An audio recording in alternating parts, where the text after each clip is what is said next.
Hello. What's up? What's up? What's up? Oh yeah, look at that. Lying on the screen.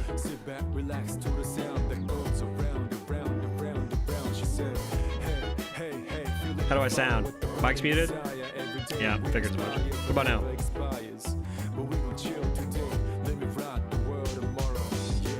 Still muted?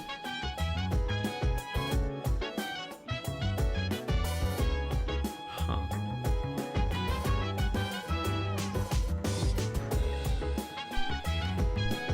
How do I sound?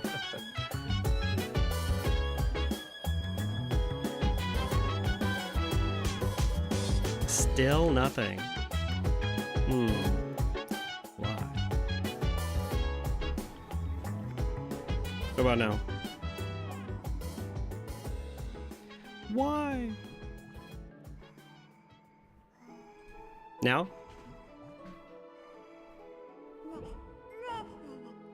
What about now?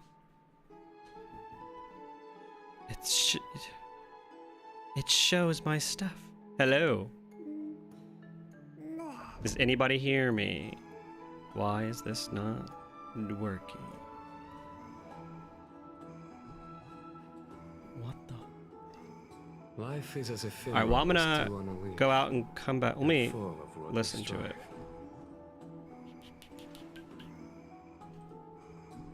Hello, hello, hello. Hello, hello, hello.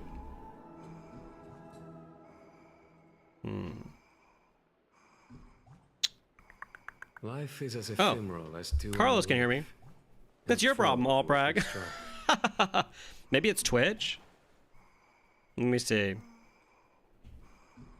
Yeah, Twitch says it's fine. Let me see. I can hear myself on Twitch. And then on YouTube.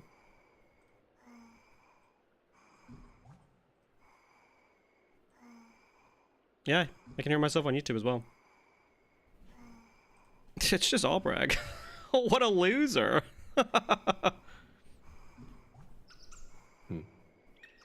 Go to YouTube. Yeah, you can hear me, right, Carlos? Like still? Because the mic isn't muted in Streamlabs. I can even go to the stream on the YouTube. Let's see.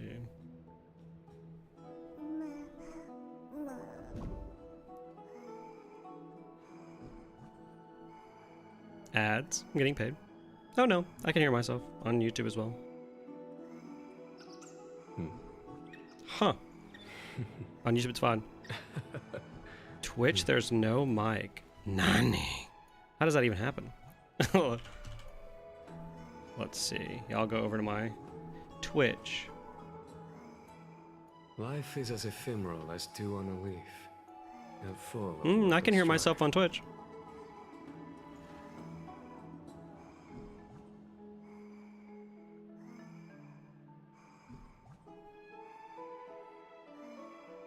Life is as ephemeral as dew on a leaf. Oh my god. That was a test. You just had it muted the whole time. That's actually insane. It's legitimately nuts. That is so funny. Also, this is my mod, by the way. All right, I'm giving the job to Carlos. That's legitimately very funny. Well, how's it going, everybody? Now that I know that I talked to the screen for like 2 minutes. How's it going? Everybody doing good? Everybody doing well? Having a good Monday. Has everybody caught up on this story? Have they finished it? I know Albrag's been playing. That would take, to be honest. Honestly, I don't even know. How many mods are you even supposed to have? Like, I don't even know. Is there like a number? Am I too much of like a boomer about mods?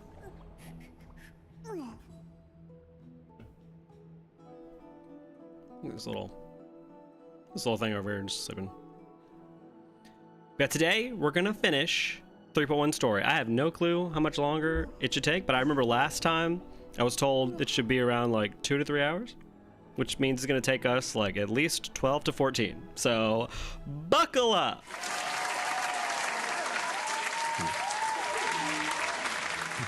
Finish the story ASAP so I can play Monster Hunter on release. Hell yeah, that's fair. I still somehow haven't touched Monster Hunter. How is it? Is it good? I played the, not the last one. The last one was the one of the Japanese, like, time dilation. How's it going? See, I made sure to move the stream so, you know, you guys could catch up. Because you guys are, I know how slow you guys are. It's not me, it's you. Happy Monday, Sand. How's it going? How's your week going so far? Technically with Sunday and Monday.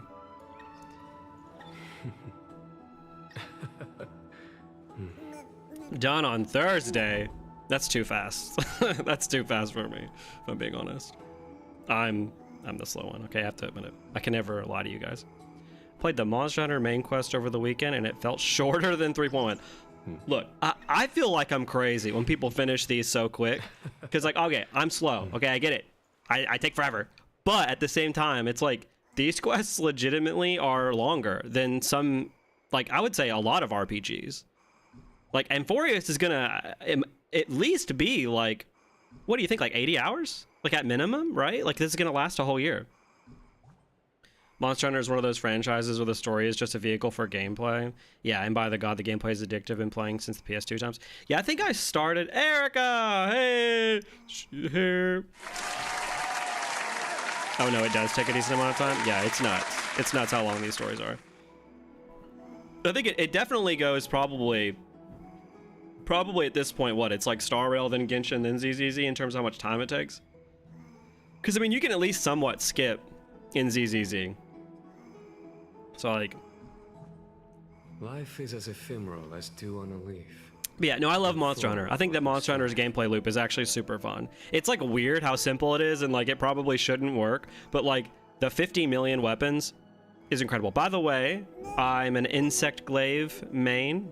And I heard for this one in like the beta, they took out the ability to fucking fly in the air, and I would have absolutely not picked up the game if that's the case, but apparently they put it back in. Okay, so in my defense, I had HSR in the background and I was used to you anime music playing, so it was just a mess, running off of 2 hours of sleep. Oh no, I feel that. I still have not been to bed. My schedule is completely ruined. Yeah, no, Monster Hunter, great. I don't know though if it's like the community consensus on Monster Hunter is that just like every new game is like the definitive best version, or if there was like an old one that was just the best. Maverick insect glaive act surprise chat. It's because it's the rule of cool. You guys know it at this point, you know?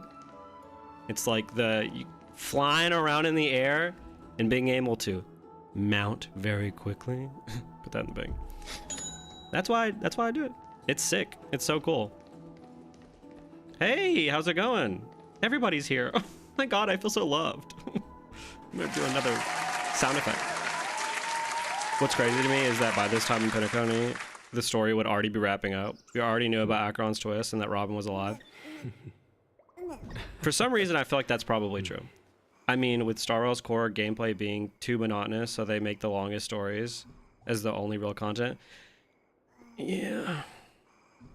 First Monster Hunter, I'm maining bow. Interesting. Did they change it around this time? Like, did they do something like wild with it, or is it just like you're just trying it out for the first time? But yeah, I feel like, I don't know, like obviously like we joke about the fact that auto button is like the name of the game in Star Rail, but like it kind of is. It's like obviously other than the end game, but I think like if you've got a decent team, you can probably end game up till, I don't know, what, like 10 MOC, 9, 10 by just autoing if you have a really good team, maybe even past it, depending on which one you're doing.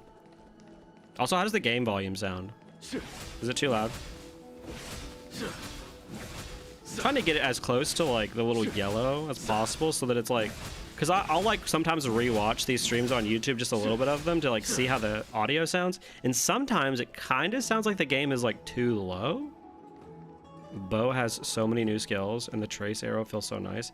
Hell yeah. I'm gonna have to try out Insect Glaive then and see how new it feels. It's been a bit since I played, to be fair. Yeah, and that's like 12 in-game battles per patch left without auto. Yeah. But the characters look cool. No, I do like Star Rail. Like, obviously, I play it for a reason. Kinda low sound. Yeah, see, it's so interesting. I had it at this volume when I played that Genshin event, and Paimon somehow like destroyed people's ears. Let's see, I'll turn it up just a bit.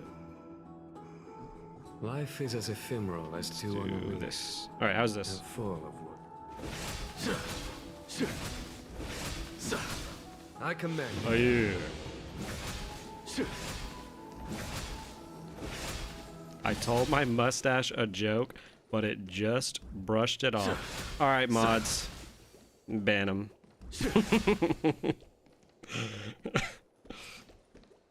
My mustache didn't appreciate that. All right, let's start this. Let's start this bad boy. Maybe this will be like Monster Hunter, and it'll all come full circle. I can't see profile pics, by the way, on OBS, so I legitimately have no clue. I kind of want to check. Now that you said that, I'm gonna see what your YouTube drip looks like. They're like so small on my screen. Of course, all Prags is Teddy, as it should be. Okay, I like all of them. They're all good. What if I just like pointed someone out and was like, "What the fuck is that?" Just like go in on someone. Life is as All right, let's start this bad boy. It's Enter Dreams, you know. I feel like this is gonna be tragic because somebody last time was like, "Oh, Trippy's my favorite character of all time." Was it Carlos? Was it you, Carlos? You said Trippy's like your favorite character now, and I'm like, what does that mean? Yeah. All right, let's get this. Spindle to connect everyone. Oh. Okay. There will be an amazing captain on that. Oh, this is gonna be ship. sad, I can tell you. She's cheerful, optimistic, bold, and cautious. She'll be able to get everyone together. Okay. Wow, that's amazing. I'm like debating on like whether or not she's the mom who's talking to herself, which would be super meta, like she like has de-aged, or if this is literally just her mom, or if she used to have a kid. There's three different ways this could go. Of course you can. And this is still her, but she you'll de-aged. find someone you know? else who's better for the job, my dear. I think that person lives in a beautiful temple. Yeah, the MSQ really that made sits atop a Treeby hillside, into the best covered in current golden character. fig trees. Was also doubting myself the entire time. Well, that's There's good. a noble girl there. It's good to doubt yourself who's sometimes. very smart, you know? but also Or all the time. very delicate. Just like Mama? Perhaps. But before we find the captain, the ship also needs someone who can navigate it. Star Wars loves their ships, Think. you know? Even the last arc, Pentacone, had the whole, you know, compass allegory. He's Trippy. Oh. I named this doll after myself? I don't remember it all. Is this a dream? Yeah, I feel like the fact that there used to be 1,000 of her, and the fact so many of them have died, like, her brain has to be mush at this point. Like, she's, like, look at her shoes. She couldn't even put on the right damn shoes when she got up in the morning. So yeah, there's something going on with her. It's packed full. Mama must have left all of these for me. Also, for some reason, like, the little pig following her around just, like, fits. Everyone else, it looks Words are legitimately blurred ridiculous. out. Could it be that my memory is fading? Bad chest! You can't lock me away! Gotta get some of those boots. Why is Honestly, the this black, doll like, inside a version looks kind of chest? cool. It's holding a sword. Why? Many years later, many brave warriors will board this ship. They're First time skilled chatting. combatants Huge. who Everybody tell them fear hi. no That's so danger. sweet. How's it going, Zombie? Love the name. That's sick. If the profile picture is a zombie cookie, even better. Ooh, I can learn how to fight too and protect everybody. You silly girl. You're Yanisopoulos' holy maiden. That is the scariest emoji. It's I not don't know if it your looks like duty that to on fight. YouTube. That is There terrifying. will be many others to protect you. All right. Then where will they come from? I believe one warrior hails from a lovely village where bulrushes flourish, while another comes from a magnificent royal city. Though each has their own troubles, both are Oh, ready it's to Mighty and lend their Phanon. strength for the Huge. ship's long We solved it. voyage. We're actually in a story the whole time. Can you imagine? In that case, let Trian fight by their side. This way, they'll always stay on course. How could I have known the name Trian back then? Was it just a coincidence? Can you imagine if they pulled Or- some like, I was about to spoil a really old game. I'm not going to do it. Maybe no one's played it. But imagine if they did some really crazy RPG thing that maybe a game did in the past where it turns out that literally you're inside a game the whole time. Can you imagine that? If like this world, Amphorius, is actually like, not only is it digital, it's not even based on anything real. Like maybe like one person in it is like a real person and the rest is just a simulation. And all of these characters have to like come to terms with the fact that they're like not real. Honestly, that would be really cool. I think that made me like the characters like somehow Learning even can more. Change your destiny.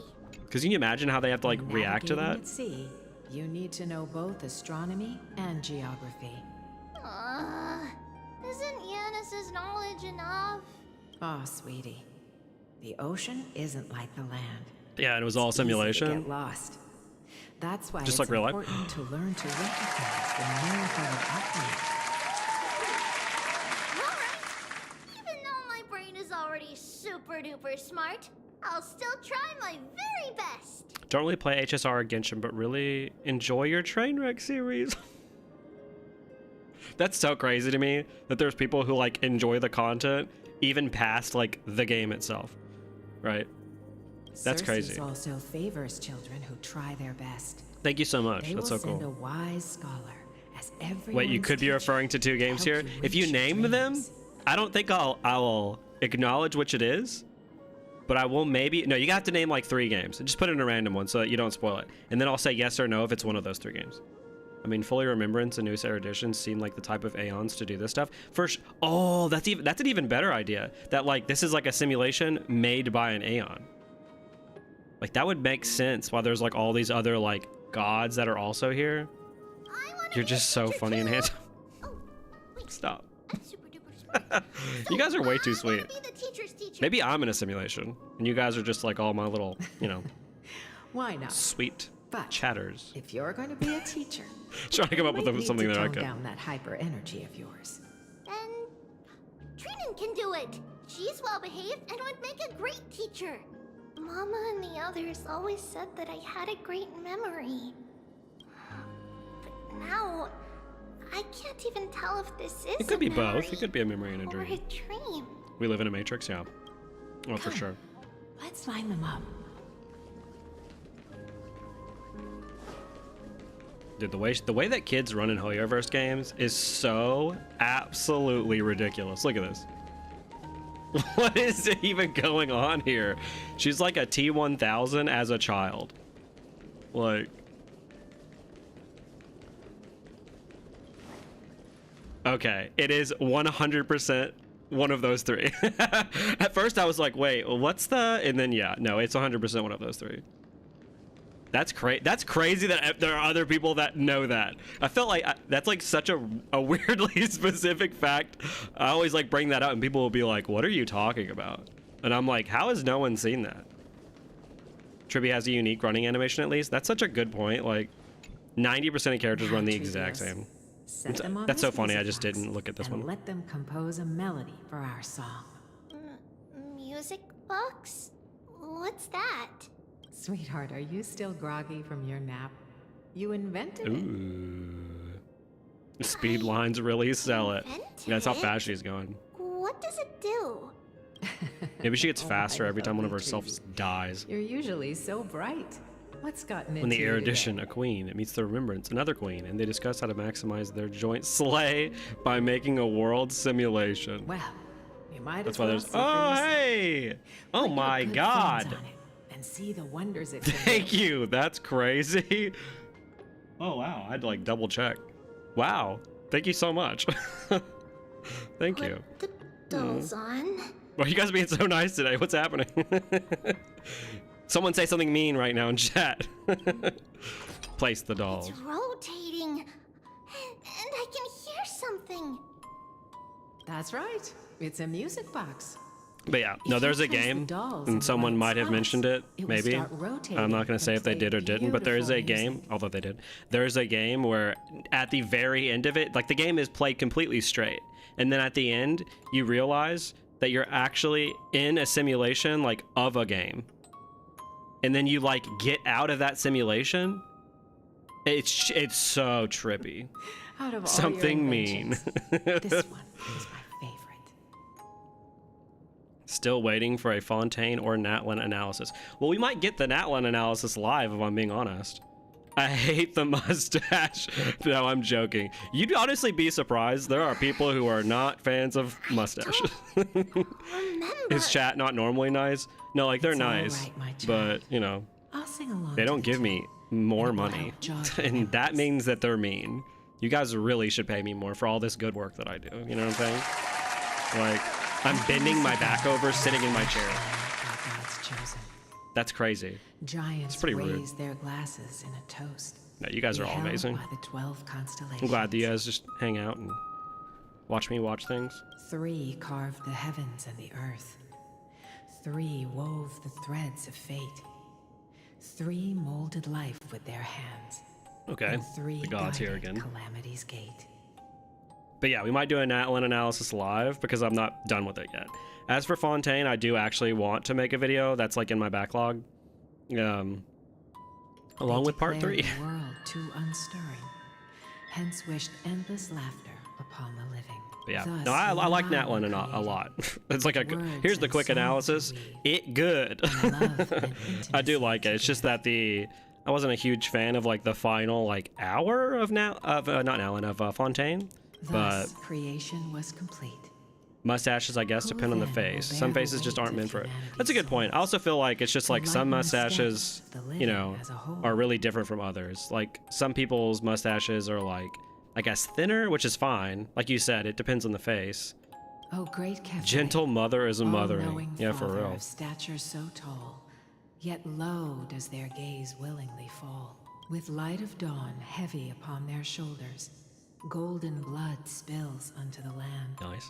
converging into a boiling river. Sorry, I can't do flows to more the than a heroic Patreon. heirs of this world. You know, that's just not enough. I'm really gonna need your house. Wherever you live, I'm gonna need that. And your social. Okay? Better get that by the end of the afternoon. Oh my god. What's going on? What is happening? Maoika has to be the most dividing Archon so far. People hate her ass. And so far where I'm at, I'm like, I don't hate her or anything. I don't think she's as interesting as Farina was at the time. But, Oh yes, please let me hear you. oh, this is terrifying right now. What is In the happening? black mist, as death and fate draw close. On the bloodied earth, the living dead, but ghosts. What is this world? It mirrors your maze-like fate. What is this world? A silent lament without a trace. Oh, what is this world? What is the past? Wandering ghosts that linger. What is the future?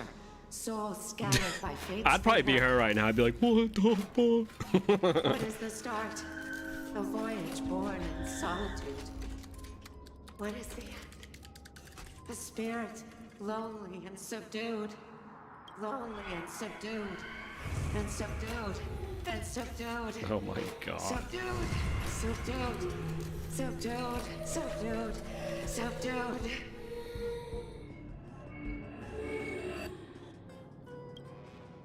This is just as scary as my dreams, except a little less gay. Mama, what's going on?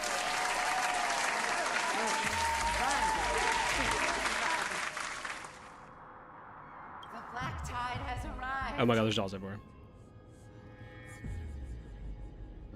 Let's see what you guys said. I was too mind blown by what just happened.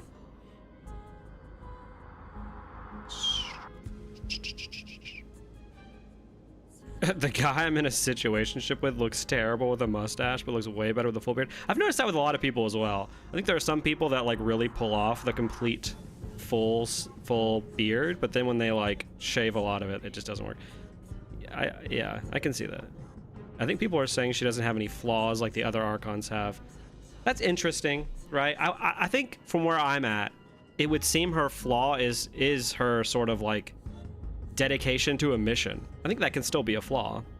Because didn't she like, again, I haven't finished it, but didn't she like leave her family behind? I don't hate Mawika, but I don't like her either. There's just nothing about her for me to like or hate. Okay, she's just ambivalent about it.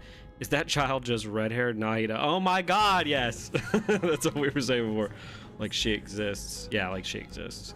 Not everyone can be as accepting of the 5 strangers living in our head like the Trailblazer. That's true. Where? Yeah, this is just like a normal, like, dream for the Trailblazer. I like Mawika, but she's probably the least interesting Archon, at least compared to Nahida and Frina. Oh my god. Get out of my head! Yeah. I think from where I'm at, I can see that as well. I think Farina really set the bar extremely high, if I'm being honest. Like, but then it's like, then I can guarantee you there'd be people that are like, she's not an Archon. And it's just like, you know what I'm talking about. Are there dolls everywhere? Isn't it funny how the only human Archon is the least human, least relatable, least emotional? Damn. Also, you really feel. Yeah, but the story doesn't really challenge any of her ideals, so it just feels flat. Not my opinion, just some I've seen. Okay. Don't worry, I like mustaches, but for some reason my sister beats me up every time I compliment hers. Damn. See, this is where you need the sound effects. This is the sacrifice of a holy maiden. Actually, oh no, they're here. You won't make it to the end. Only one person can. This is insane. You say only one person can make it to the end? I know. It's fine. It's gonna be Mim, isn't it? The end. It's tragically gonna be Our Mim. minds are made up. Go. I wonder if it's supposed to represent all the dead forms of her.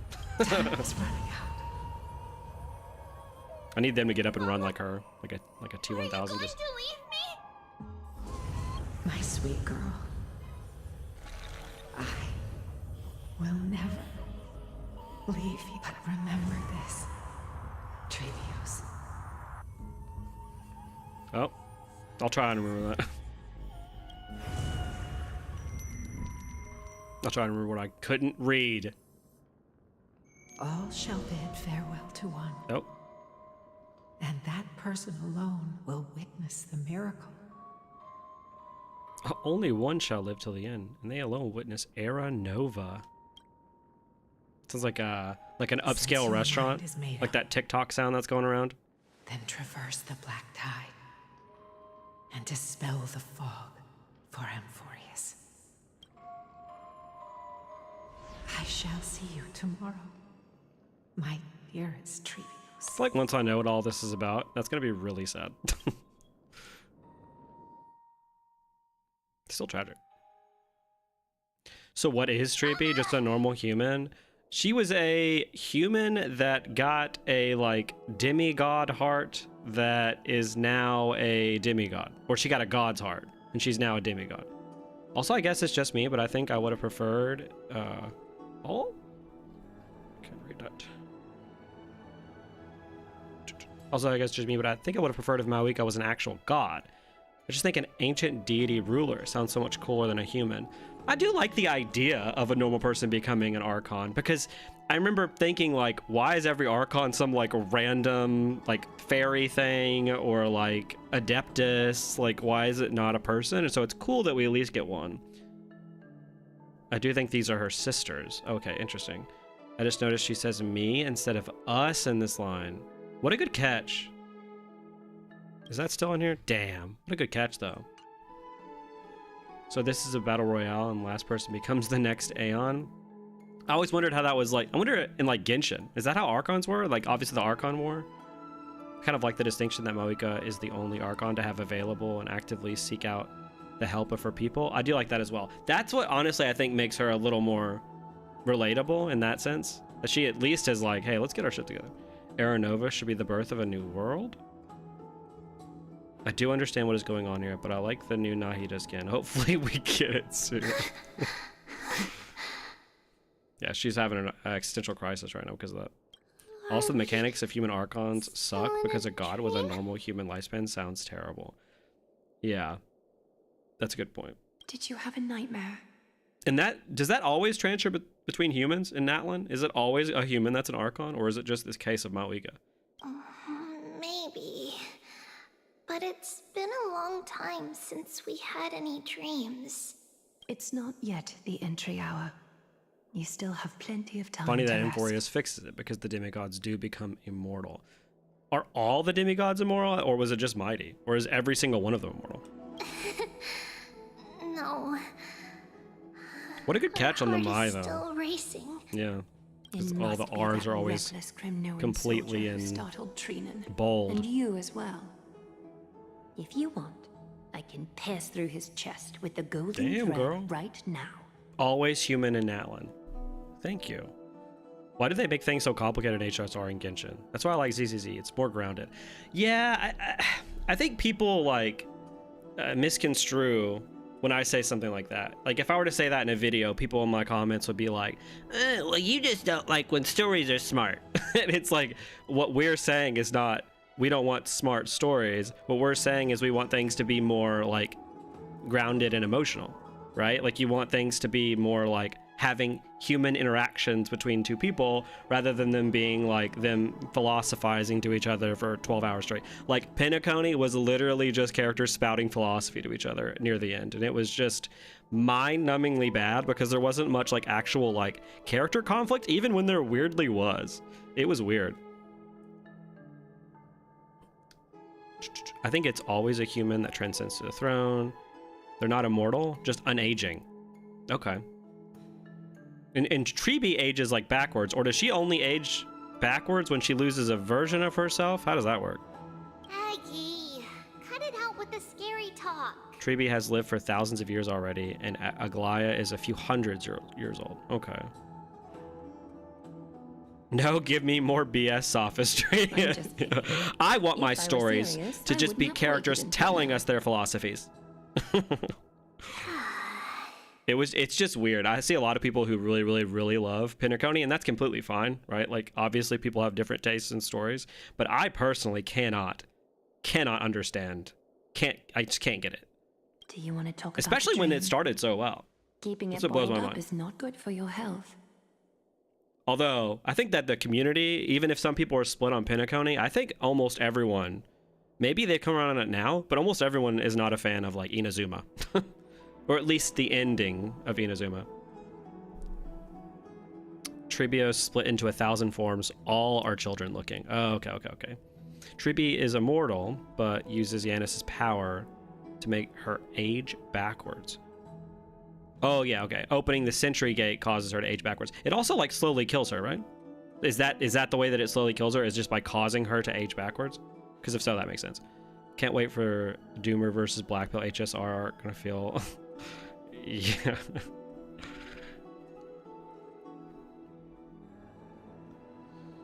Pinnacle music video was peak, though. Thank you. It was awesome. I agree. White Knights, that's what it is. Yes. I'm a bit guilty of that because I can listen to Sunday yapping for hours. See, Sunday is like, it's weird. There's like this like spectrum of characters who like, obviously it's a part of their personality to speak in that way. And Sunday like falls on that spectrum. But for me, it doesn't make it any like less annoying because it also makes him come off a little bit inhuman. And when you make a character come off inhuman to me, it makes them hard to like root for unless you give them like human struggles in which they act inhuman towards, if that makes any sense.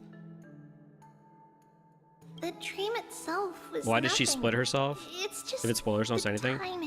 I think that, unsettling. yeah, she did it to be more, it's like a part of her god abilities, right? So that she could go across the world. The dream itself is You mean It's Trianne.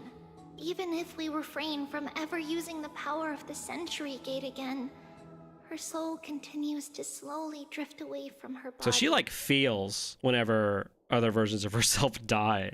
I wonder if it's like literally just through these nightmares or if she actually feels any pain. That sounds, you know, a bit dark, but this is pretty dark. Time left. Perhaps it wouldn't be such a bad idea to let her relinquish her role as the gatekeeper and live out her days as a carefree See, the way that child. they talk about Triby is so confusing to me because it's like they simultaneously acknowledge like, okay, you're not a kid. But then it's like you get lines like this and it's like, oh, live out her days as a carefree child. So it's like it kind of like they are kind of kids then, right? If Aglaia is saying it like this, like Natlin be like, we ride wild animals, we're behind technology from all of Teyvat. We literally have dinosaurs, but check out my bike. Here's a Ben 10 ripoff, and I have fucking flying gun. yeah. A lot of people don't like that. Hoyoverse would be a great ad music company, aren't they already? I feel like these games are, you could argue these games are ads for their music.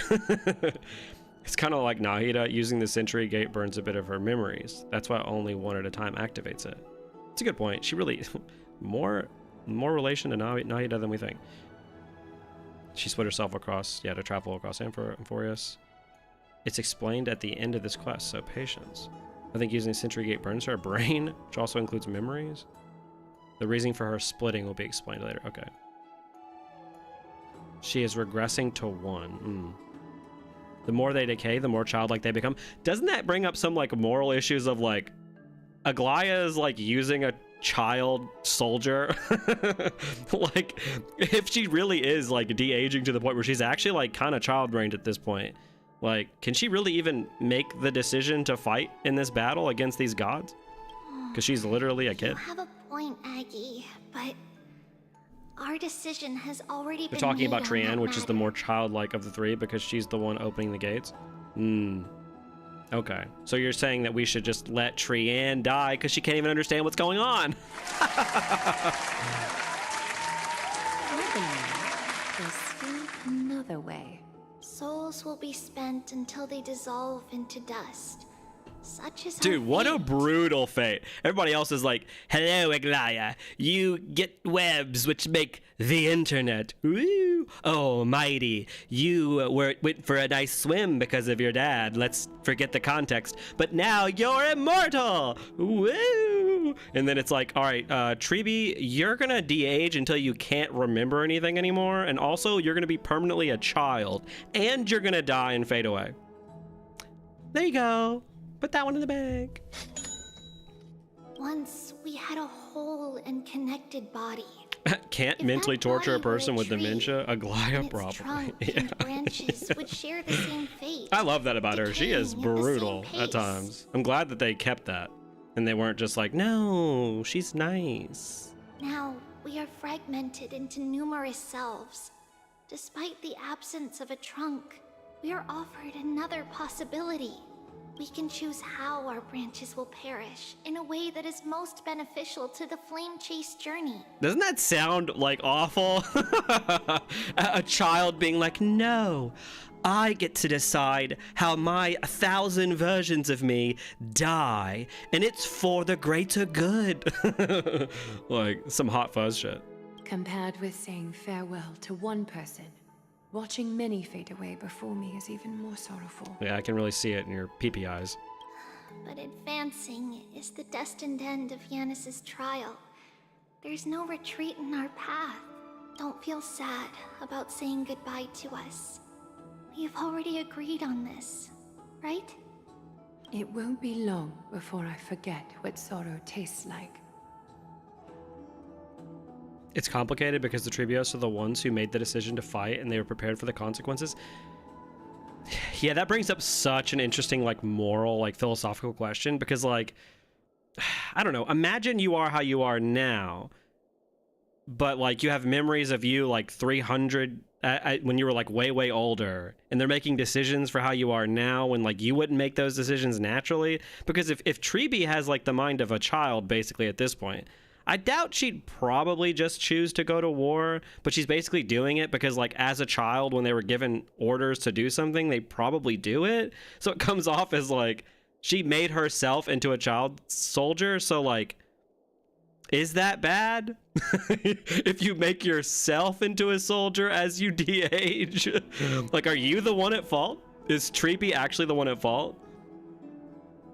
Is he live on Twitch as well? I am, yes. It's twitch.tv/Stray Maverick, all one word. Notice how she called all the Treebios a branch and Nahida is literally a branch? You're getting it. Treeby is probably the most mature of the chasers, honestly, probably, and that is not good. Treeby also taught Aglaya to be this way because of the prophecy. It's a good point. Maybe Amphorius is just a modded Genshin. Oh my god. Imagine how fourth wall breaking that would be. This is actually just a simulation of Genshin in Star Rail. So, what would you like for breakfast, Aggie? What? Where did that come from? Oh, thank you for the follow. After all this talking, we are feeling a bit hungry. Plus, it's nearly Yeah, Treeby is lunch tragic. hour now. Is Aglaya British? She is in my mind. Remember when we first met, Aggie? I feel like she definitely speaks in an accent, and we caught you which does bring up a lot of different questions. Well, my emotions might be fading. Those memories are still as vivid as ever, teacher. Please, let me do it. What would you like to eat?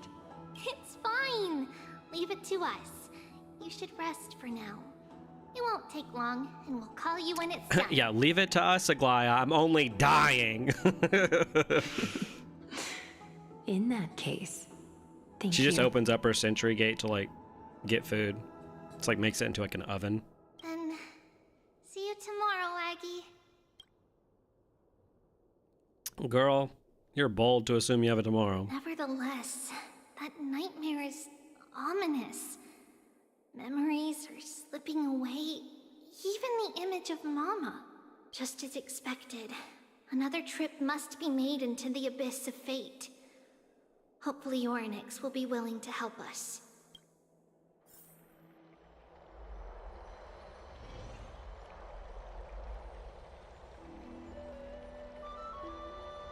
Okay, guys, what kind of god is she in Honkai Star Rail? A god of wisdom? Oh, wait. Who needs to remember their own name when you can grab stuff from the fridge from bed? Yeah, honestly, like, if you had the choice, hey, you can, like, have basically Amazon in your house at any second. Also, she could use that to go on as many trips as she want, you know? She could just pop into it and go to different, you know, world for a little bit, hang out. Long time no see, Professor Anaxi. Who are you? The boys. It's been a while. For the boys. I'm the one who once overthrew the entire classroom in that spiritual physics lecture. Oh, it's you. No way. Phanon was the one that really always still raised his remember hand in that, class. Professor? When all the kids, and he was just like, hey, do we have homework? Didn't you say we had homework? And all the kids are just like, I remember that, That was him glib for sure. tongue of yours. What brings you here? Surely you're not here to Anoxa reminisce. looks badass. You could tell. Of course. You only beat around the bush when you have a hidden agenda. So this is a story without the Trailblazer, like the special stories in ZZZ. No, the Trailblazer's here. They don't matter, but they're here. Aglaya is the same actress as Gwen Ifen. Oh wow, what range? Holy shit, that's actually crazy. I would have never guessed that. That's not true. We exist I'm for here plot to seek reasons. Yeah, enlightenment, as always. that's important. Could you please teach me everything you know about the black-robed sword Oh, master? Black Robe Sword Master. It's gonna be like, what's it called? Shit. Trying to think of what that anime is called. Samurai Champloo. Oh my god. Anybody remember that? Rumors sure travel fast. Unfortunately, I too Let's get. know Let's nothing see how about cool they it. look in full screen.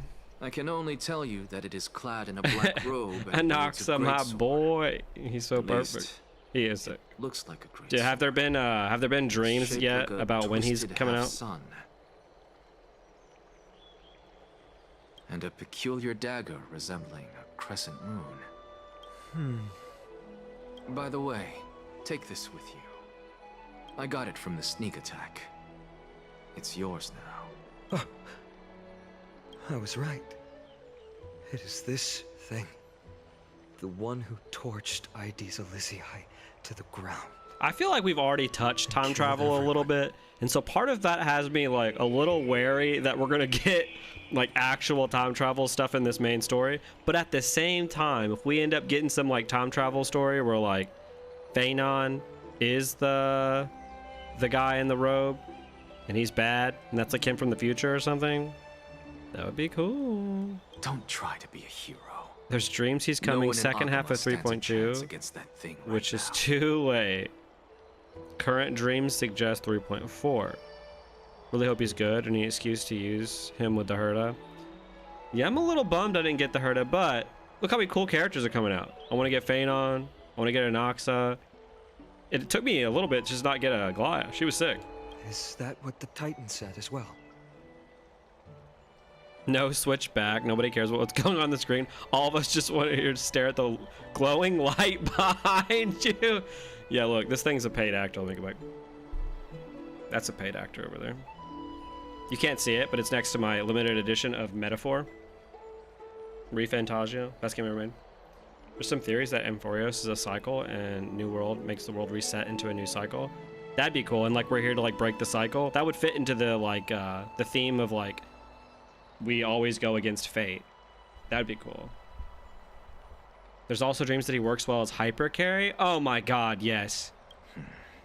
Not at first. Apparently But the god Mighty kind of relented sucks after ass. having had a That's taste of causing his me to power. maybe not pull for him. Even with the god possessing me, I couldn't fight against that blade. So did he get the core flame? Because he just says the god possessing me. Did he get that as well? Oh, hey! Thank you for the follow. Bucket of Gums. I love that name. 3.2 is Anoxa and Castris. Yeah, I've seen this stuff about a Castris. About how, you know... I mean, maybe I've seen this stuff.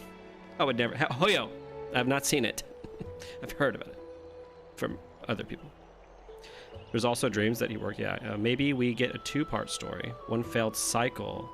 Ooh, that would be a cool idea. That like we kind of go through all this and then shit just goes really south. But like maybe we don't go through all of it again. Maybe we just go through like one patch story or something. The fact we at least theorize about what's happening is already better than Penacony. Yeah. Yeah. Penacony was going all over the place so many times. I was like, I'm just here. I'm just here to ride these waves because I have no clue what the hell's going on anymore. And then it ended up, oh, actually none of it was going anywhere. I don't like time travel stories. I feel like they're overdone and most are not great except for Back to the Future. Yeah. Oh, yeah. Time travel is like 101 for what stories to avoid as a writer, but so is like dream shit. And then we got Penacony as that too, so. That incredible power. He has the core doesn't flame. seem to be granted by But any he's just Titan. carrying it. He's not a demigod. Okay. I guess that makes sense.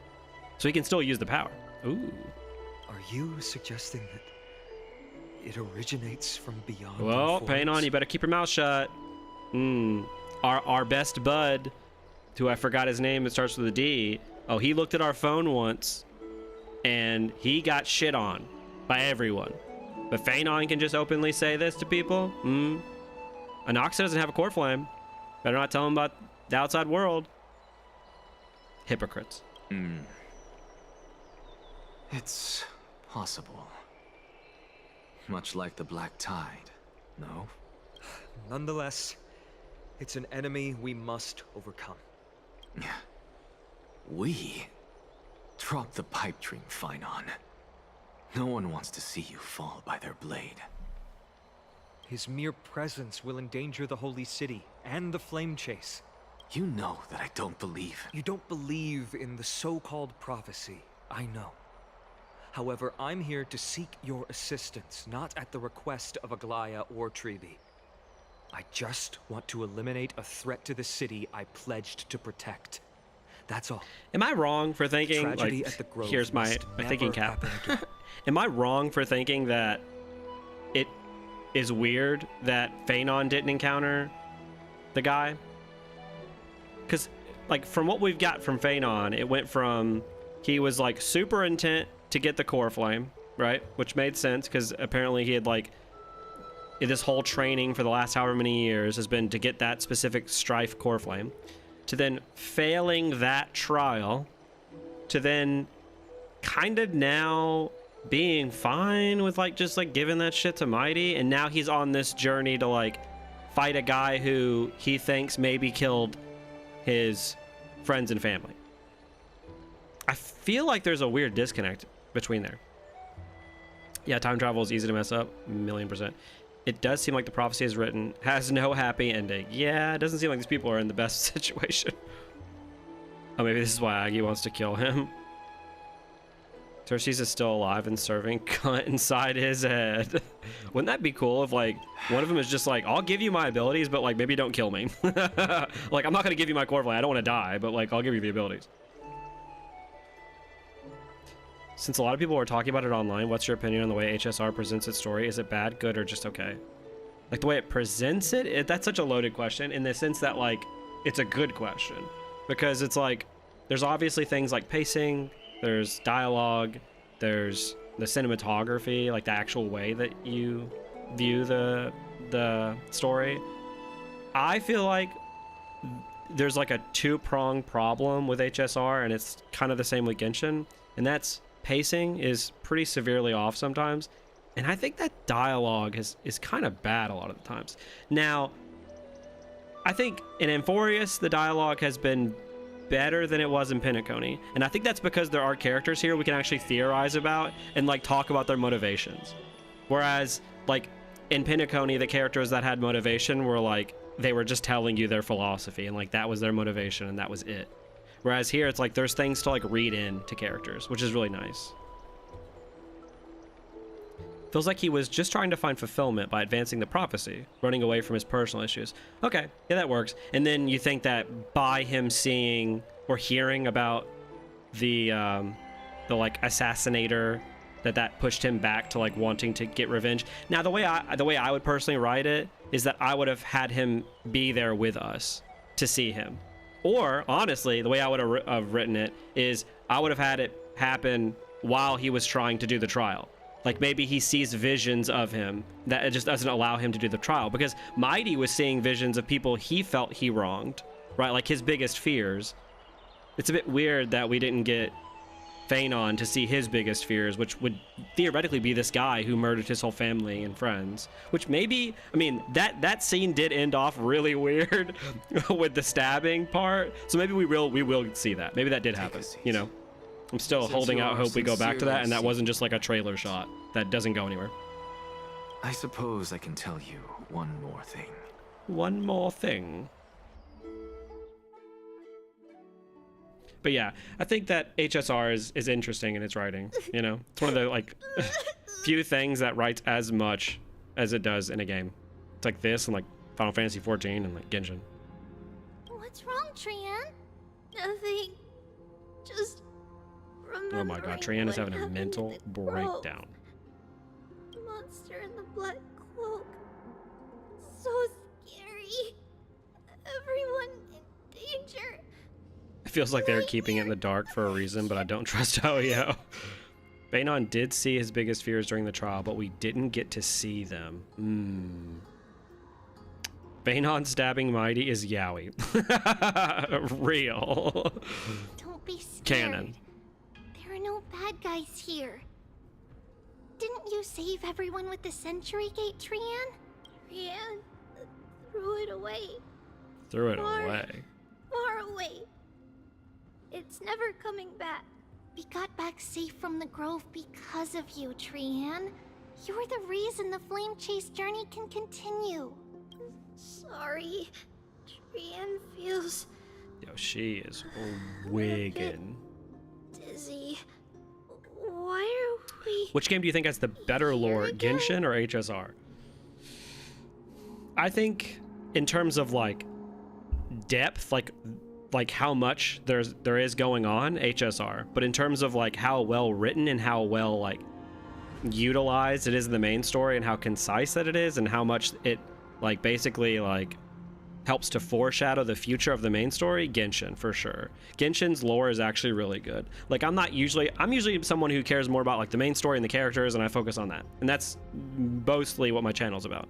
And obviously there's a bunch of lore channels out there, and I think a lot of the lore channels mostly focus on Genshin because of how well Genshin treats its lore, and part of that is because Genshin's only one world, right? Like HSR has to tackle like the lore of like 15 different worlds all at the same time, and how those connect to eons, which connect to the universe, and how all of those connect to different, you know, organizations. And some of that feels like it just gets lost in the cracks. Like some of it just like does not matter, right? Like some of the lore in these worlds is just feels superfluous, right? But whereas like everything in Genshin feels like, well, not everything, most things in Genshin feel like they actually like tie together pretty neatly. They still will sometimes like softly rewrite things, but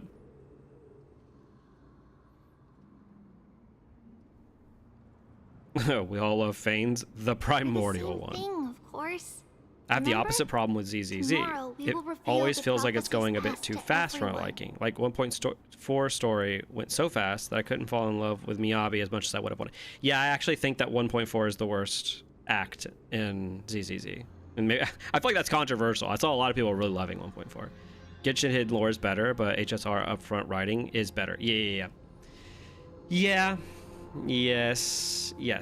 I also think that as much as I shit on the fact that the Trailblazers get absolutely nothing to do ever and that they're utterly pointless and that they shouldn't be in the story, I also think that way with Paimon to a lesser extent. Like I get that they're trying to like build Paimon up for something that's going to happen. I'm sure that it is. But Paimon's usage in every main story quest is to do basically nothing other than be your wingman. Like, it's insane.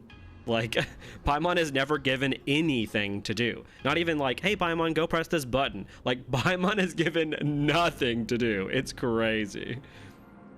First, we need to restore the I still think memories that have been I would rather the blurred by Trailblazers do things. Like if I had a fragmentation. choice, if it's like, hey, hope to present the Paimon full can do truth some to stuff in some of these everyone main story without chapters, hiding anything. or you can get a world based on Himeko. I want the world based on Himeko. Like I feel like I'm supposed to care about the Trailblazers like more in the sense that they're an ensemble, whereas like it's just the Traveler and Paimon and Genshin, and you're gonna naturally get to like both of them eventually. Since Yanis caused the fragmentation, we can only turn to another Titan or an X for help. Also, remember to get breakfast ready for Aggie. I just before love the lucid idea hour that tomorrow. like these like 3 little babies are completely like out of their minds just talking to each other. Like Yes.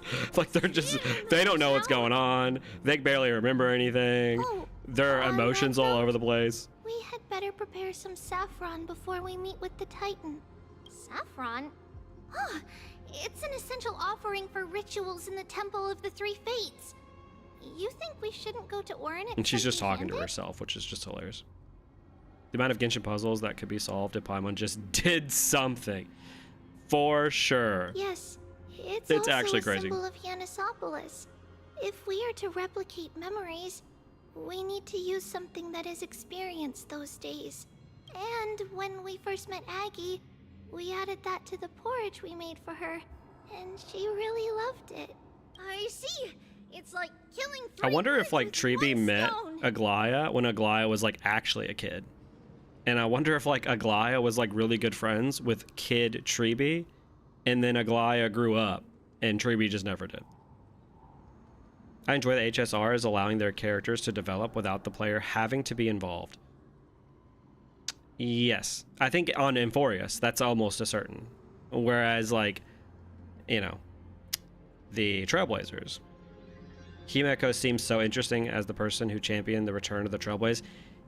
I legitimately think if you quizzed every person who plays Honkai Star Rail and you ask them who championed the return of the Trailblazers, I feel like most of them might say Welt. I feel like they don't focus on that in the story like at all. They don't focus on what got these people to return. Like the fact we haven't gotten like we got that scene in the last part of the 3.1 that I did of Mighty and like his dad, right? And like him murdering his dad, right? And it was such a good scene. Imagine if we got that scene with like Himeko first discovering the Astral Express.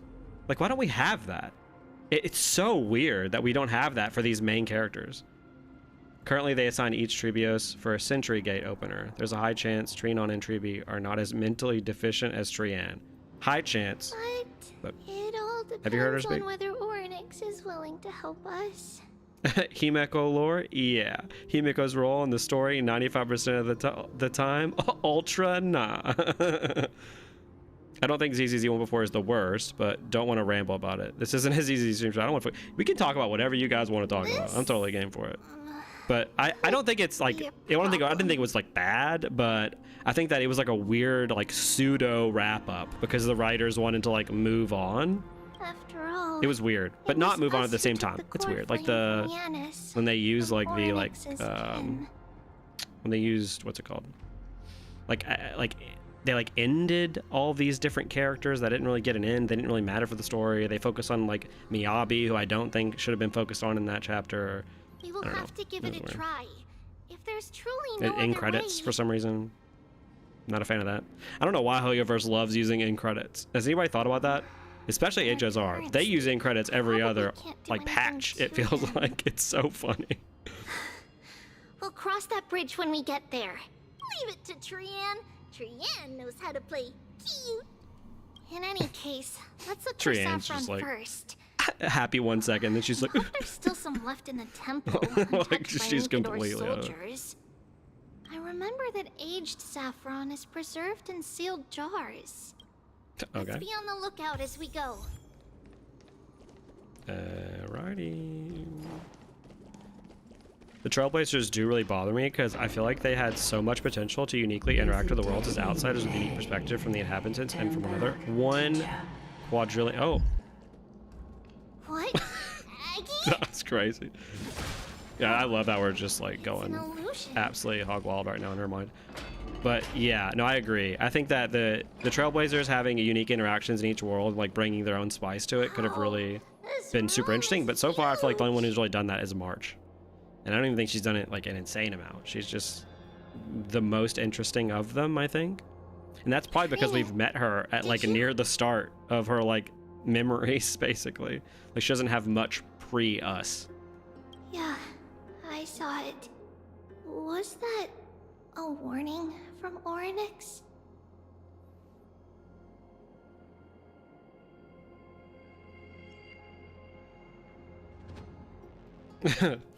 Quest, go to the toilet, starring Trailblazer as the pooper, Penacony as the dookie. Definitely unique. It does make sense for ZZZ since the main characters saw movies and the game references movies all the time. Yeah, and as well as the fact that like What are you two whispering the two about? twins and ZZZ like matter all the time.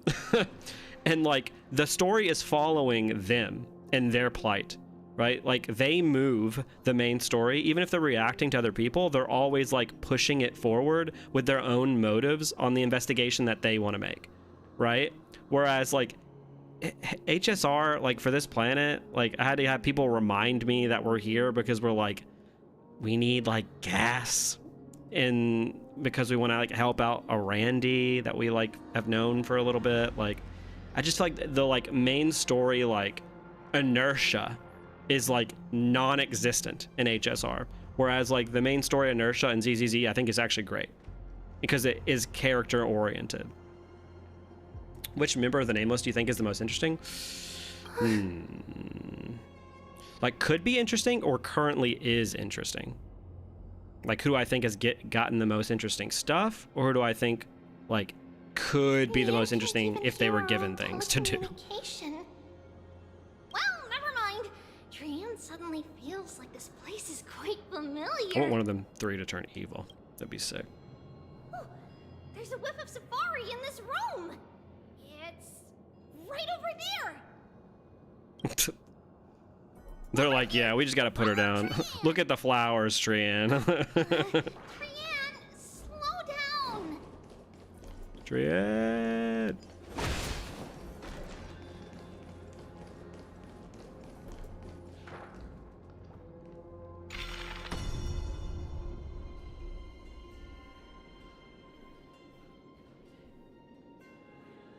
Let's see.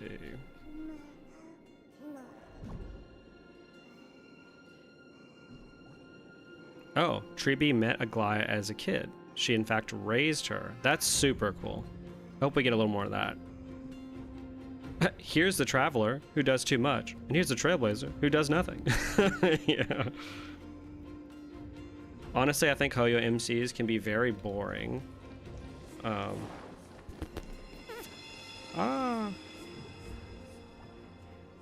Need to make this larger.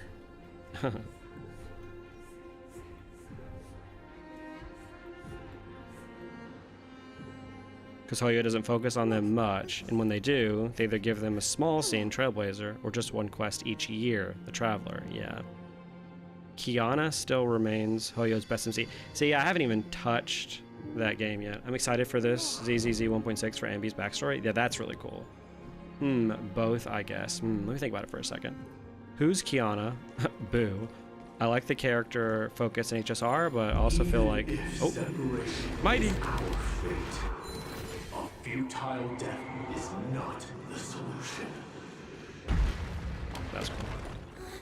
It appeared again. Right here. I feel like the character focus HSR, but also feel like they use it to sell the character. Like, it's no wonder Treeby and Mighty are getting the focus of the story now. Yeah, my hope here is that, like, especially someone like Mighty gets not equal importance, but like it stays relevant throughout the entirety of Amphorius. Like, he's getting a lot of stuff right now, and I feel like that's fair because, like, I feel like all the Chrysos heirs are probably going to stay relevant for the rest of this world. I hope.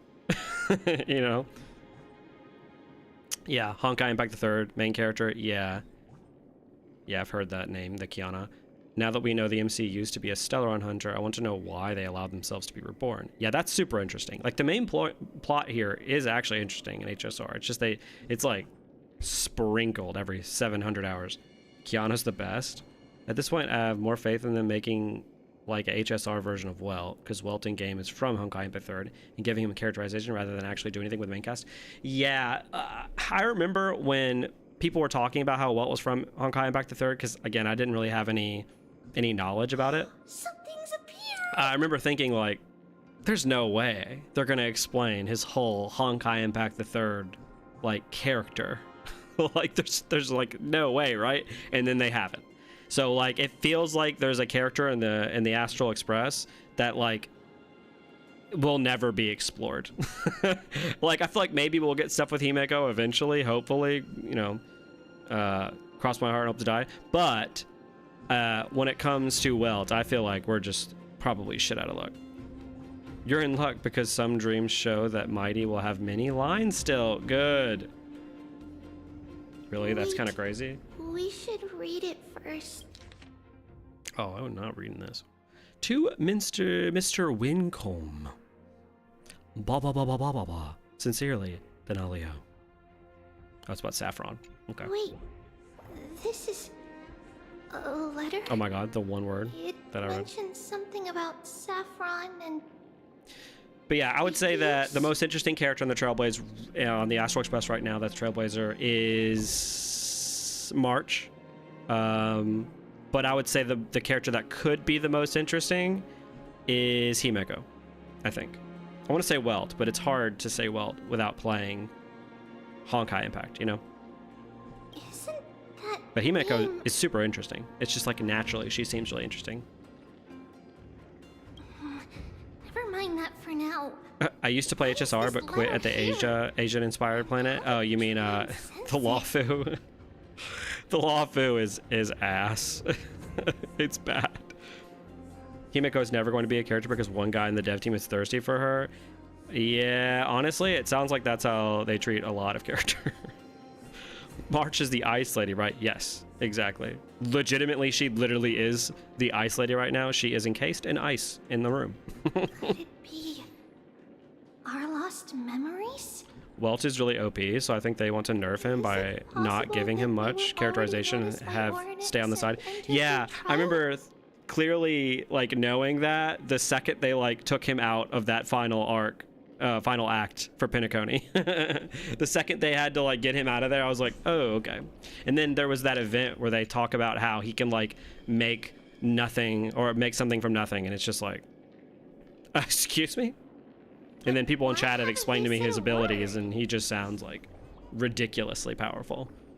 But again, once again, I would love to do a questionnaire, if I'm being honest. If there was a way to do like questionnaire with like normies who play this game, like people who just like jump in for the story every now and then, like I would love to know, like, what do you know about Welt? What do you know about Himeko? Can you tell me what Welt's abilities are in the story? Can you tell me what Himeko's abilities are in the story? Can you tell me how Himeko joined the Astral Express? Can you tell me how Welt joined the Astral Express? Like, yo. I feel like a lot of people would not be able to answer almost any of those questions. Perhaps they're toying with us on purpose. They can't trust Himeko because they're scared they'll slip and Butterfinger and kill her off. Yeah. So that letter explains that Tribios equals Saffron, and that something happened to remove their mother from the picture. That was in that? Oh my god, I should have read that.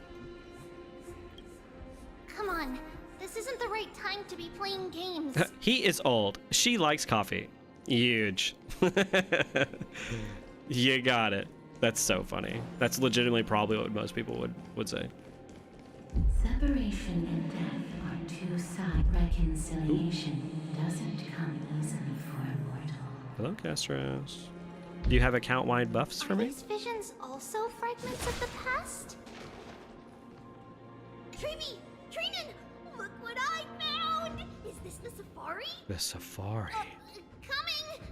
We'll take a look.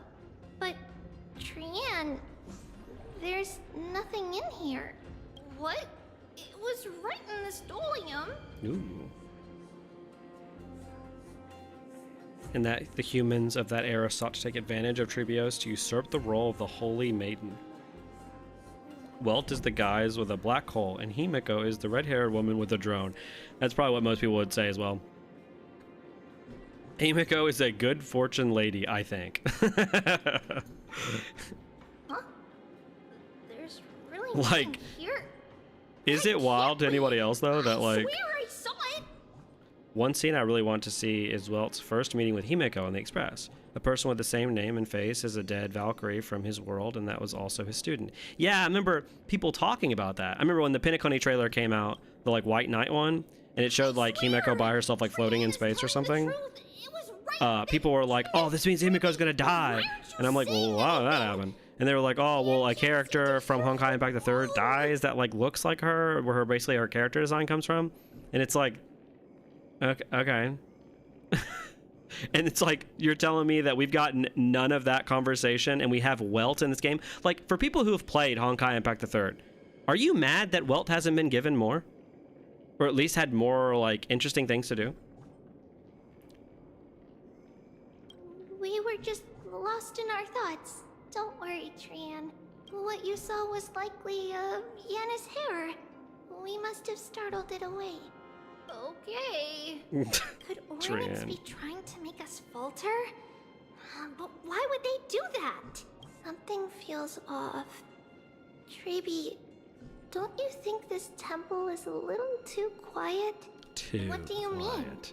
It might just be an illusion. But Trinan wonders, is Oryx really putting us through a trial? Or are we just out of our minds? I'm annoyed, but I also think they're saving this type of development for the future. You'd hope so, right? Definitely all Himeko and Welt characterization occurred before the events of the game. Ooh, that's another thing I really want to talk about. Not a lot of characters in this game, or at least on the Astral Express, like have like active flaws. Like, what would you say Welt or Himeko's flaws are? Still no luck finding any safari. I suppose we can do without it.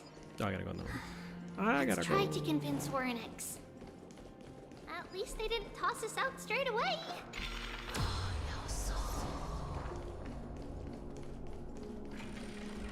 Which out of the three Hoyo has the best characterization on the main cast in general? It's easy. I feel like. almost unequivocally, I will say ZZZ. Like the issue is that when you say main cast for Genshin, it literally is just the Traveler and Paimon. And while I think the Traveler has gotten a decent chunk of interesting characterization of late, I think that for the first like year and a half, the Traveler was pretty one note, right? Like it took until like it took probably till around Fontaine, or maybe even like late Sumeru, where the Traveler started to get some like actual like character stuff. Like I remember in Fontaine when like he like hated the Fatui and so wouldn't interact, or like hated the fact that the twins in Fontaine were a part of the Fatui. Like that was actually interesting. It doesn't make a whole lot of sense based on the fact that we hung out with like Child, who's like crazy. But anyway, like as a character idea, it's interesting, right? Whereas like I feel like ZZZ, they've done so well with illustrating who the brother and sister are, with who our main characters are, and like what they want, their motivations, and how they are, and like their flaws. Like it's interesting. Welt's flaw is being old. How old is Welt? What's going on?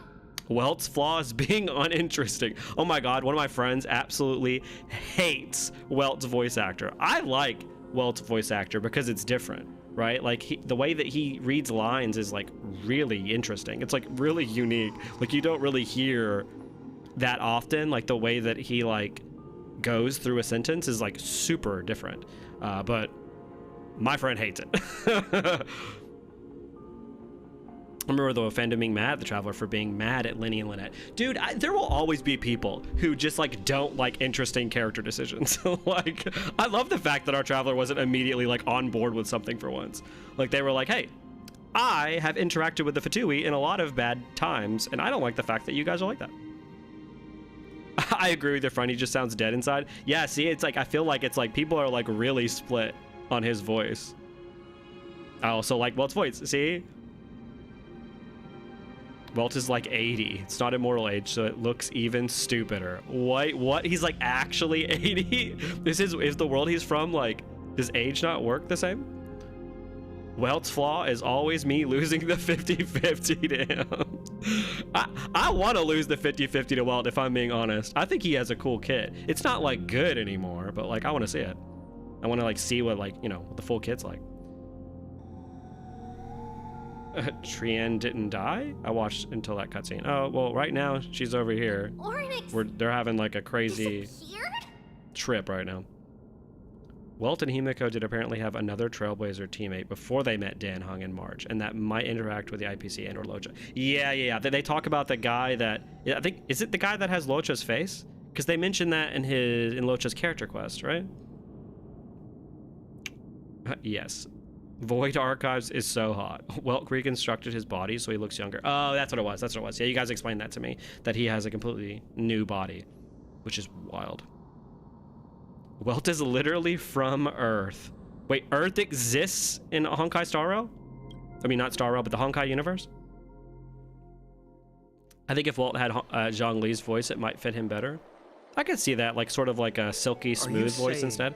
I do think it's interesting the way that he reads his lines, though. Like, I feel like no one else could read it like that. And for some people, they don't like it. I think it's kind of cool. This is the most plausible. Ooh, another Hunter of the Core Flames is actually a really cool idea. First, I like this. It has a vessel that can hold core flames. Second, ooh, imagine if he's trying to assassinate all of our demigod friends. That's a cool idea. Let's start with the first premise. Its peculiar and even cooler if it turns out to be Phanon. Please be Phanon. Can interact with a core flame, as evidenced by the pull I felt when it stabbed into my chest. I hypothesized that the blade can sense, absorb, or even retain. Ooh, that's flames. sick. The second premise is even more explicit. When it was engaged in fierce battle with many of us and was heavily distracted, it remained consistently focused on me. Or rather, on the Titan Cersei's inside me. So it's plundering the flames. But if your argument holds up, wouldn't he be headed to Akama soon? The vortex of Genesis is full of the Titan's core flames. Earth exists, but it feels like nobody knows what Earth is. Like it's sealed off or something. Or it's actually multiversal hopping. Yeah, I guess I could see, like, obviously, like, there's, like, the allusions to Genshin in this game, too, right? Like, there's the, there's, like, actually items from Genshin in the space station, right? So when is the ZZZ? Is it a train wreck coming? Don't have to answer. I do want to make a, like, part 1 full video that talks about, like, basically from, you know, 1.0 all the way, I guess, to 1.4, since that's like the soft reboot, or not reboot, but like the end of the first season. Again, I don't even think of it as an ending, but I want to talk about those. Earth isn't a big thing in a space adventure. All right, it's 1:36 a.m. I will go to sleep. Can't wait to wake up after 12 hours and do nothing all day. Good night, everyone. Good night. Thank you for being here. Not necessarily. It's fun talking to you guys. Let's call that person the Flame Reaver for now. Flame Reaver. If Flame my Keeper. presumption holds, that person has 3 targets. The first target is me. Oh, what if he pops second up and just like target is murders who the hasn't babies? fallen. And the third That is would be Akuma so dark. and the There's no way vortex they of would do Genesis, it. where the core flames are housed. But I suspect Akuma won't be their first target. Kefali's core flame is guarded by the Council of Elders' arcane power. Is there a popular character in HSR that you don't Fagusa's like? water curtain should be able to block out I any guess external list your guys' favorite character in the game. I guess it has to be pre-Amphorius, because so far, spoilers, I think I like most Amphorius characters. There's no one so far in Amphorius that I'm like, ugh. Like, I think I like most of them. But as for the other worlds, it's debatable. I think it's more like the first half of season 1 and not the actual ending, which is why it was so weird that it doesn't even really feel like it's the end of a first half. Like, the climax was like us fighting a guy, a part of the police who hadn't really been set up as a character. Aventurine, Serval, Aventurine, Kafka, Firefly. Okay. Aventurine. Liked him. Then that final scene of his happened. Not that much of a fan anymore. Serval, she's a fine side character. I'm glad she was just like given not much. I think it's weird that they had her connected to the main villain and then didn't really do anything with that. And then she kind of just like, oh, it sucks, she's dead. And that was just kind of a thing that they did past, but she's a side character. It's not a big of a deal. I actually really like Kafka. My biggest issue with Kafka is that they spoiled in a live stream like 2 years ago at this point that she joined the Stellaron Hunters because she can't feel fear. Why was that not something illustrated in the game? Like, it's so wild. Like, that's probably in her character file, but like, it is so beyond me why like these like really cool ideas aren't utilized in the story at all. Firefly is similar to Aventurine. I think it might be controversial that I liked how Firefly was used at the beginning of Penacony, and then the second she like has the first fake death, she's bad for the rest of the entire arc, like catastrophically bad. The rest of the entire arc. Asta is like the most non-character. I feel like she's almost unneeded. You know what I'm saying? Like, they just wanted more pullable characters on the space station. She's completely unneeded. She does like nothing at all. Like, why not just have her role there on the space station and then just like be done with it? The whereabouts of Thanatos. She does nothing, and her story quest is like ultra As boring. for Aquila, can you fly?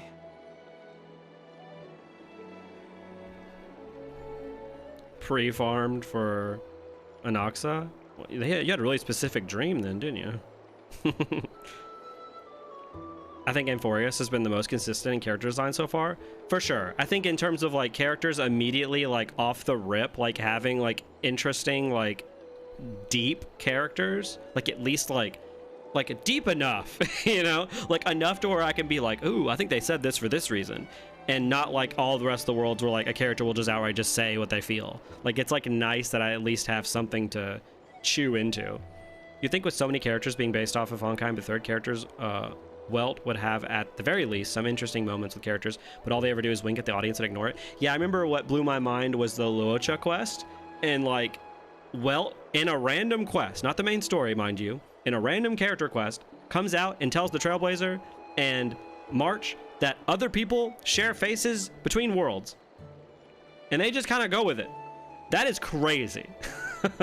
that was just dropped in a character quest. Oh yeah, by the way, there are people out there that basically share the same like soul, basically, but not the same soul, but they have the same trajectory in their worlds and the same faces. Like, it was wild that it was just like dropped like that. She talks about not being able to feel fear in her character quest in the Truth Lie game. Yeah, but like, is that enough? I'm not sure that's enough. I'm obsessed with Asta. That's interesting. Like, obsessed with her design or like as a character? Amphorius have great designs, but I wish they had more Greek inspiration in them, like Aglaia and Mighty. It does feel a little mixed on who's designed based on Greek stuff and who isn't. Asta's only IPC connection for later, maybe? Yeah, Asta is so needed. She funds herders broke ass.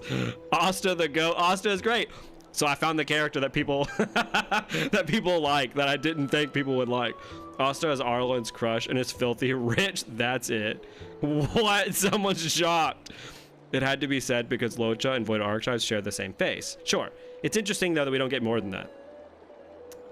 More money than sense. Micromanaging. Oh, I didn't know. See?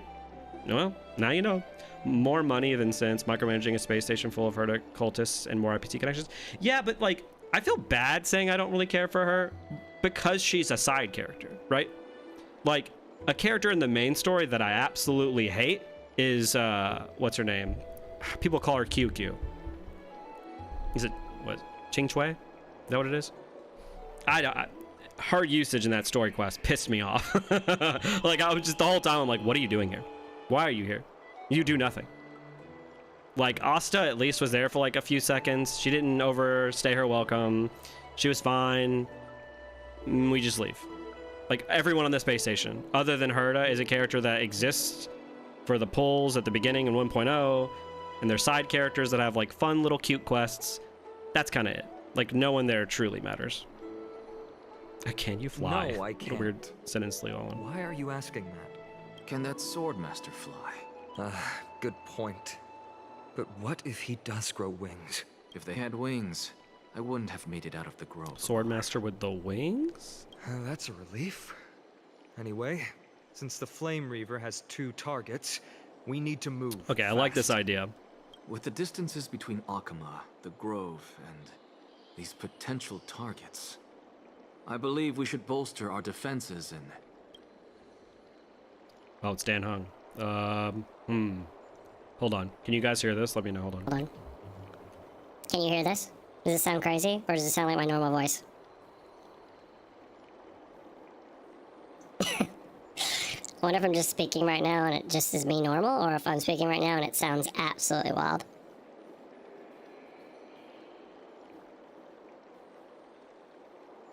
Bad news, Phanon. Treeby is missing. The last time the 3 of them were seen was in... The Abyss of Fate! Huge. So you guys said like, oh, you guys have thoughts about QQ. I hate Herda Space Station because of the NPCs. Yeah, it feels like if I were to be like, you know, critical cap me, which I always am for being honest. I feel like the space station fundamentally purely exists as sort of like obviously an expository hub, but also because like they needed a first place to introduce like the end game at the time, or to introduce the simulated universe, right? And they didn't, it felt like they didn't really know where to introduce it, and that's why like in the first few hours you're going through the simulated universe, which again is a weird pacing decision, but I get it from like a game making perspective. And I feel like that's why the space station exists. And so they're like, well, we need to populate it with people. We can't just have one character be here.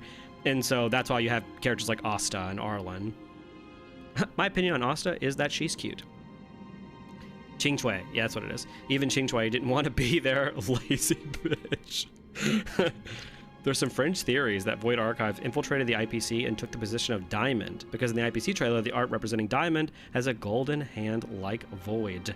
Can you imagine how cool that would be if we get Welt actually having emotional moments? Except Screwlum, you can't pull him. Screwlum will never be pulled. He's never gonna happen. I feel like I like Qingchui because she's cute, and I like Mahjong, but yeah, she should not have been in the main quest. Throw her in an event or a side story. Yeah, or treat her like how the side characters are treated on Yurilo. Like, I think the worst side character on Yurilo in terms of how they're treated in the main story is Hook, because we spend a little too much time on Hook, but like the rest are fine. Like, they're there, they have somewhat of a connection to like a character that's main or the main plot a little bit. They don't overstay their welcome, and they just like exist, and they forward a little bit of the plot, and then we move on. And they're not so important where like we spend so much weird time like following them around. Even worse, in a now locked out conversation, Luotra reveals that Dan Heng told him that a previous member of the Express, Void Archives, did something really bad to the point they can't bring him up. What? Yeah, Jane Doe and Seth just exist in CCZ and don't do anything. Yeah, I remember when people were like, oh, the Jane Doe quest is so good, you have to play it. And I was like, okay, I'll try it out. And I played it, and I was like, okay. I don't know why people were raving about it. Qingchui was my favorite in the beta, but damn, what a weird way to put a character in the story. Yeah, I agree. I remember when I said that in my my Law Fu video, people were mad. People were like, well, you don't understand. She's a character. And it's like, yeah, like I get that, but like just from a writing perspective, like I think a lot of people take what I say as like a diss on like the character's lore, or like if you like the character, or if you think the character's like cool or cute or whatever. Like all of that's perfectly fine. Like all of my shit is just about the storytelling, you know? QQ really helped remove any mild bit of tension on the Lawfu. We really didn't see the war that was apparently happening on this side, but having this gremlin bitch about she doesn't want to work even a little was just bewildering. Yeah, the tonal shift there was really weird. High pitch, there we go. The voice sounded like regular Dan. It's for always important in Relo, I don't remember. A little bit. I think the Jane Doe quest would have been better if Jane wasn't a spy and Seth actually redeemed her. That's a really good idea too. Jane Doe quest is pretty good, but it's separated from the main story, so it doesn't really feel impactful. Yeah, I feel like it would feel impactful if like Jane Doe mattered. I remember she shows up in 1.4 for like 5 seconds, and she's like, ah yes, you called me up, and I figured out where they were. And it's like, hey, good on you guys, writers, for giving her something to do, but she still doesn't matter. She's like the quintessential like gacha side character, pullable character that like looks really cool and has like a cool like backstory, but like is not important at all for the main story. Are you in here? No response at all. Did they A giant statue just completely disappeared. This is some lost shit right now.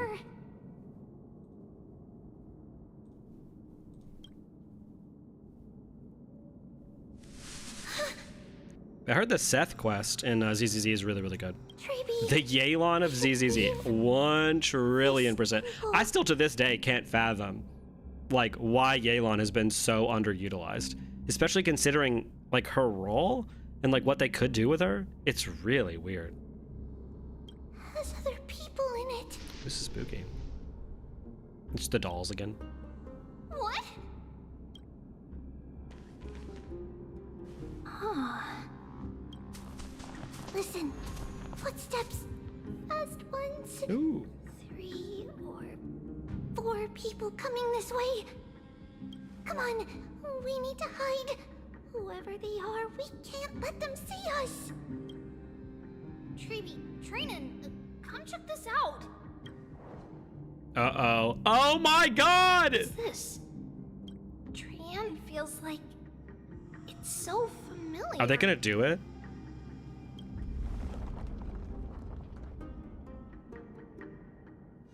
Oh my god. We gotta get him. Ah!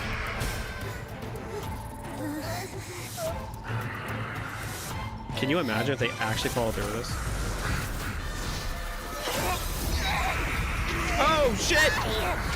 Kill him, baby! You're a child! But you're a god! Oh. Treeby. Oh!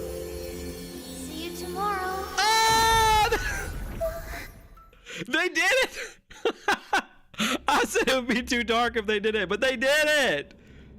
Oh. Oh, is she dead? I feel like she's dead. That was fucking nuts. Let's give some claps for that. That was crazy.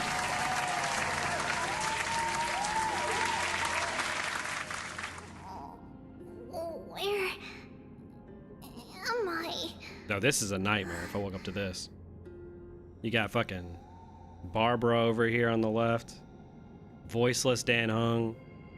Nerdy ass Phanon.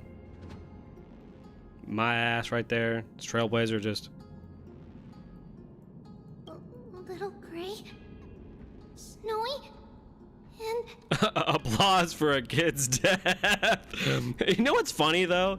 If she really did die, obviously it's like the argument could be what we said before of like, well, there's like 1,000 Treebees and all these other ones have died, but like she's still technically the same person, so she only lost a part of herself. It's kind of like, I don't know, is it morbidly like if she like lost a finger?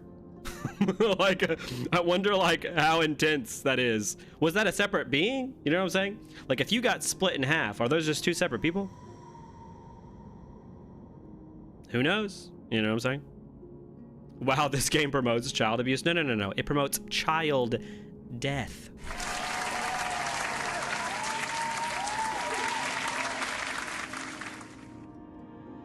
Like, Himeko hates Void Archives. Well, never mentions him because of an actual event, and this only alluded to again, but not really, with their introduction of just like 10 patches later. Yeah, I think what's weird about the whole Void Archive stuff is that there's like, are there even any like hints that they existed on the Express? Because they travel on the Express too, right? She's also a very popular character. Oh, QQ? But I do have hope that they'll bring Jane Doe back, because when ZZZ brings characters back, they somehow become important in the story. That's a good point. It's definitely not impossible, especially it's so early on. Only 2 more. That's dark. I love it. Creating a 3-in-1 so they could do a death. That's how you kill off characters. You just got to create multiple of the same. Oh my god, it does have a spot that could fit a vision. That is crazy. You're right. She is a Genshin character. This is a Genshin simulation. She was already dying because she'd used the gate at the garden. Now she did it twice. Also, it's pretty fucked that Trien didn't notice that she was cut off from the mind hive. Yeah, hive mind. Oh, that makes it totally better. Well, 997 already died, so what's one more? I wonder if these are the final shards of Treebios. Yeah, it kind of seems that way, right? Like these are the last 2 left. So wait, okay. I'm not wrong here. I don't have Treebie, but there are 3 Treebies when you pull for them, right? They did that little high five in their skill that we did earlier, right? So you're playing, technically, if you have Treebie, you're playing a dead character.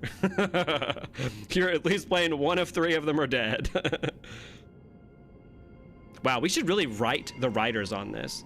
We need to... I'm mad. How dare Hoyoverse allow me to play a dead character? No, that's cool. I love that. It's so funny. People were like, oh, it's so... People would be pissed if that happened, and it happens. The party bot in the Party Express has Void Archive's voice. That's what it is. That's what it is. The bartender. Yeah. Himeko mentions that in the... Yeah. Shus has Void Archive's name above the text at one point when referring to his creator, and that is his only name drop ever. Okay, yeah, that's what it was. We piloting a corpse. Gallagher and Misha are dead, so it's fine. Yeah, what I always thought was interesting about Gallagher and Misha is that they never technically were like alive to begin with, right? Like they were already like other people's like dead wills. Yeah, they never existed though. But I mean, that's an interesting point. Again, philosophically, were they actually alive? Did Gallagher have emotions? I don't know. We need a clinical psychologist to tell us. Yeah. OG playable Tingyun is also Fantilia too. Is that being confirmed? First 5-star dead character. Yo, we in, you know? We up. We only saw the 2 of you collapsed on the side of the road when we arrived. Danny and I looked around, but we couldn't find I need to see if they are like, oh, her ass is dead. Oh, you know what's bullshit though? if you don't see a character die, the rule of thumb is that they're not dead. She kind of could have just went through her own portal, I guess. Although, they're probably not going to show us a dead child. So, maybe I take that back. Let's be fair. What about the black-robed swordmaster? Blast it! Of course it's Also, him. this is kind of Anoxa's fault. Anoxa said that he basically figured this shit out the second that he was given, like, the, like, soul, basically, right? And that he noticed that the swordsman was coming towards him and was very clearly trying to get the soul into his sword. He could tell that too. So it's like, Anoxa kind of should have been faster on telling everyone, you know, through their phones before Treeby goes off on her own as a child. Why was no one watching the child? Gallagher was alcoholic at 13. Truly says a lot about Penacony. The I am 13 line is the craziest, funniest line ever. I need to put that on my soundboard. It is so good. It is so stupid. Yo, hi, show us dead child. Hi, Ember. Epic starting line. Is Phanon related to Paimon? Probably. We were still too That late. would be less dumb Here's something bad than has I am happened to 13 Ornyx's core flame. from Gallagher. Then He says it so straight too. He's like, I am 13.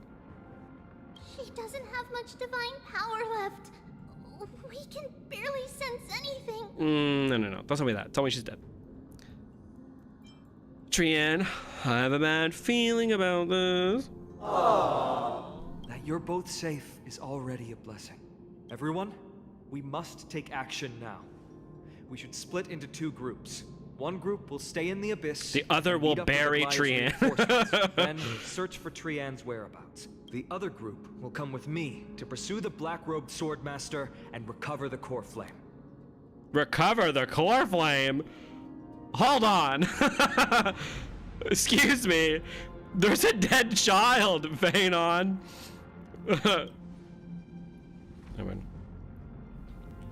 Do you know where it's headed? I didn't get to tell you this before, but Anaxa and I already have our misgivings about the Black Tide, so we've made preparations.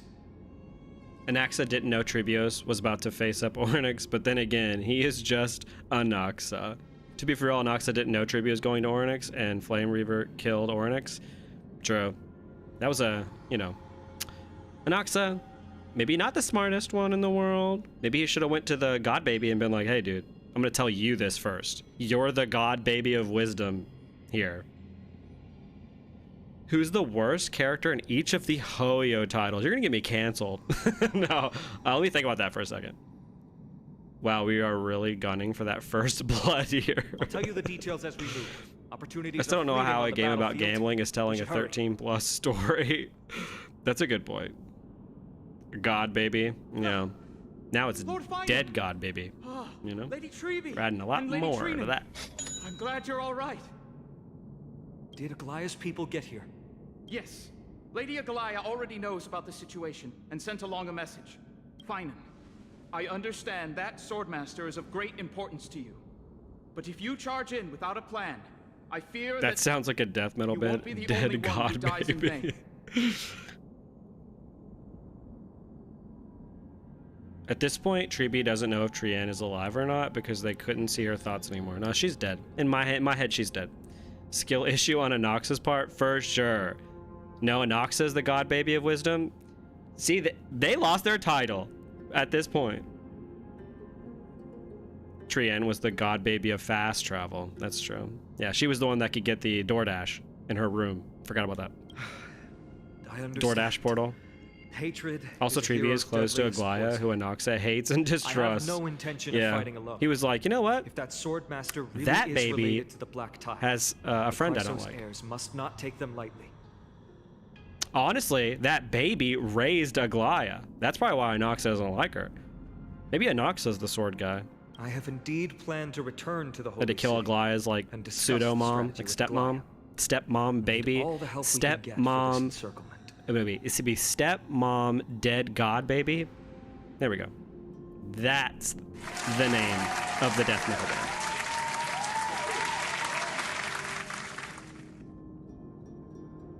Oh, this is Dan Hong. Why don't we split up as previously discussed? Hyacinth and I will stay to regroup with the reinforcements. You go back to the Holy City with everyone else and tell Aglaya about your plan. Trinan will stay in the Abyss too. That way, both sides can communicate with each other if anything happens. Thank you, everyone. But yeah, I think if I had to say who the worst characters are, Gallagher might be the worst character in Star Rail. I know I've shit on him 558,000 times in like the span of like 4 videos, but legitimately a character that's dedicated to just exposition and ruined the entire mystery arc of an entire arc in one conversation is like legitimately impressively bad. As for Genshin, I have to think on that. Same thing with ZZ. Come to me first, Finan. Aggie, there's Oh my no god, she need said what to I said. scold Snowy. Akuma is currently in grave danger. I know. It's beyond my imagination that the only 2 titans humankind can still rely on fell in such quick succession. I've never seen the golden thread pulled this taut, as if it could snap at any moment. Finan, tell us your plan. Time is of the essence. Treebee's E6 art as Treebee holding a Trian. Oh shit. And a Trinan doll. So take that as you want. Oh my god. Noxa X Aglaya is so cool though. Oh my god. Let's see. Gallagher, worst character, but most meta 4-star. He is legitimately very cool. I think his design is like a cool idea. You know what I'm saying? But Gallagher's arms, you see? You guys go off of the rule of hot. That's what you go off of, you know? To be fair, Gallagher said he's 13 because he has to lie. He's a construct made by a history fictionologist. Can we please explain what the fuck a fictionologist is? Can I get someone to explain that? I love, like, that whole... I remember someone put that in my comment, and like that on my big video. They're like, yeah, you didn't like that conversation, but Gallagher is a fictionologist. And I'm like, almost everything he said in that conversation was real. He legitimately solved 90% of all of the mysteries of the entire arc. And people are going to throw that away because he's a fictionologist? It's incredible. I love it so much. Title of the stream is super funny. Sad I didn't come in earlier. Well, welcome, JoJo's Bizarre Vent Oreo. Incredible name. Natasha literally exists. Such a waste of a character. I feel like that's controversial for a lot of people. Went from feared mercenary to underworld doctor. I actually kind of like her story quest though. Your enemy to enjoy a good story. That's the true enemy, is me. I like where this is though. I like Amphoria so far. Okay. You know, I'm that guy that's too much of a fucking cynical prick, but I do actually like where this story is going. They're the followers of mythos. A person that studies fiction. You're so real for that. There are people who lie. That's it. So they're a person. Her story quest was so freaking basic though. Yeah, I kind of forgive it a little bit for being basic. Now, okay. Whose story quest are we really going to choose here?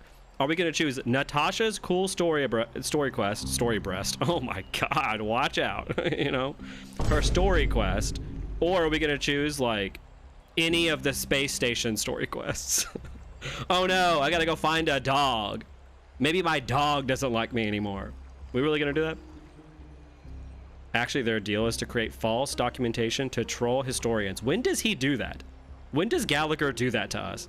I really hope they'd expand on her being the leader of an underworld militia. They sorta kinda do, but I can agree that, yeah, I could see why you wouldn't be a fan of that. I just realized that Gallagher should have just lied there. Would be a cool red herring. If Gallagher tried to like explain away everything and our cast walked away and they were like, what was that? Do we trust that guy? And then he's legit wrong on everything that he said. That would have been sick. I would have been all for that. I just came across the Beauty Knight and he's my favorite I've seen so far. Oh, he's incredible. They changed his voice. His first voice was like next level. His voice is still good, but his first voice was like incredible. History fictionologists are followers of Enigmata, designed to specifically go against Noose's predictions and make the truth obscure. But Gallagher, I don't think he's a history fictionologist. Just a creation of one. So, okay, so he's a personification or a memory amalgamation of a dead person who was a history fictionologist who, in his first conversation basically with us, tells us everything that's true. Like, it just blows my mind, man. It just blows my mind. I could talk about Gallagher all day. I find him legitimately very funny. Let's see.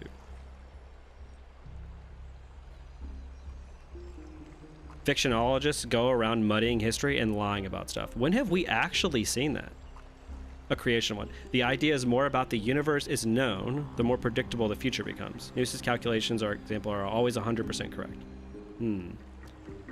I like the space station quest. There the guy receives telegrams from his lover that's visiting a black hole. Oh yeah, the side quest? That was actually really cool. I did like that. History fictionologists try and introduce bad information into system to prevent the universe from becoming too predictable.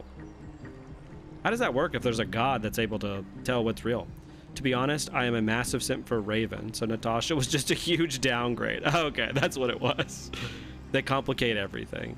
History fictionologists are the opposite of the Garden of Recollection. They're able to alter history on meta level to the point it also can change reality. So did Gallagher change reality?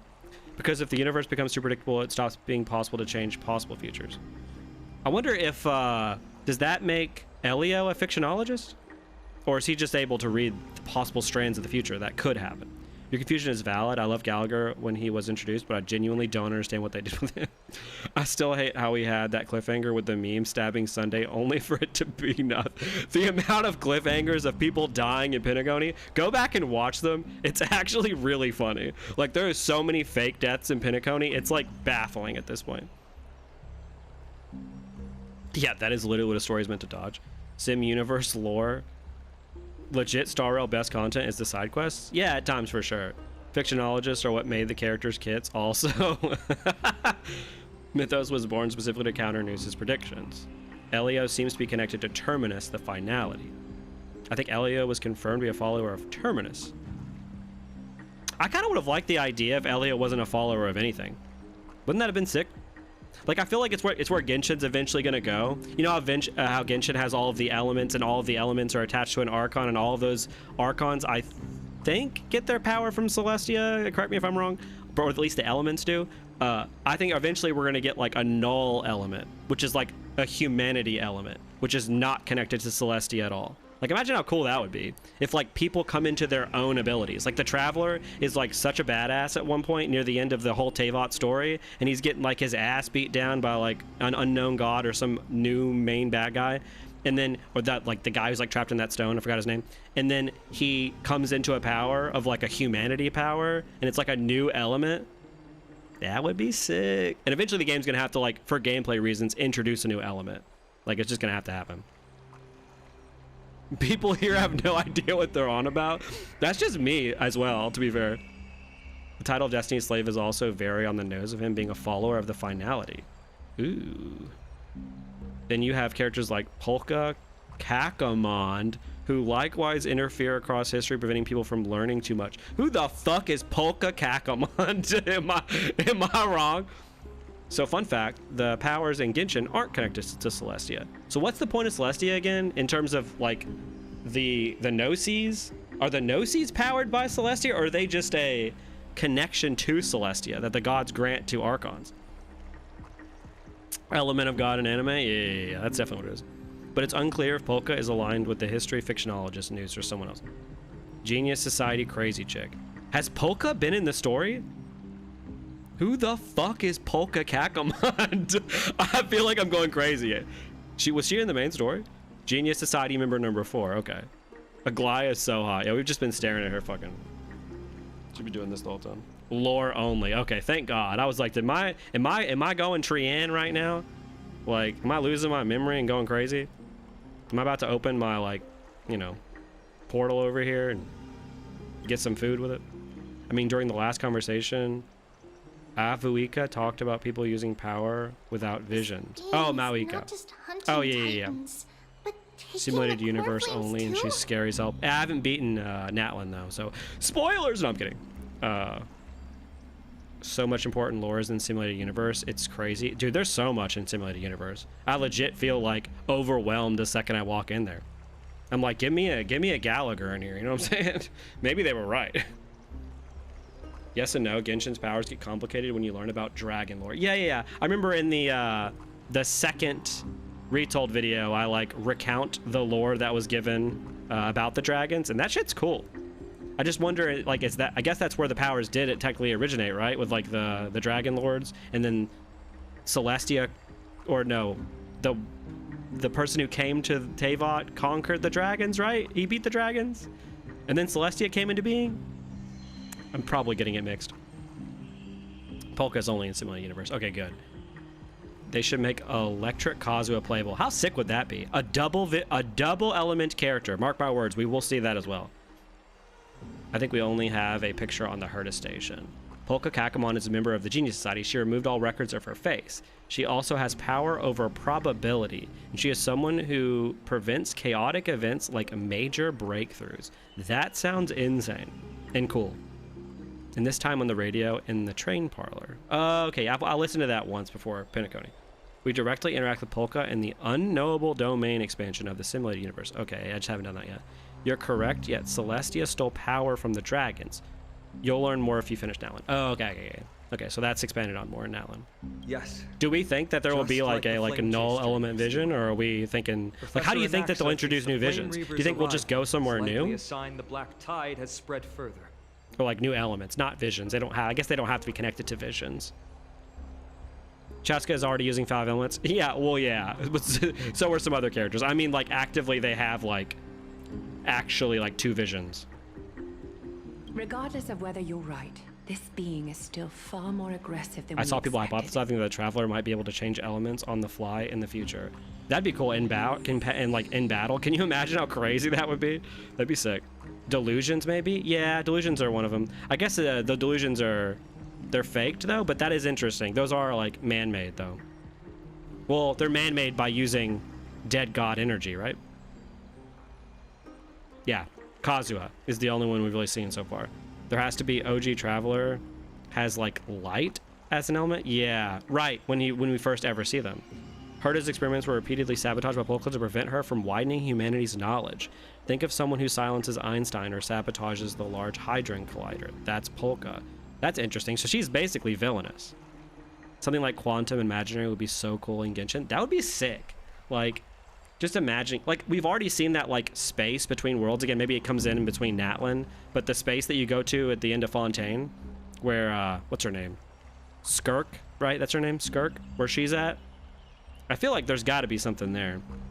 But its madness is also Travelers switch between multiple elements at the start of Natlin, but we never see it in combat. That's true. Because Hoyo hates us. Humans can lure it into a trap. Yeah. I mean, the Traveler is unique. He's a unique little boy. It's weird, though, that, like, every single researcher on Earth is not trying to study the Traveler. You know? Anaxa had already left the Holy City with Cersei's core flame while we were on our way to the Abyss. So he can make preparations for the battlefield. Tell me, what makes you think this won't end with us losing another core flame? Did you play all of Natlin's quest? Not yet, no. I'm like, I feel like I'm definitely 50% through. I just don't know how far. Because this time, the power from I got to the Power Rangers point where they're all trying to, like, get all their powers. They're all trying to get their, like, lineage powers. He is the key. Oh my god, it's us. I have a stellar one. Can we pass it off as a core flame? We need your other companion too. Phanon's like, I don't know what you're talking about. It's also weird that no one is wondering what the hell Paimon is. I will mention that every day of my life. And not only how weird Paimon is, like, and what they are, because we've never seen anything similar to Paimon, or well, basically never. It's the fact that, like, no one ever asks our Traveler, like, hey, you mentioned how you're from another world. What's with that? Or even Paimon, like, why do they never talk about this? Quantum Imaginary is basically, hold on, let me back up.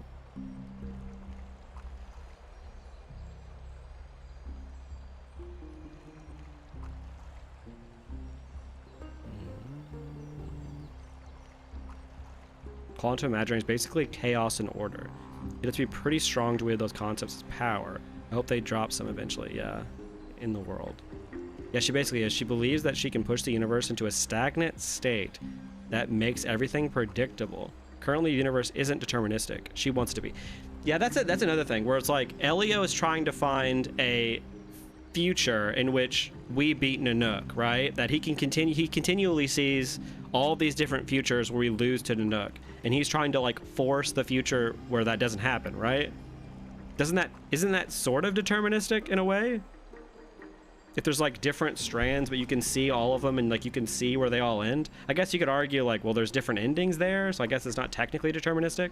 But if you can see all possible futures, like Polka's probability powers are insane. She's able to put events in motion by manipulating the butterfly effect. So she's able to kill people by manipulating cause and effect. Oh my god, she's basically Final Destination. She Final Destination people's asses. Seems like Paimon has some sort of cognition manipulation power, so people don't question its existence. If that's the case, I will applaud the game. Maybe Paimon is never made and was made by our imagination because we missed our sibling. I could see that as well. I think that, again, our Traveler and Paimon and the sibling, especially our Traveler and the Paimon, there's something obviously off about them in a sense of like, they're clearly not supposed to be a part of the events that take place. Like, I think that, like I said in that one video, I think that they're eventually made by the, what's it called? The Abyss Wheel or whatever that can like insert new timelines into the world or like new things into the world. I think they're made by that.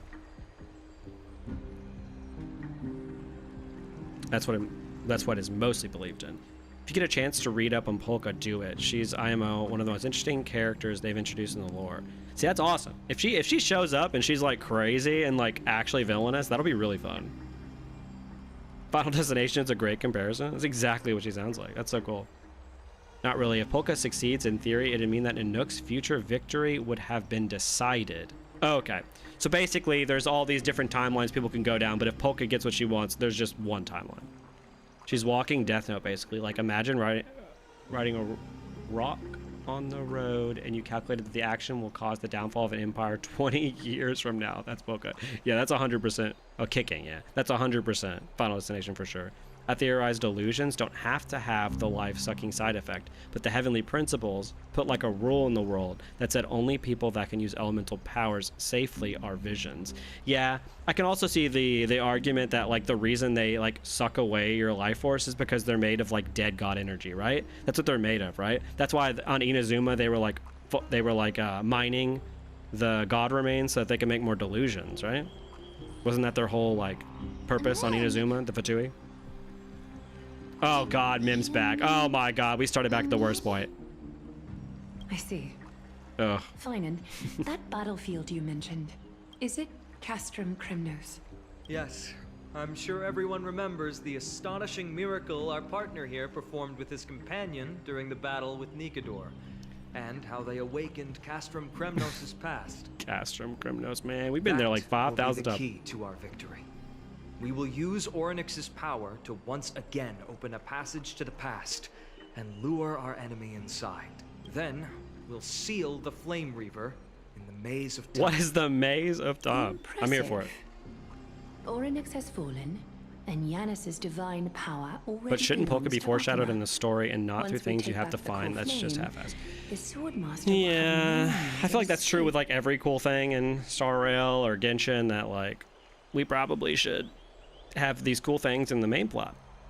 It's very clever. I like how Mim is Using the becoming able to element of speak more. surprise Yeah, instead that of part is brute cool. It's strength.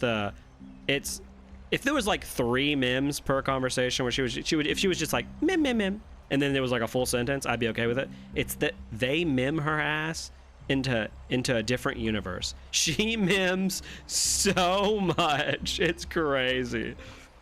Not really Polka, very much is a side quest. Polka is mentioned by name in one of the ratio quests, but lore is sort of always buried in HSR and Genshin. Yeah. What do you guys think? Which of the lores do you like more? Because I said earlier, I think I like Genshin's lore more than HSR. Like, at least in terms of like how well written it is. Because I think it actually foreshadows the future as well in Genshin because it's all one world. Whereas like in Star Rail, it's like I feel like some of the lore probably doesn't matter as much as others because there's like 800 worlds and all this stuff is going on. I don't mind having cool stuff in the background. It reminds me of a Souls game. That's true. Yeah, it's a different way of storytelling. It's just that I don't like when like, especially like the Astral Express, when their stuff is in the background. I think that is bad. But when some of the other stuff, it's fine.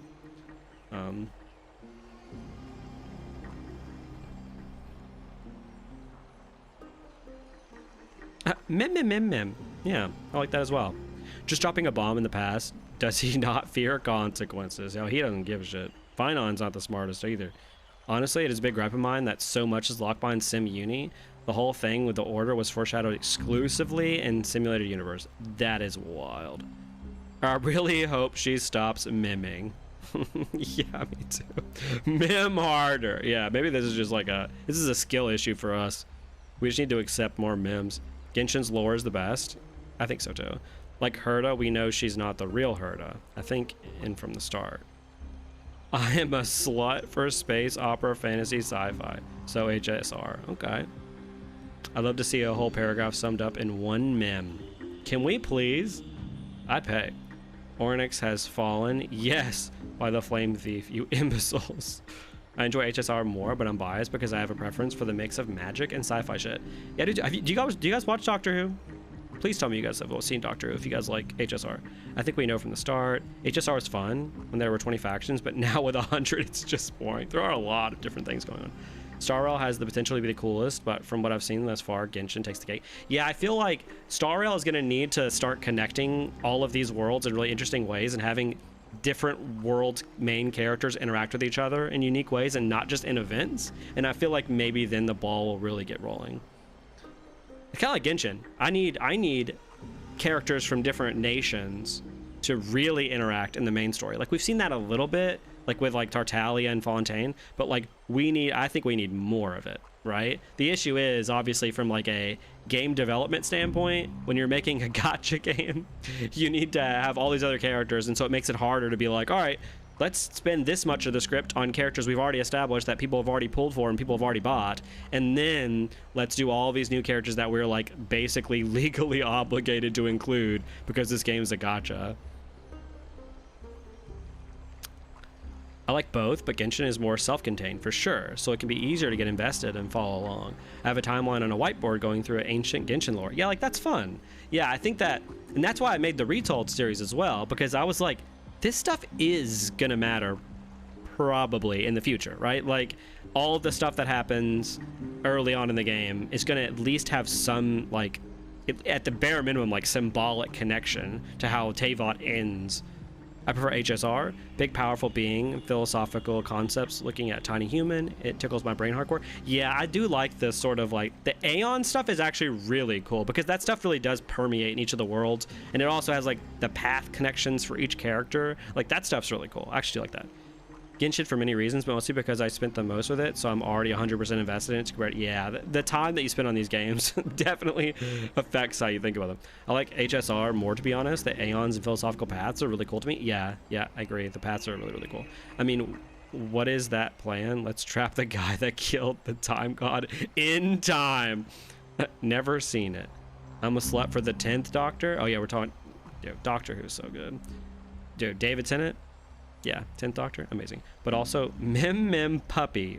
Mim. It's so adorable. That's true. That's a soundboard as well. I love Doctor Who and also enjoy HSR, so maybe there's a connection there. I think the connection there is it's basically super similar. Like from like a plot standpoint. Like, essentially the Astral Express is the TARDIS, and all of the characters with your main character are the companions. And then your Trailblazer is kind of, sort of, a little bit like the Doctor, especially if he's actually a new version of like Elio or someone else, right? That he used to have this like these old companions like Kafka and Blade and all of them, and then we have all these new companions on our like new like version of the TARDIS. I like HSR simply because I prefer sci-fi stuff over fantasy. I also think that Genshin, well, you know what's weird about, it's interesting about that. Genshin is kind of dipping its toes into the sci-fi, and not only because of the, you know, motorcycles and, you know, pantsuits. I also think that Genshin also took its time to get rolling, like post Inazuma, things really started ramping up quality-wise. Yeah, I completely agree. I still expect the end of Genshin will have the Archon go full Avengers Assemble. Yeah, it's gonna be on your left, and you're gonna see Zhongli sipping some Osmanthus wine. Alt forms are the solution, but Genshin wrote themselves into a corner regarding alt forms. Yeah, why don't we get alt 5 stars that you can pull for? I know this counts as a spoiler, but in Atlan they made connections between the main quest and the world quest, and this is something I don't see HSR doing. Yeah, not as much. Making one lore drop at the start and then in the finale when you forget the thing. Yeah, that's why the Retold series exists. I've always explained the lore difference as Genshin is influenced hardcore by world religions and history, and HSR is influenced by philosophy. Both are sick as fuck. Yeah, I think that the influence part, though, was like stretched to its absolute limit on Penacony, considering the entirety of Penacony was just philosophy. The Aeon stuff is why I think the simulated universe stories are worth. Yeah, I think they are. They are worth, and I think for a lot of people, we're gonna need to see that stuff super matter in the main story. You know what I'm saying? Like, we're gonna need to see like a larger connection to all these Aeons in the main story, rather than just like, oh hey, this is, you know, so and so. I like how ZZZ does it. Like, Hugo Vlad was foreshadowed with Lycon's side story, and 1.6 seems like mainly a Lycon story with an Ambi side story. True.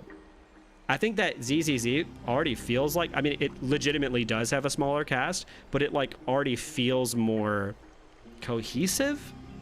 And I feel like that's because it follows the two main characters really closely. Genshin was always post-apocalyptic. Yes, which is, yeah, that's the sci-fi element. Genshin also takes a lot from philosophy. It's just Penacony exposited too much of it. Yeah. The philosophy, I learned philosophy exposition is my least favorite version of exposition. That is by far the worst. Can you do it, little one?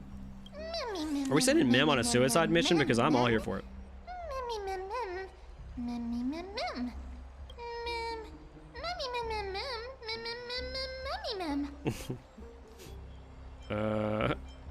Really? Then I'm gonna make a wish. Oh, come on. Oh, she said things. Such enthusiasm. I'm glad to see you're confident. By the way, the Council of Elders declared a state of emergency when Treeby went missing. Kynus and her following have heard tell of the incident at the Grove and are galvanizing support in secret. I fear she'll make her move before the I don't know if this counts as a spoiler, but in Natlan they make connections between the main quest and the world quests, and this is something I don't see HSR doing. Yeah, I mean, we might see it with Simulated Universe, but yeah, I mean, Genshin has been doing that for quite a bit. Like, that's why I include the like larger world quests in the Retold series, because they end up actually kind of mattering. Making one lore drop at the start and then the finale when you forget the thing. Let's see. We had a connection in Penacony with the Order. People didn't like it. Yeah, I didn't like that part either. Because in Genshin, people are limited in regards to element and weapon. Like, you can only have the 5th Pyro Claymore DPS that turns into a support vault form. Yeah, that actually is a really good point.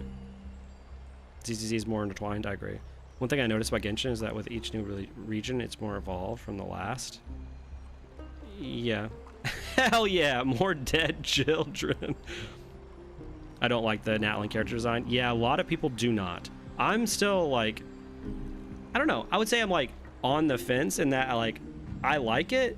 Like, I don't know, 70-30. I don't hate it. She's learning to speak. Our child is getting better. Yeah, that makes total sense. Genshin is limited by 7 elements and weapon types. HSR actively adding more path types and the game progresses. Yeah, I guess if you were to release a new version of a character, they'd have to be the same weapon. Well, I guess they wouldn't have to be the same weapon type, right? Like, you could give like a lore or story reason why they learned a new weapon, but they would have to be the same element because of the way that the lore pertains to visions. Yeah. You can't have, yeah. So they would have to say that keep the same vision. I still think you could do different weapons, to be fair. What are they plotting? Like, you could do a Tartalia's whole thing is that he makes all these different weapons with his water, you know? Like, you could just release a new form of Tartalia where he's using like a scythe, you know, with his water. And then his ultimate is him going into his delusion form or something. Like, you could do something interesting like that. That short-sighted politician. And yeah, the Black Tide could definitely be a payoff from Golden Gears. They talk about the Black Tide in Golden Gears? Or they talk about something that's similar to it? That ugly side of humanity is something we'll have to deal with eventually. Yeah, the fact that the Penacony reveal is foreshadowed. Yes, but the fact that it is revealed in Penacony itself in a single line where, well, it goes, oh yes, multiple paths can exist in the same, and it's just like, ooh. But that's a problem for another day.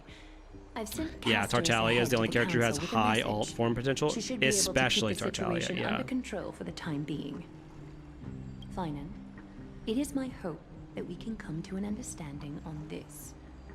We must take down. And you the could do Flame something Reaper like in one go and retrieve Venti the core again, flame. but you know, And in doing so, he uses like a grant sword, ourselves and an then the way that he advantage manipulates against the wind Council is of now Boundless. different. Like he's still wind, he's still manipulating wind, but ECCC is going to have a problem with their elements and attributes if they don't add more sooner or later. I think they will. I think all these games eventually know that they have to add quite a bit. Of course. Yeah, CCC literally just added an You may element. count on And it me catches to the lead the Japan world and the charge. newer SU story. I apologize for Oh, any tasking you connections to spearhead the plan once again, talking about in but Arkham Starro? is currently beset by enemies from within and without. Who's more puntable, Mim or Paimon? I've got to say Mim. At least Paimon's saying a sentence. Like they can, like Paimon can like plead for their life for me to not punt them, but like Mim can't, and so I just have to get rid of Mim. I have a feeling the Tartaglia thing is a one-off though, at least if they're limiting themselves by the lore. Tartag is supposed to be incredibly unique, and that's why he was recruited as a Harbinger. True, yeah, he has the whole, his backstory is super interesting. I remember when I first learned of Tartaglia's backstory, a friend was like, hey, did you know that Tartaglia trained in a different universe?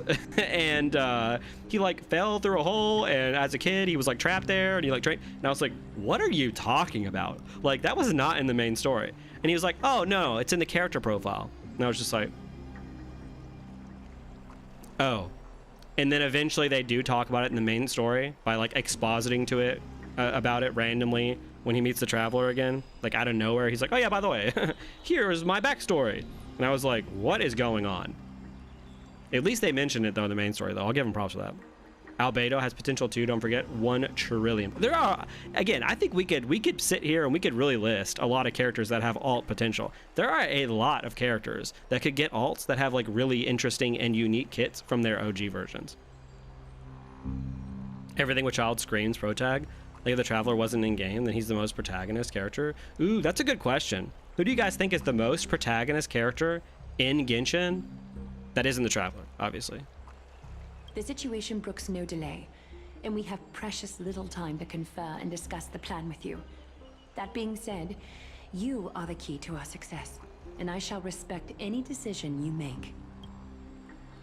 How do we make sure that the plan will work? I may not be as masterful as Trian when it comes to the Century Gate, but even I can open a nice big gate if I have enough time.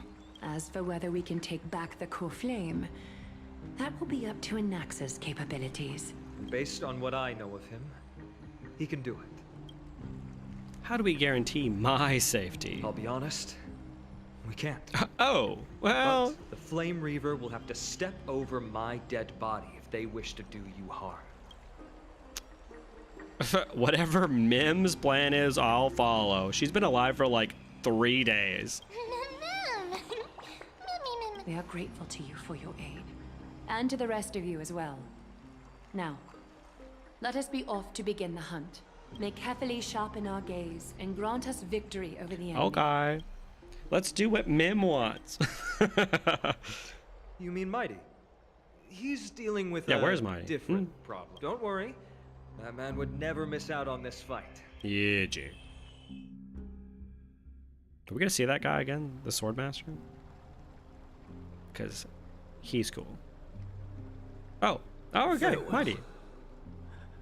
Yeah, you guys are right though. I like that this world at least shows us all the different perspectives of these characters. And they actually do have interesting ideas in them too. Like, I like that.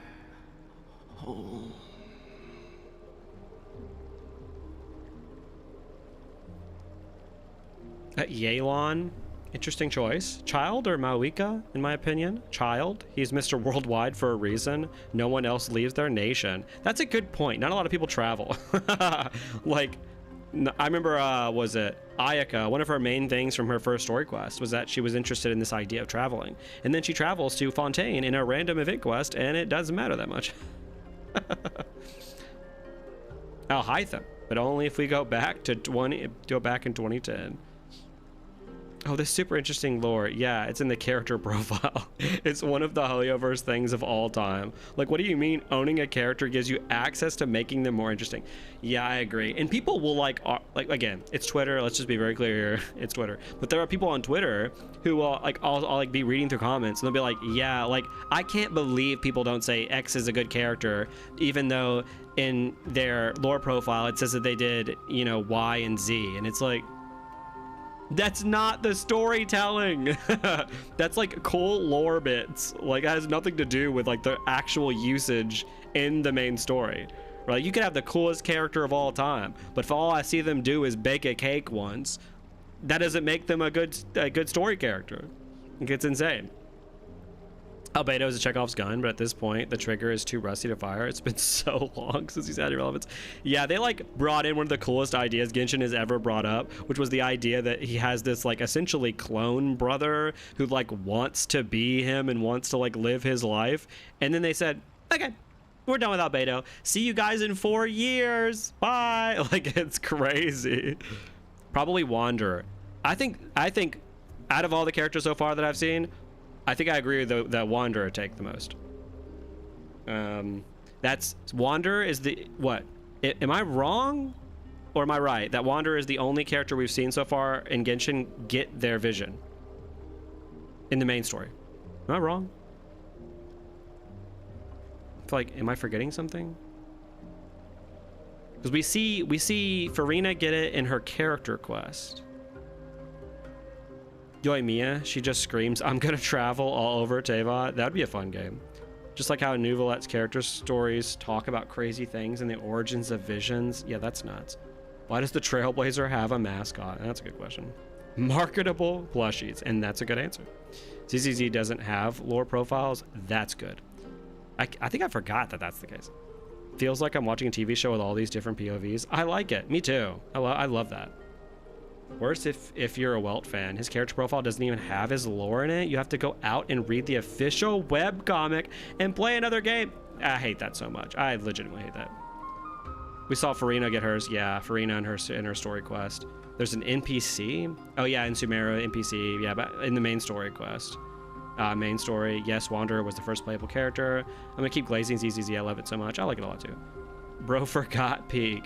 I mean, everything with Albedo has to happen later on because he's related to Rhine-Daughter and she's not showing up until the end. Yeah, that's why I believe he'll actually have a connection to the main story. I thought Wanderer gets his in his story quest. No, Wanderer's is in the main story.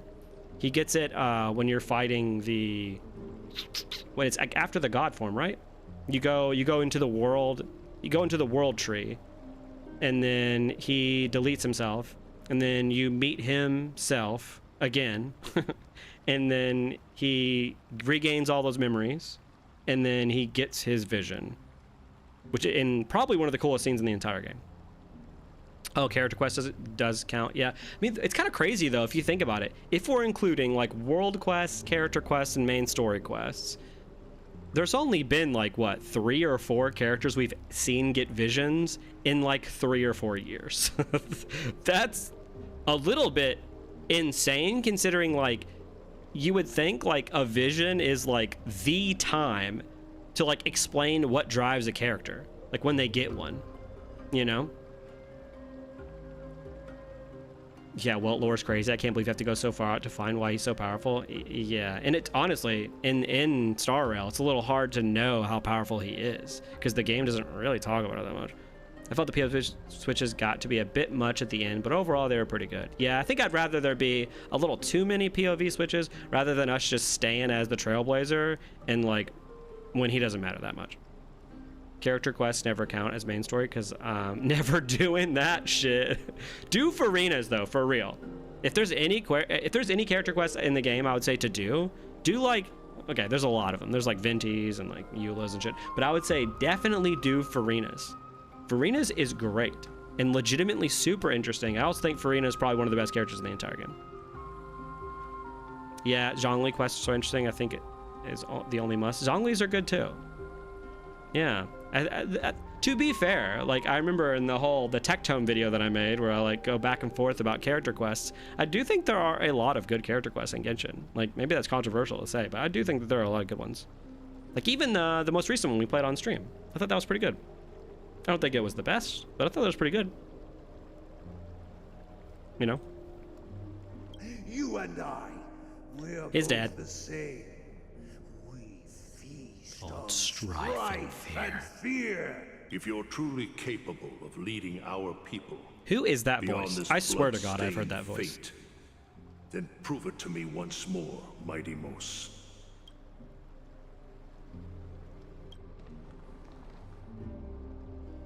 Oh, the boyfriends. I knew you'd be here. I heard you're about to set off on an expedition. Oh my God, he came to say goodbye. That's right. It's going to be a tough battle, and our destination is... turns out to be Castrum Cremnos. They love reusing this dungeon. They're like, all right, where are you guys gonna go? Castrum Cremnos? No, just the opposite. I'm here to tell you... All the Archon character quests might as well be main quests. I completely agree. I think they basically are, especially considering that some of them legitimately advance their characters and they advance the main story. Like, wasn't it Nahida's character quest, like her first or second one, that it talks about the dragons and has you meet one of them? Oh, I've done a lot of story quests. I stopped after like Fontaine. I did do Farina's and Nouvelette's and Linny's though. Okay, good ones. Yeah, most character quests DZZ aren't great except for Harmos's. Yeah, I thought so far they're like whatever. He sounds like Gaius. Oh my God, so true.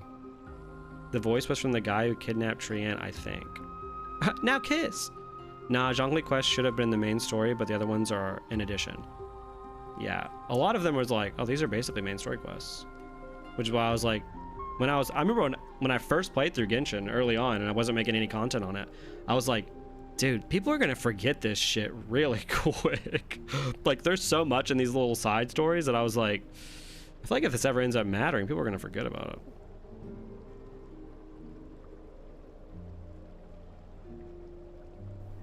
You can entrust the front lines to us this time. You can't afford yeah, it's just to an lose your insane world upcoming building battle in the Archon quest. Nahida's is the introduction to the dragons. Yeah, at least introduction to the Traveler to the dragons. Which does, what do you guys think? Like, in terms of, obviously it's like they're gonna reintroduce it, but do you think that like it is canon that the Traveler has read every lore book or not? Or is that like a weird thing to ask? Because like when we get lore books, are we to assume that the Traveler has this knowledge because technically the Traveler could have also read them? You know what I'm saying?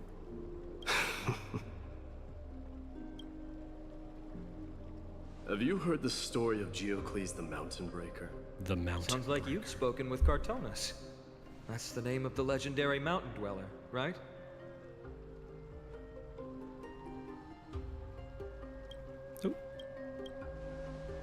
Let's have a chat before we go our separate ways. Cartonus told me that back in ancient Oh shit! times, Oh, I'm sorry, mountain Cartonus! dwellers lived in seclusion. Spent their days toiling and My boy! living a simple and peaceful life away from strife. But Geocles was different. He resisted their traditional way of life, yearning for the world beyond the mountain. They're safe, but humdrum culture was like fetters around him.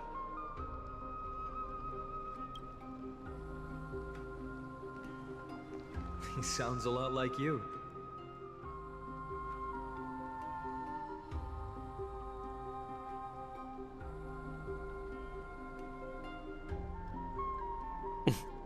Yeah, I mean, with 7 years and hundreds of hours, they are gonna forget a lot. Yeah, the writers just have to start watching my Retold series. Alien Space sets up Welt going to HSR, but it's like they're scared to have this optional reading actually matter, so they refuse to have Welt and Himiko's dynamic go into the depth it should be.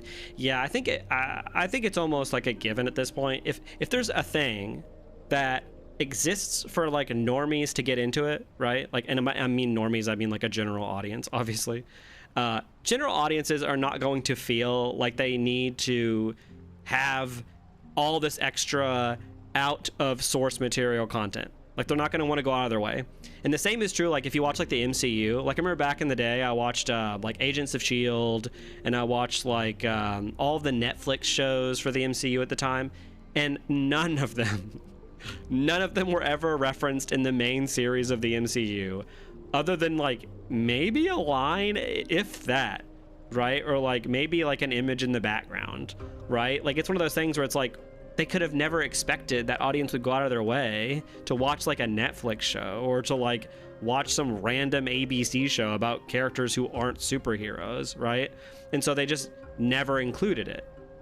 And so that's why I thought it was so weird that you have someone like Welt, who is effectively from one of those things in terms of like people who play Star Rail, to have all of his lore inside of another property is so weird. And it, again, like I said, it goes to show you they're probably not going to do much with Welt. And if they ever do, they're going to have to do some insane lore dump. It's going to be fucking hell. Like, we'll see, but it's probably going to be bad. That's why I can't remember if people feel emotion since all memory is taken up with lore. We've read so many books, we're like, wait, do Archons have emotions? I don't remember that. We slave Paimon to read us to sleep. Yeah, they read it during the loading screens. That's saving time. Probably not before Sun and Moon, since they would have been orbital lasered once they get out of Inkonomiya. Yeah, that's a good point. It's supposed to be this like forbidden knowledge. Although, if we're not connected to the world, are we allowed to know forbidden knowledge? See what I'm saying? Because we're not technically connected to the world itself. So what, can they know if we know the forbidden knowledge? Right? Because the forbidden knowledge like almost acts like a poison. But if we're not actually connected to the world, maybe we don't get poisoned. So we know that as a player, our knowledge differs from that of the traveler. I doubt they have time to read that much. I mean, they have time to go to all these festivals and shit. They're hanging out a lot of the time. Let's be honest. Oh yeah, I'm trying WUA, but 1.0 to 1.1 is shrug. Yeah. If you don't like the combat, don't play the game. The story in the opening is just trash. To be fair, all the side shows flopped aside from Jessica Jones, so why would... Hey, whoa, whoa, whoa. How dare you disrespect Daredevil? How dare you? But Jessica Jones is incredible, by the way. If you guys ever go out of your way to watch any like MCU shit, I would legitimately say watch their Daredevil show, the original. I don't know if the new one is good. Was it called Born Again? I don't know if it's good. But OG Daredevil on Netflix, incredible. OG Jessica Jones, incredible. Especially season 1 of Jessica Jones. Season 1 of Jessica Jones is crazy good. And then Iron Fist, not Iron Fist. Don't watch Iron Fist. I'm sorry. What's the other one? Luke Cage. Luke Cage season 1 is really good. I didn't care too much for season 2. I didn't watch much of it. I think I watched like half and I just fell off. But season 1's good. I think those shows weren't meant to tie into the MCU. It was only with the Disney Plus ones they started pushing that. Yeah, and I mean, what, the Disney Plus, I'm trying to think. I'm not super caught up on the MCU right now, but I know, well, we've got a few Disney Plus characters in the MCU now. Like we have the girl who was in WandaVision, and then we have the other girl who was a Marvel, right? Like not Miss Marvel. I'm forgetting the name. But yeah. So we do have a few. We do have a few from the shows, which is a little surprising. But I wonder what they're gonna are we gonna have like an Avengers Endgame style moment with all the TV characters? If we do, maybe I'm proven wrong. You know, my heart when you said Iron Fist. Yeah. No. Don't watch Iron Fist, please. Don't do it. Yes, that is why he too faced the same dilemma. Although play him in Marvel Rivals. He's pretty good now. One day, during one of Geocles' many ventures beyond the mountain, he spied a battalion play on mobile, of so the combat isn't great, and it also doesn't compare to ZZZ on mobile. Yeah, I've noticed that as well. A lot of people really talk about Wuthering Waves, and I feel like the people who do have played the combat on a console or on PC. In which case, I played it on PC when it came out, obviously, because it wasn't on console yet. But the combat was fun on PC. I can't imagine how clunky it probably feels on the phone, to be fair. The Netflix collab Defenders was kind of like its own project before Disney brought them all back. Yeah, Defenders was good, but it didn't really have anything to do with like the wider world of the MCU at the time. It was just like a cool like connection of all the shows, or all the Netflix shows. I love that they're focusing a lot on the Emphoria's characters' relationships and dynamics. They almost feel like a family, a breath of fresh air from the self-interested bunch of Pinnacle. Yes, yeah, there's actual character dynamics here. All the young Avengers are being introduced via shows, I think. I don't know if they'll ever follow through with that though. Yeah, that's what scares me. Like, are we gonna pull another Netflix series shows where like they don't really matter? Or are we actually gonna do something with them in the main story of the MCU? Also, what even is the main story of the MCU right now? I don't know. The Ladonians were at war with their arch enemies, the Companions. and they used the mountain as a base to carry out guerrilla warfare operations. When Geocles, who had taught himself the common tongue, approached a soldier, he learned a shocking piece of news. Bladonians were planning to plant mines and explosives all over the mountain, and then lure their enemies within. It's just Klee. With danger lurking with every step, the mountain dwellers' homes were no longer safe. Geocles quickly returned to his village to bring the news to his people. But let me guess. They refused change and chose to put up with the situation instead. That's right. The mountain dwellers were fearful of even the smallest change to their lifestyle. It's so funny considering originally Disney said the plus shows wouldn't be necessary to understand the movies. That's been thrown completely out of the window. Yeah, considering now there are just show characters in some of the movies. I don't like the current Marvel. I think a lot of people are on that. Yeah, I think a lot of people don't either. Multiverse of Madness would be nigh incomprehensible without WandaVision. That's a really good point. But what's weird is, like, even with WandaVision, Multiverse of Madness feels like we, like, skipped a step. Like, Wanda becoming, like, evil feels like it's a weird, like, transition from her feeling bad about manipulating an entire town full of people and, like, kind of fucking with their lives, and then to be like, actually, I'm evil now. Like, it feels like there's a weird, like, in-between step we didn't get to see. They didn't give up. Also, I hope that Wanda's not done. If you were in his She's one of the more interesting characters in the MCU, in my opinion. Also, WandaVision is such a good show. It's just the final episode is dookie ass, but the rest of the show is really good. I can't think of a solution that would make everyone happy. A solution that would make everyone happy. Kind of like Loki. Loki's really good as well. If you guys haven't seen Loki. That's how naive we are. Well, let me tell you what Geocles did. He took the mountain dweller's store of gemstones and traded them with the Ladonians for a massive amount of gunpowder. But he didn't do this to fight the Companions. Under the cover of night, he set ablaze the forest surrounding the settlement, forcing his people to flee the mountain. That great fire marks the beginning of mountain dweller history. Since then, their people became part of civilization, and giants became a common sight in the holy city. Meanwhile, that mountain they once lived in has turned into little more than foam inside the black tide. But leaving their homeland also brought many mountain dwellers misfortune. They were hunted by Kremnoans or enslaved. Indeed, that is undeniably also part of their history. Does that mean that our boy was a slave? But that is Geocles for you. Not mighty, but the merits of his actions, or lack thereof, have been scrutinized by many, but historians nevertheless hail him as the Mountain Breaker. Why do you think that is? Hindsight 2020. He took action and enacted change with his own hands. He didn't try to make everyone understand him, nor did he even waste time trying to make everyone happy. He started a great fire and burned the shackles of tradition to ashes. Then, I feel like we're cartoonists. Yeah, that's what it is. I feel like we're forgetting the whole, you know, his actions led into people becoming slaves, but, you know, go off, mighty, I guess. You've made up your mind, haven't I do like the obvious symbolism going on here. The connections between what he wants to do. I'll be leaving Akuma soon to fight the great darkness of this world, and to shoulder Nikador's destiny. So, listen well.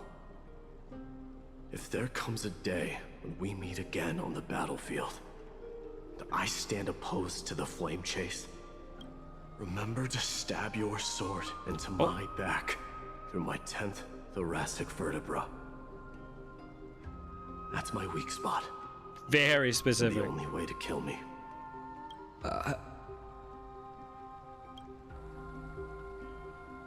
You have my word. He's telling him to stick it in. You know, his 10th vertebrae. Go now. Battlefield calls. Send that flame-thieving hyena to their death.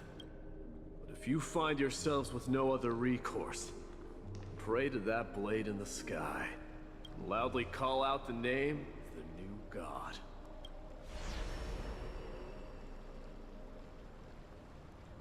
Ooh. That was a good scene. That's the sound of an all-out war. Not the kind of ruckus Professor Anaxa can raise on his own.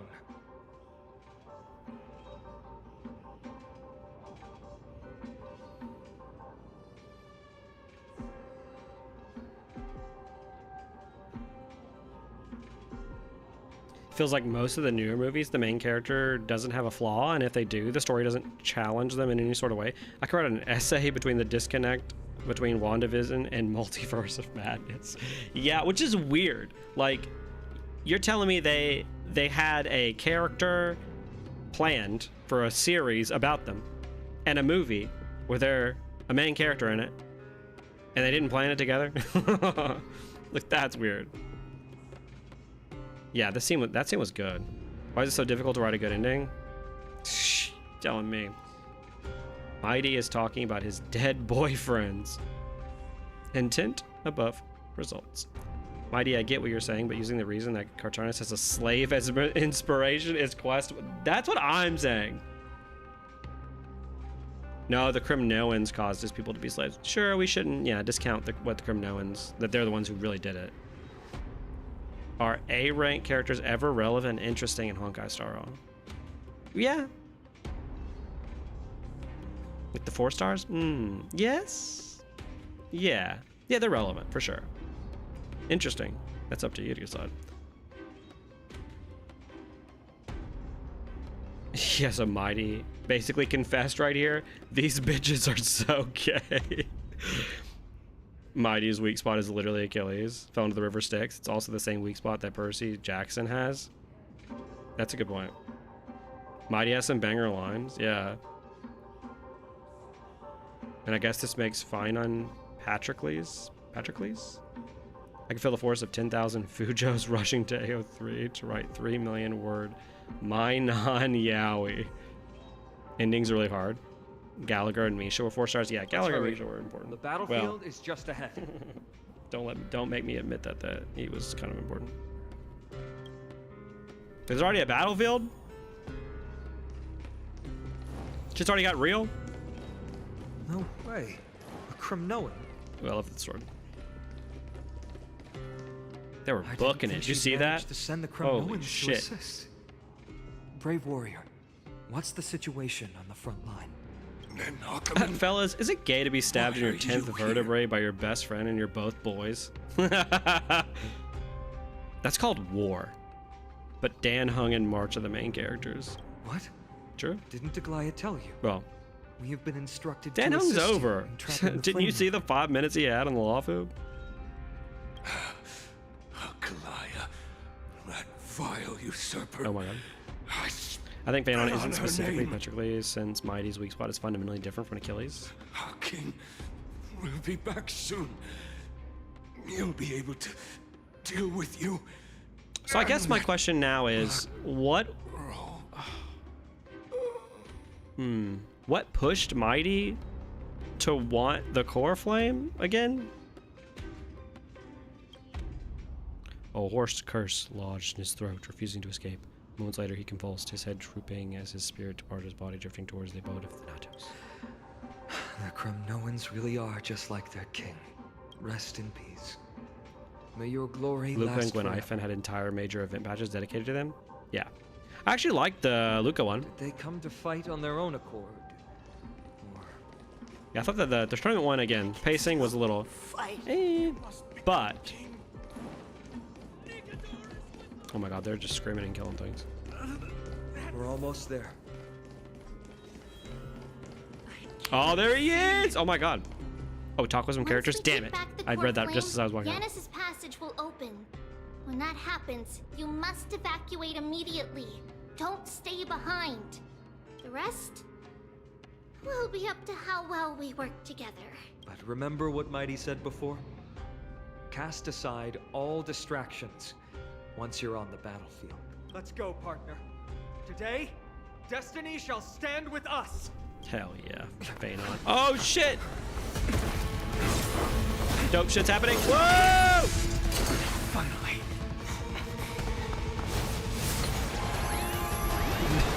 Just throw out our mascot. Go, mascot! He has to buy all your merch! In the memories of the dead! Executioner! Oh shit, sick. I love the slow-mo into Sure know how to keep a Final man Fantasy waiting. X glass brick. Any later, and I fear the Titan would have sacrificed Yeah, this music. me. The bass is so good. Frail child of humanity, 'tis more effort keeping you hale and whole against that blade than it is in seeking the truth of the world. Mighty decided to embrace the destiny he's being pushed towards. He kind of succumbed to peer pressure. Oh, he talked with some characters. So was it because he talked to the old man that was like, you need to get your shit together? And then he felt like, look, if they're gonna keep doing this, then I want to change the course of my people? Funny enough, Luca had 2 events where he's the protagonist, the Fight Club and the War Dance. That's more than most 5-stars. That's a really good point. They did give a lot to Luca. And also the like previous Luca in the past. Yeah, Flame Reaver's theme song is fucking peak. This is why Miss appeared to Paimon. She actually participates in it. What a good point. Are we ever gonna see? Let me know. What do you guys think? Are we ever gonna see Paimon like fight? like I think we'll eventually get like an older form of Paimon, and I think we will see a Paimon battle. Mark my words. I think it's possible. This mortal Okay.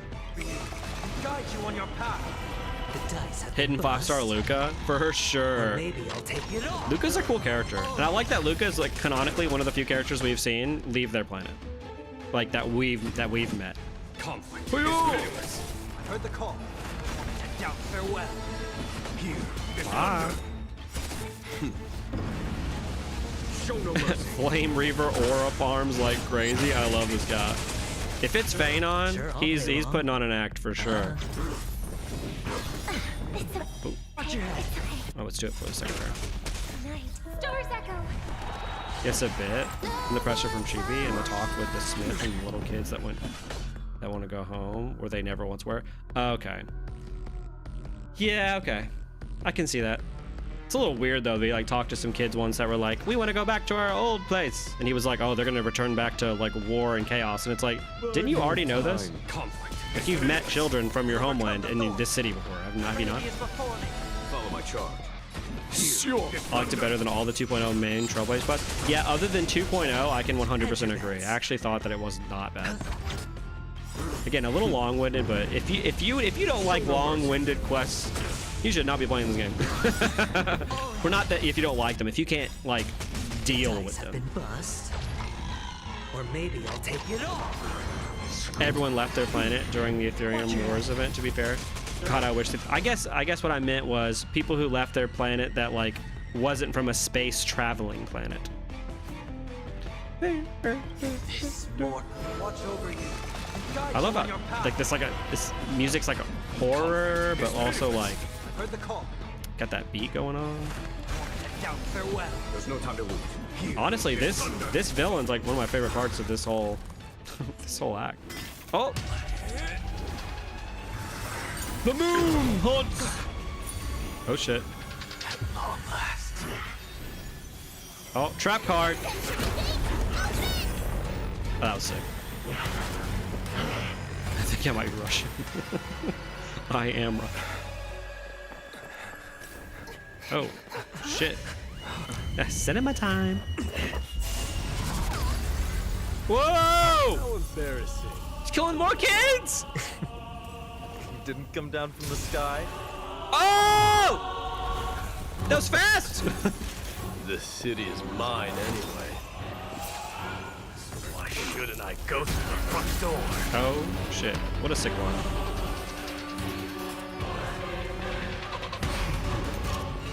Oh my god.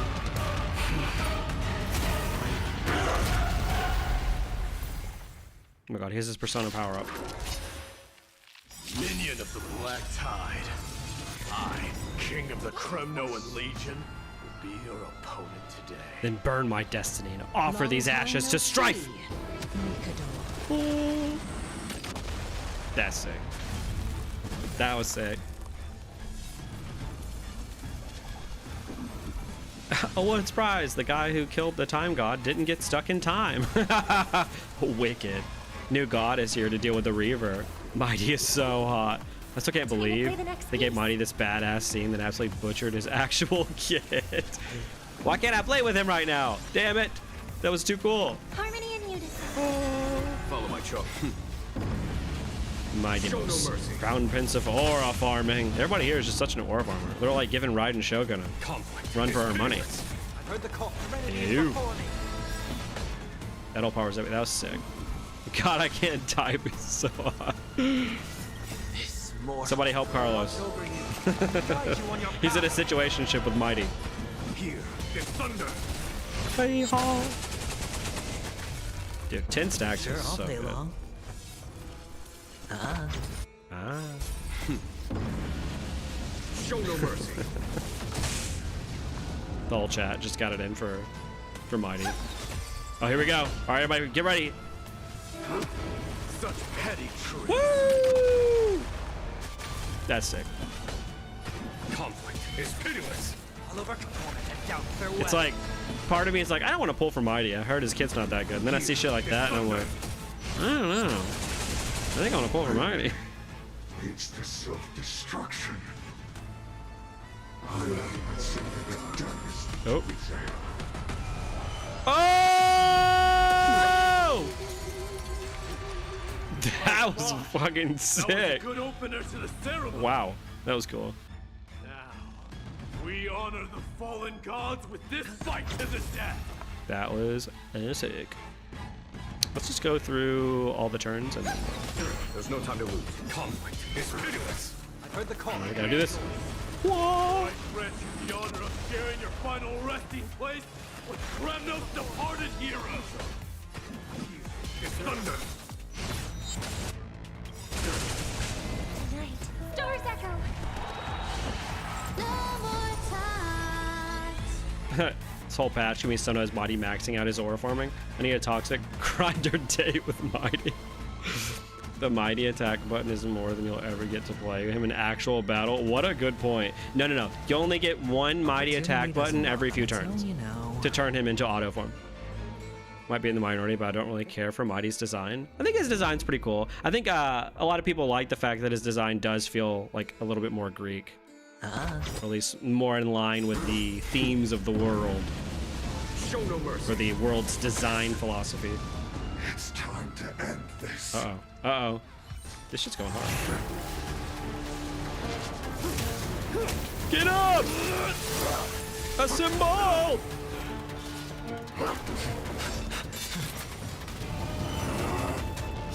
Oh.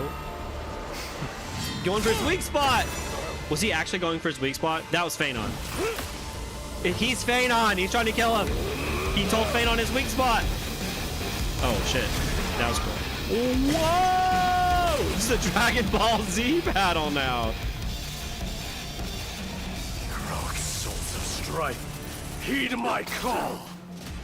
Oh. I am the Lance of Fury. What's happening? This world needs. Whoa!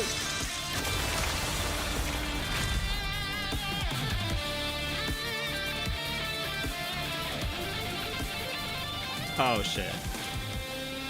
Witness this. New God has come to castrum Kremnos. That was sick as fuck. That was sick as fuck. Look! The warriors have returned!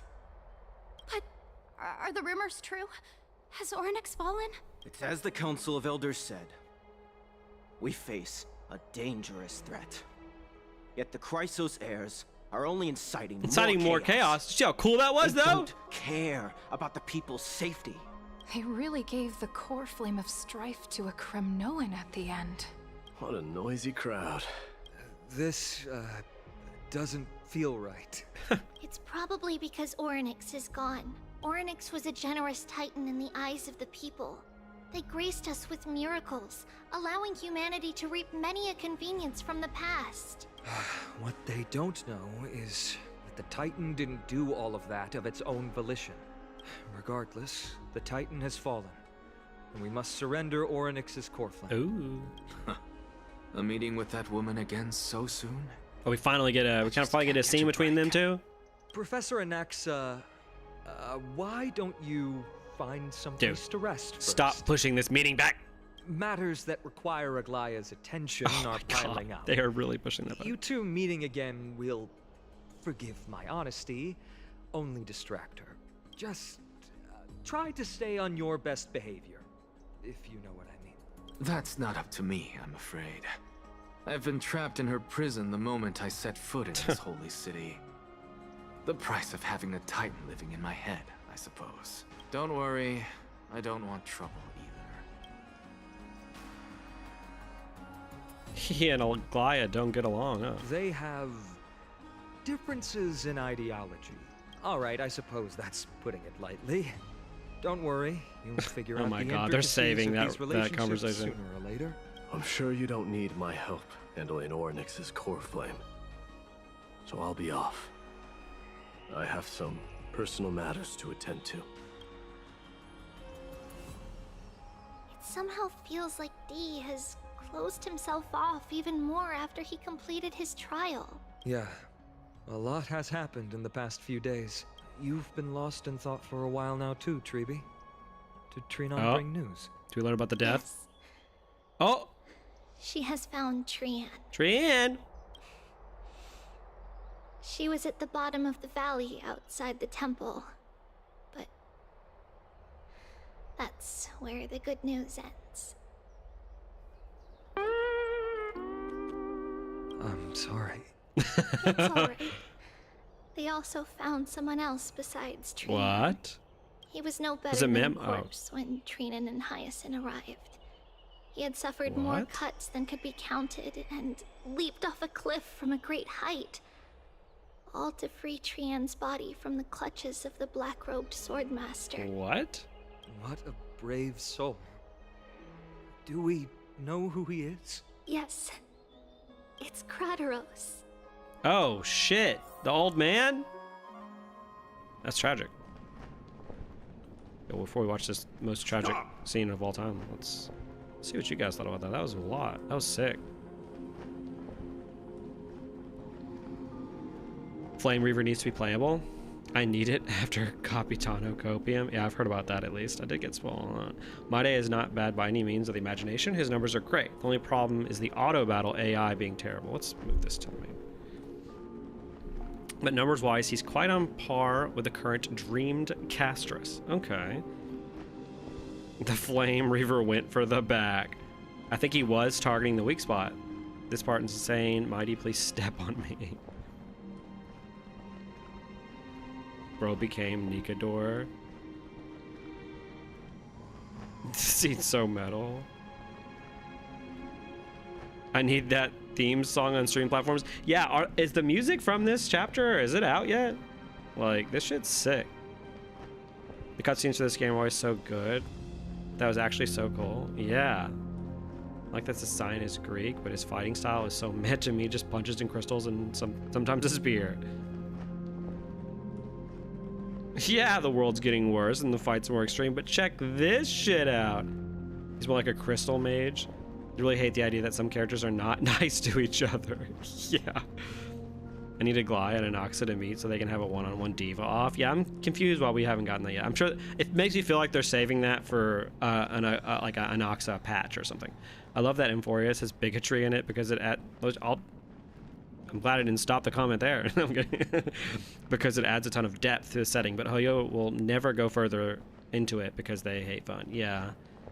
They're saving Aglaya and Anaxa interacting for when he's actually pullable. Yeah, yep. I think it's cute that Anaxa and Aglaya are the heirs to gods who loved each other and they can't stand each other. That's a good point. Yeah, DJ, it doesn't feel like a Greek warrior. Yeah, peace out, Krateros. Trian confirmed dead. Everybody, we get ready. Children are dead. First playable character is a child, dead. He was supposed to accompany us to the Abyss of Fate to confirm the prophecy. Oh, yeah, I remember that scene. Saw only some songs on YouTube, but not the Mighty theme so far. That's crazy. All right, let's talk about that scene. That cutscene was sick. Probably one of the coolest cutscenes What, am I crazy for saying that's one of the cooler cutscenes, like, in the entire game? We can talk about the story implications once this is all over. How close to the end am I, by the way, of the chapter? I feel like this is probably pretty close, since we just, like, you know, climaxed all over the screen from that, you know, that crazy ass battle, you know.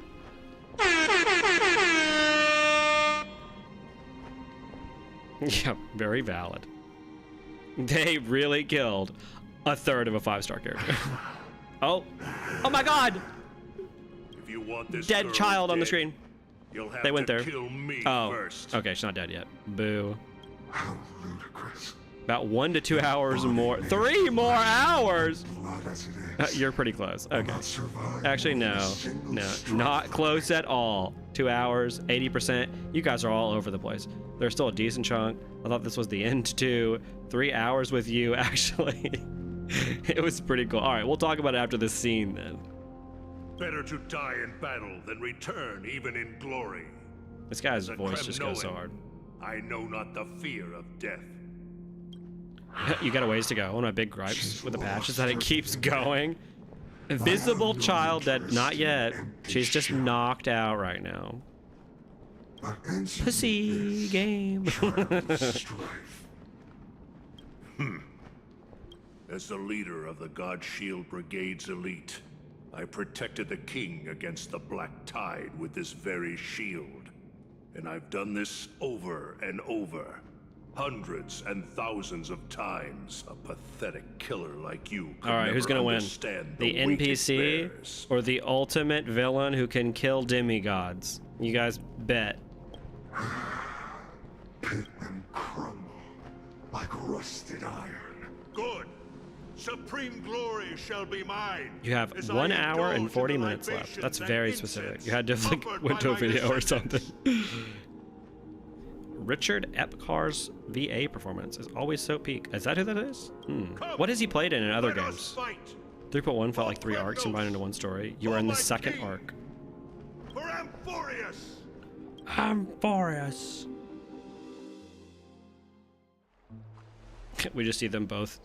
We see that scene and then we see a cliff and it's just both of them just flying off the cliff.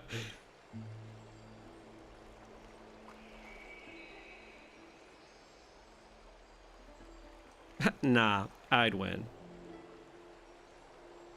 We foresaw this cruel parting 1,000 years ago. Gaius in Final Fantasy 14. Today is but a That reminder has to, yeah, that's it. of that bitter That's taste. it, yep. Monkey Funk, I love that name. That's hilarious.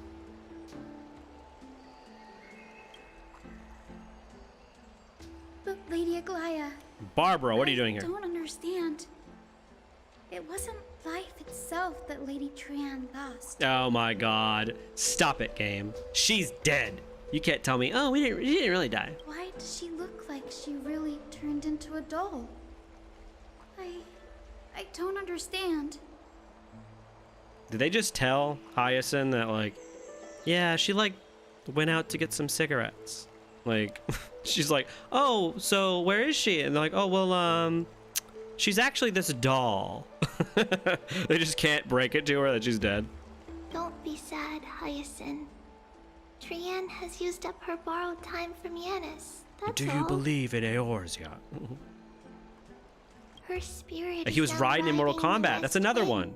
Yes. Flying ahead to a world Good. free You guys of got good sorrow. ears or good keyboards that you use to type.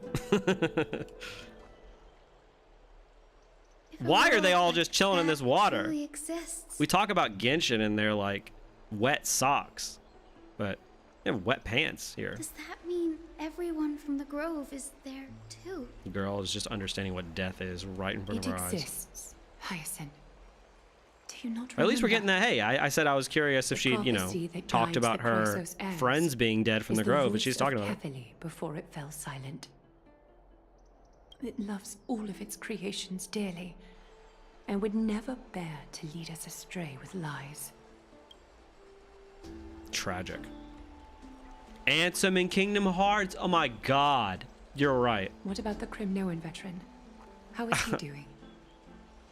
When Trian lost the rest of her divinity, her body became a doll. No. She's just dead. Okay. They're gaslighting you. Hyacinth looks so cute. She's so Genshin coded. It's wild. Why is everyone wearing shoes in a public bath? Yeah, what's going on? They're just like wearing like full-on clothes and pants. At least wear some like swim trunks or something. Like, what are you doing? Done all we can. And they're like talking about the like dead child in the bath. His last. They're just in like lukewarm water talking about the dead baby that just like fucking got thrown off a cliff. I had to use the Sky Priest's techniques to help him to walk again. But if light ever disappears from Akama for good... I love that Dan's here. No. He's just like... That never happens. Am I intruding? I didn't really know her. I talked to her like once. Oh, here he is. Am I intruding? I didn't really know her. I talked to her like once. This is already nothing short of miraculous. When we found Kratros, he was no better than a corpse. Takes photo. It's just of her, the doll, and they're like, that's her dead body. The parting hour is upon March is really gonna want to see this. Takes picture of like dead child's fucking vigil.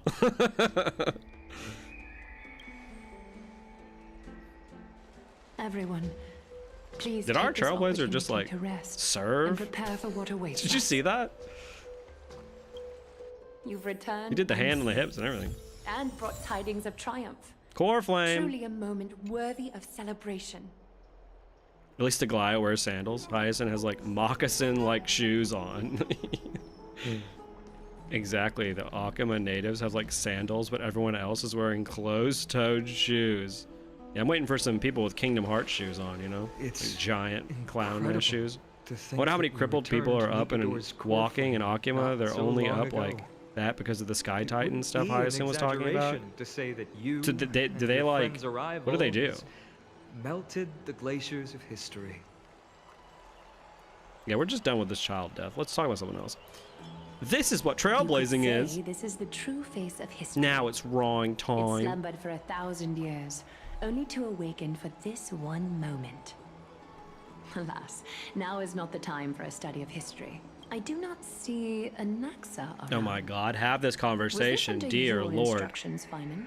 Not the core flame being a 3-star item. What a good catch. That's so funny. It just seems much more efficient than letting you two go at It's how we got it. We had to like pull it from like a corpse, basically. A rash decision. After all, he still bears a core flame with him. I do concur with your assessment of efficiency, though. Now, let us table the issue concerning him for the moment.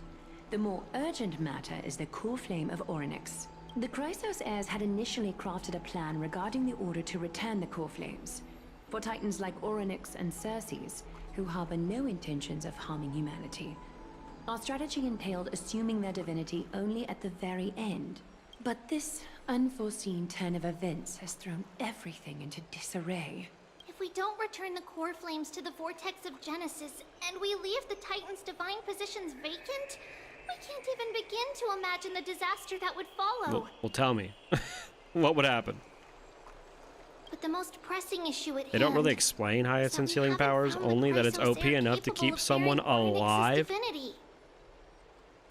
So how often are you going to stream after this? Good question. I'll have my schedules up on my Discord. Still not 1,000,000% sure what my schedule is going to be this week. Probably is going to be Wednesday and Friday after this. Finan, Castrus, Mighty, But yeah. and Hyacinth. It will be on the Discord. The Discord should be in the description. Millennium scouring the world. And then there's a stream schedule channel on the Discord. Only a chosen few possess the capacity to assume divinity. The elite among the Chrysos heirs. We would never hastily extend our invitation without first verifying their potential to bear such power. Yet we cannot compel Look how anyone into distraught divinity, as it would be no Treeby different looks. from sentencing them to the gallows. Truly a dilemma. Yeah. Oh god. How about letting him give it a Oh, try? I'm not on the Discord. You have to join it now. You have to. So you're okay with sentencing me to the gallows?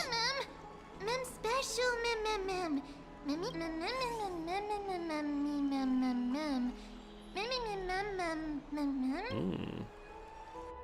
Why is your channel name Stray Maverick? Good question. So this channel used to be called Altered Maverick. This was a second channel, and I couldn't think of a name for a second channel. My initial channel was over RPGs and anime. And then when I saw Genshin was doing well and I wanted to talk about Genshin, I was like, well, I might as well make like a channel just dedicated to like gacha games then. So then I did. It was called Altered Maverick. And then I was like, that just like sounds terrible. Like I remember in the video with Tectone, he called it like Alta Red Maverick, which like, that's on him if he doesn't know how to read. But that was not the name. So I was like, it's still a weird name. Altered Maverick just doesn't fit, doesn't feel like it's a good, like marketable name. So I was like, okay, well, the technical definition of like a Maverick is basically like a wanderer, right? It's like someone who strays from the path, right? Who doesn't go the way that everybody else does. And so I was like, oh, it'd be kind of cool to do like sort of like a double meaning. Like it could be Stray Maverick as in like Stray Maverick, Maverick as my name, Maverick. But it could also be Stray Maverick as in like Stray Maverick and the actual definition of Maverick. Like a sort of like double. So that'd be pretty cool. I can't believe they forced this voice actor to do all these memes. Yeah, every time Mim shows up, we say that, and it is wild to me that that is a thing that they did. Because they clearly are, because she's saying words in between them too. Teacher. And it goes with like the way that she's saying it too. It simply put my life in the hands of the Twilight. Oh wait, he's alive? Courtyard. That priest girl's okay. medical talents are Boo. truly exceptional. I mean, I guess they killed the child, so. She might be what far more can from I the ask ordinary for? Girl we envisioned. Yeah. But this isn't about me, Lady Moose. I saw it. You finally decided to embrace your own fate. Power of strife is stirring a tempest within me as we speak. My bones have turned into steel. My blood is seething in a blaze. Yeah, it's funny that she roughly guesstimates how the sentence would sound syllable-wise with the mims. Oh yeah, give her a raise.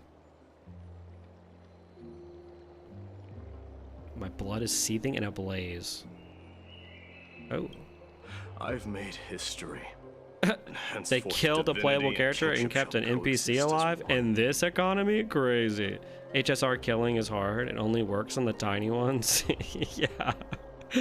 We can't get too greedy. Yeah, you're right. That's fine. I accept this one. Yeah. Okay, let's talk about Mighty a little bit. Because I'm going to put on my hat now, okay? Don't flame me. I don't know how I feel about the direction that's going on here. So, from when we met Mighty, he was someone that like wanted to beat the ass of his god because he basically obviously has a poor history with his family and his own religion. You know, how his dad like tried to kill him and killed his mom, and how he killed his dad, and he believes that his group of people in his homeland are basically stricken by violence, and he wants to end that cycle. All that up to that point, cool beans, I'm okay with that. Then Phanon wants also to get the core flame of strife. You would think those two things should be opposed to each other. They are like this now, but before that. They're supposed to be opposed to each other. They're not. We then get a scene of Mighty and Phanon in front of the core flame. And instead of Mighty being like, I need that core flame so that I can go against the traditions of my family. I've decided I need it. And then Phanon being like, it's my story. I need it. They don't have a conflict there. That's whatever. I think they should have had a conflict there. It is a bit of a dropped bag. Then we go into the Mighty trial, right? In which, well, we go into the Phanon trial, in which Phanon fails the trial. And then Mighty comes in to see like visions of his fears. We don't get to see what Phanon's fears are though, which could be explicitly kept vague at this point because Phanon's bad. but it could be kept explicitly vague. So then we move past that to then have Mighty come out and have conversations with Kratos, where Kratos says, hey dude, you need to accept your shit. You're a part of the family lineage. You need to be the king that unites our land back and brings us back home. That's your mission. That's what you have to do. But Mighty is like, I didn't really like how our shit was going down. I didn't like how my place was, but maybe I can change it. It's that but maybe I can change it where I'm like, still not sold. Maybe this will continue and it will sell me on the why he made the decision to go for the core flame. If it truly was that he had 2 conversations, one with children and one with Kratos, who didn't seem that convincing. If it was truly those 2 conversations that changed his mind, and maybe Phanon, I guess. Like, I don't personally find that very compelling, because it's a little weird to, like, he clearly before that had wanted to go against his family's tenets, you know, like his people's tenets. He didn't want to be stricken with strife, essentially, before that. So it would have made sense, like we talked about in the previous act, if he wanted to fight Phanon for it, you know? So we will see. But that's where my head's at right now. Obviously not finished with it. There's still more, I'm sure. That's where I'm getting.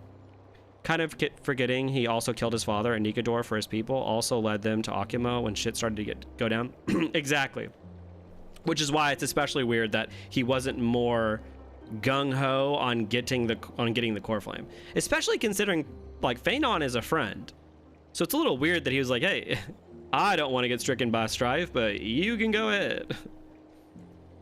He thinks he can let Phanon take the flame and dodge responsibility, but then Phanon is even less ready for the trial than he is. Right. But then I guess my question is, what then drives him to feel that he is responsible at that point? Like, Phanon fails, but what is the thing that like pushes him to be like, fine, you know, like what is the through line? I see it as Mighty not wanting to take the crown first, since he told his father he killed him for revenge and not the crown. His mom also wanted to smash the crown to stop the father from killing him. Yeah. Well, Cartoonus' story about the mountain was the deal breaker for Mighty to get the core flame. Was that it? So Cartoonus was like, hey, back in the day, there were these people that went against their tenets and they took initiative. And then he was like, oh damn, I probably should take initiative. To me, that's less interesting than like a bigger moment happening to him that we see. Yeah, there might be an answer after the scene. Okay, let's finish this scene and then we'll talk about it more. Okay. You guys are the best. Let's do the little Von Boom for you guys. Indeed. You've realized the aspirations of every former king of Kremnos. In my eyes, it was a lot of little things that pushed him. Yeah, but a lot of those little things happened in quick succession that we watched, which is why it felt so odd. And now, you can at last bring our people home and reforge the glory of Kremnos. Okay, good. Unfortunately, I harbor no such desire. Nice. What?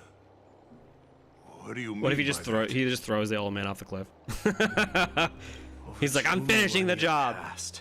Devotees of Nikador's might banded together beneath their feet and erected a city of their own. Ever since then, Kremnoans have served as the blades wielded by the god of war, following the Titan's path in its conquest. Yet, gazing upon our history through the lens of my newfound divinity. Ooh, divinity. I wonder how it changes someone's see it like with brain. unprecedented clarity. This history is sheer absurdity and inferiority. People surge onto the battlefield like ants, plundering and slaying for their own greed, only to be trampled upon like ants. Yeah, we did the like ants like twice. Come on, Mighty. And the beliefs that Kremnoans hold so dearly, alongside the supposed tradition, mere anthills that could be crushed with a single touch in the eyes of the Titan. Are you trying to strip Kremnoans of the pride we've amassed over thousands of years with mere words? That pride holds little significance, Kratos. Now that I've assumed the divinity of strife, my next step will be to renounce the title of king. Cool, I like that. No! Convey my message to every Kremnoan. This is an order. Do not do this, Mighty Mos. I beg you. Our history commenced in the year 2506 of the Light Calendar, concluded in the year 4931. I, Mighty Mos, last king of Castrum Kremnos, son of Gorgo, do hereby proclaim the Kremnoan dynasty comes to an official close today. You have killed us. You have killed us all. No.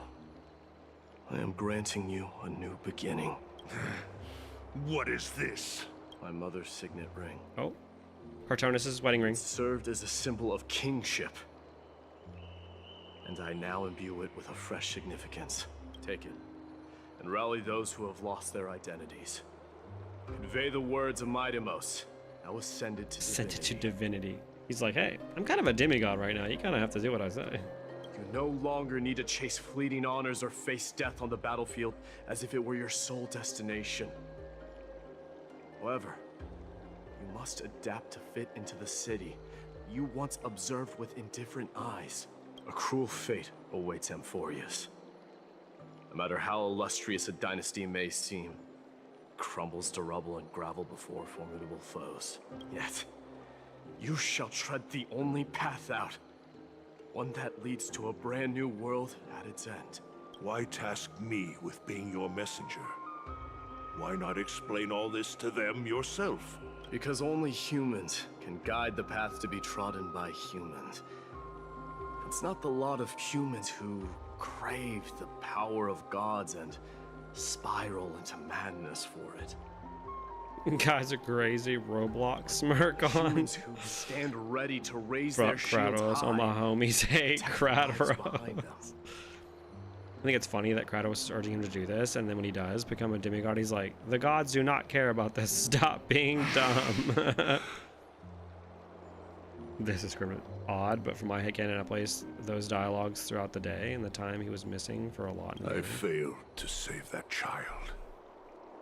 Oh shit. That is irrelevant. As demigods, they have long been prepared for. Oh my god, what a weird, it's just, I don't know, what a weird is that you showed take. up there and shielded her. The one who persuaded Aglaya to set me free that night. Was that you? I think you could even Mighty look at Mos? this as like an old conservative guy having to face reality as a younger, more intelligent leader does what needs to be done rather than cling to old ideals. Yes. Yeah. She's not one to easily make a concession. What did you offer her? I staked my mother's name to guarantee the integrity of your soul to her. I promised her that I would dedicate all I have to the flame chase journey. And what is next, Mighty Mos? Where will you be headed now? To the place where I belong. To fulfill my promise. The Castrum madness that has Kremnos again. plagued Nikador and the darkness that has consumed Amphorius. It's now my turn to fight against it. Okay, yeah, let's talk about some this. people to meet with before I leave. Oh, Mighty. Let's go. Okay, so now Mighty is a demigod. So, I guess my question here is, does Mighty have an arc in the story or not? I feel like the answer probably has to be no here. He's more of like a symbol. He's like a symbol to the reader as like essentially, I don't know what, a deconstruction of tradition, I guess would be the way to put it.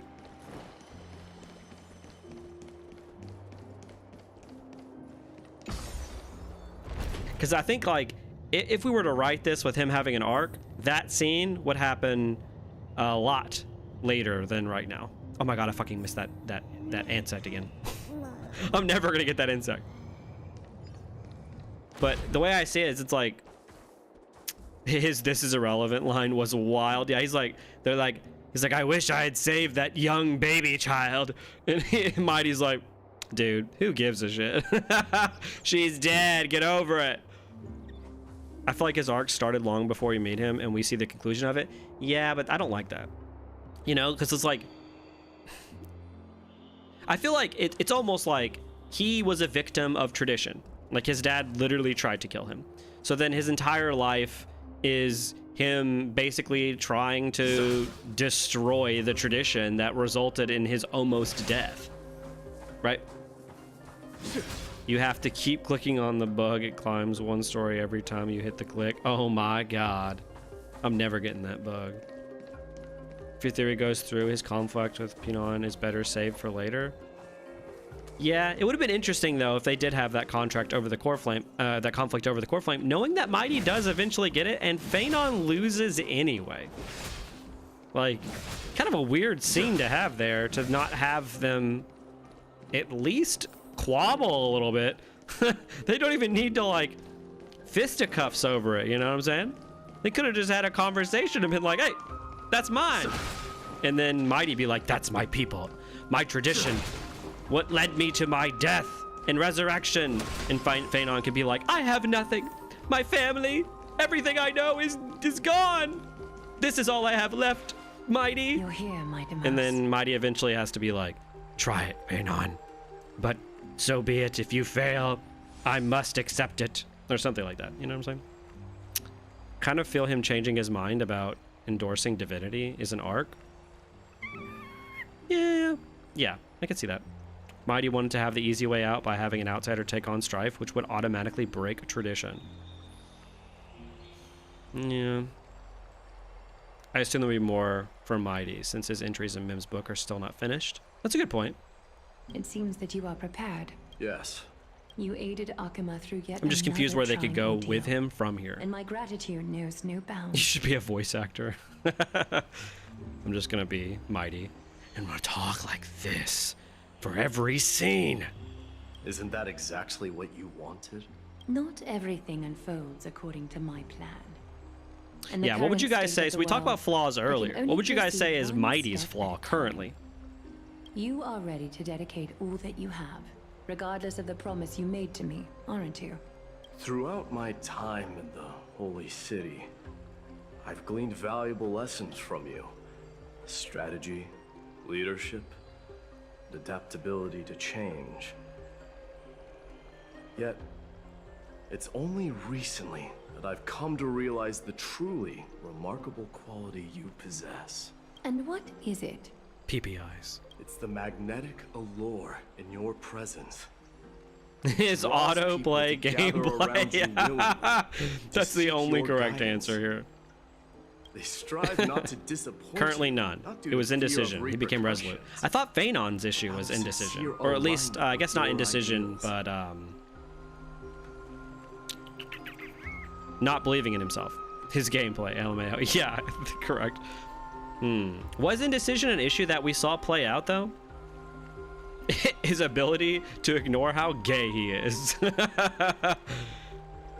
Because, like, if indecision was a flaw, we never really saw any consequences for that, you know? Like, there wasn't any issues that arose from his indecision.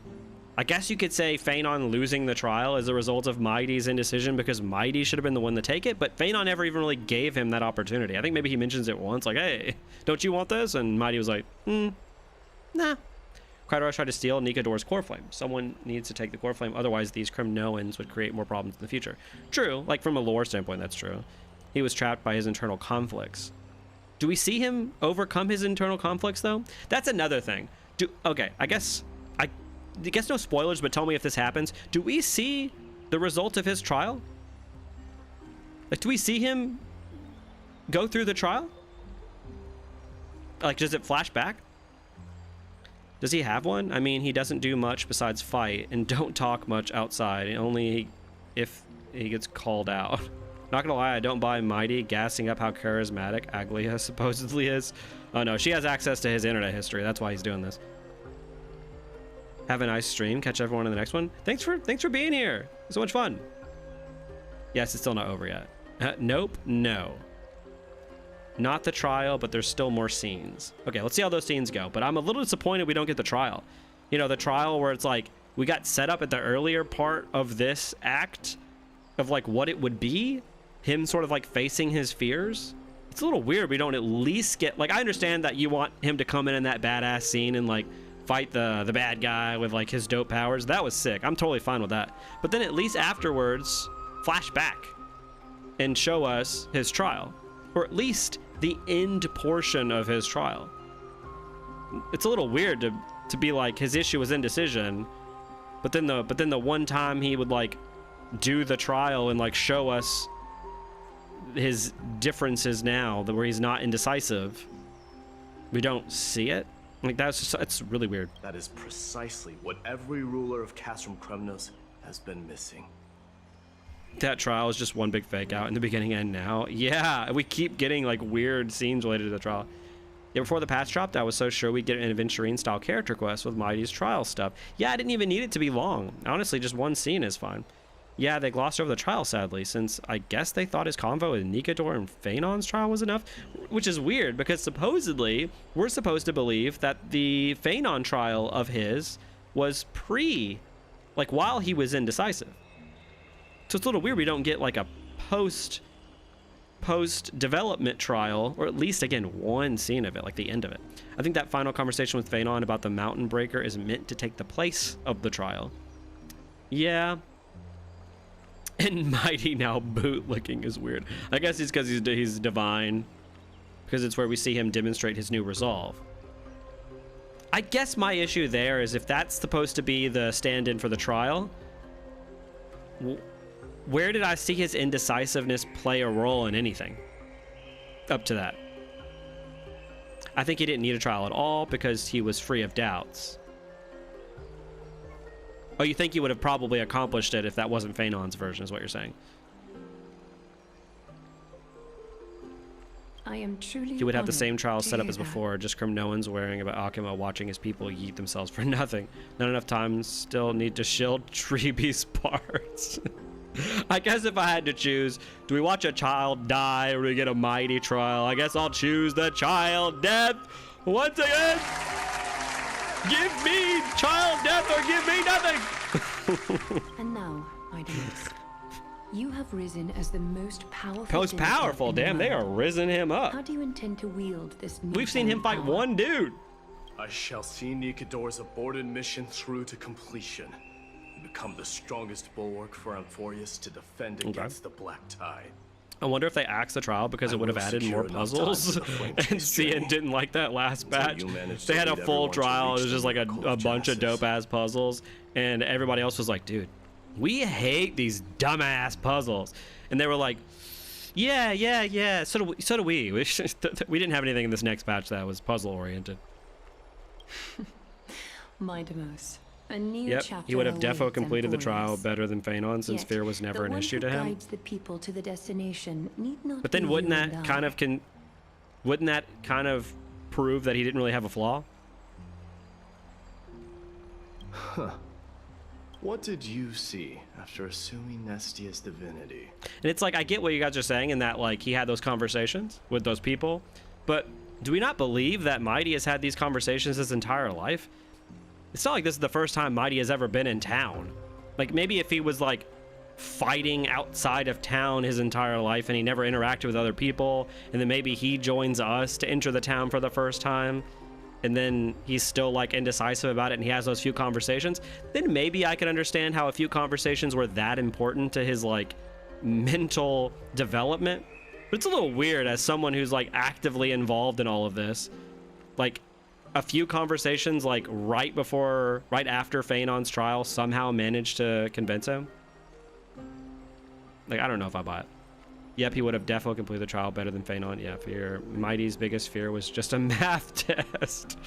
Yeah, most powerful is crazy. It's kind of hard for me to believe, but I guess if they just mean combat strength and the others have more utility, like Treebe and Aglaya. Yeah, Treebe seems like she's legitimately overpowered with her gate. Despite the passage Well, if he is of as 1,000 rare as he years, was outside of combat every in the word city, of that then prophecy maybe. remains as vivid Right. as ever. You shall have your final bath in warm More and baths. radiant gold. Just as cryptic as all the other prophecies. What's the reason for the laughter? I was just thinking, if an ordinary person encountered these words, they would probably stay away from the baths for the rest of their life. Oh my god. But I cannot forgo the delightful experience a bath offers. So, I assume you also glimpsed yours, Mightimus? Bath? One day, you shall die with a wound in your back. Oh, we didn't even really bring that up. That bad guy is like definitely Phanon. Why would we have a scene where he's like, hey Phanon, if you have to kill me, do it in my back in this very specific part. And then the enemy tries to stab that very specific part, like legitimately, like a scene and a half later. We're cooking, okay? The Phanon is evil theory is alive!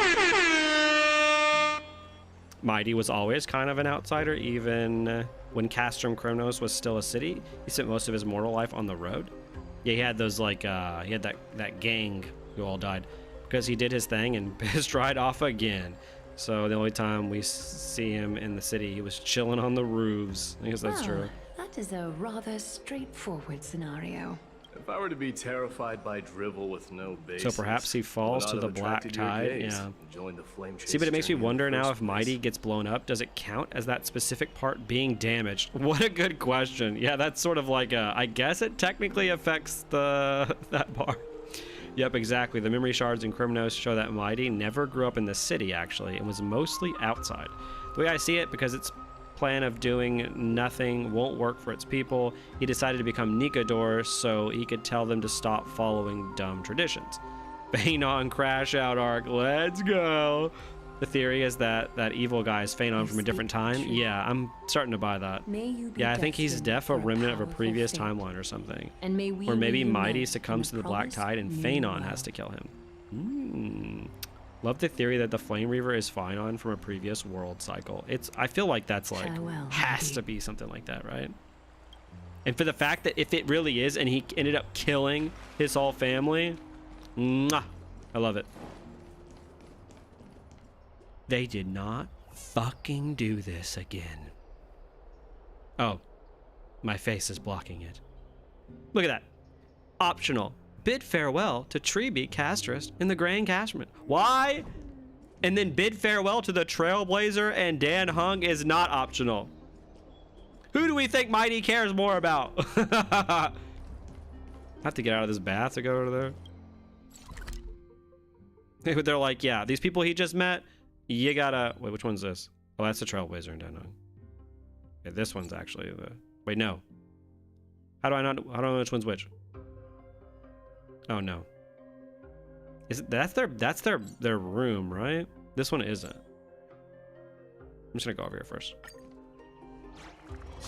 Yeah, if that makes sense, only one survives. The final survivor is always Phanon. Ooh.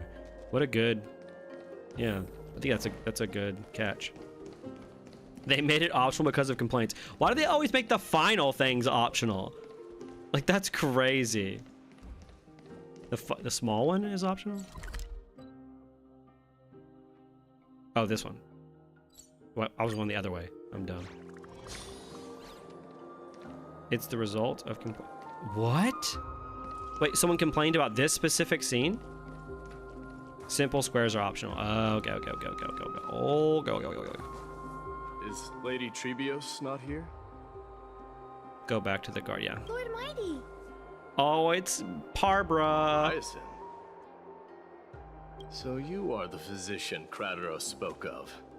It's no wonder then that he was pulled back from the brink of death. I can take that as a compliment. That's so funny that they have optional things. That's I've heard like, about hey, what happened. Here's character stuff. It's optional. I'm deeply sorry for your loss. Okay, I'm glad they're bringing this up again. I've heard far too much about death and grief recently. To quote Lady Treeby, we should all focus on tomorrow, shouldn't we? That's a valid point. You've always been the most optimistic one among us. I love how that little thing on her has like JoJo hair. Well, I must say, it feels quite incredible to see a new demigod standing right before Not this me. scene, it's a result of too much stuff being required during 3.0. This would be considered yap that people want to skip, sadly. A lot of people will say things are yap, and it's like, do you know what that prepare means? yourself as People well. complained about too much dialogue in 3.0, so they made more stuff optional. Humanity has already taken hold of strife. And one day, it will also reach the sky. Oh, foreshadow. Do you really believe I can do it? Even my ancestor, that hero of legends, couldn't Trails conquer the in core the flame sky. Yeah.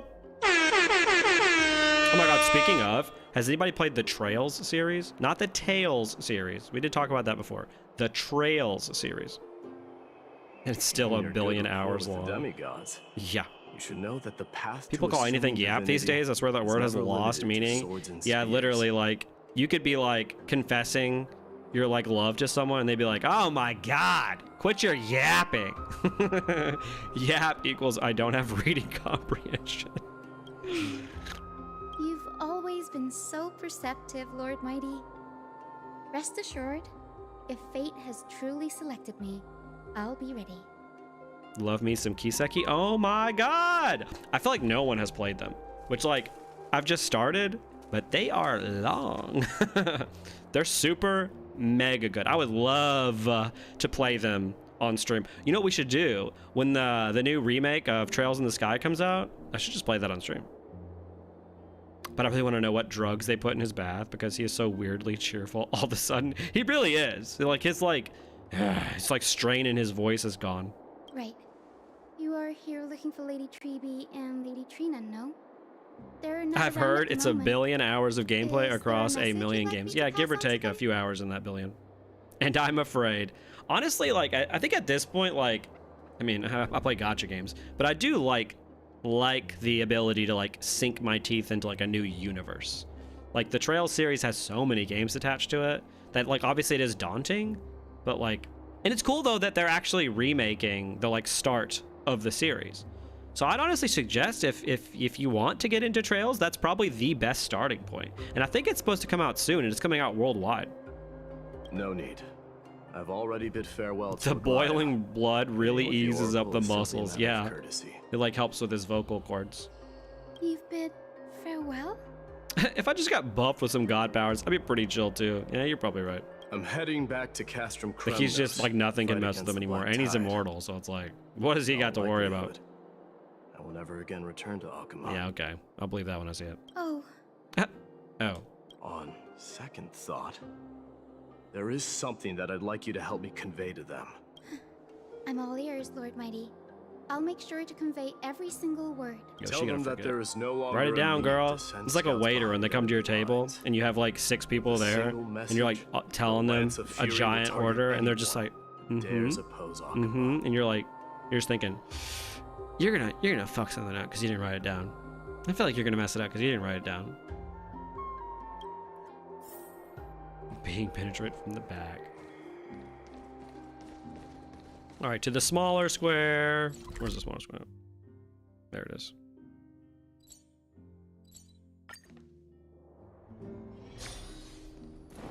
Go, go, go.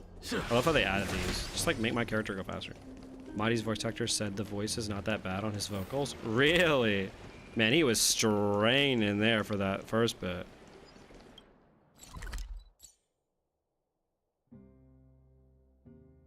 Am I crazy? Okay, let's go this way. Hiya. Wait, that's the main one.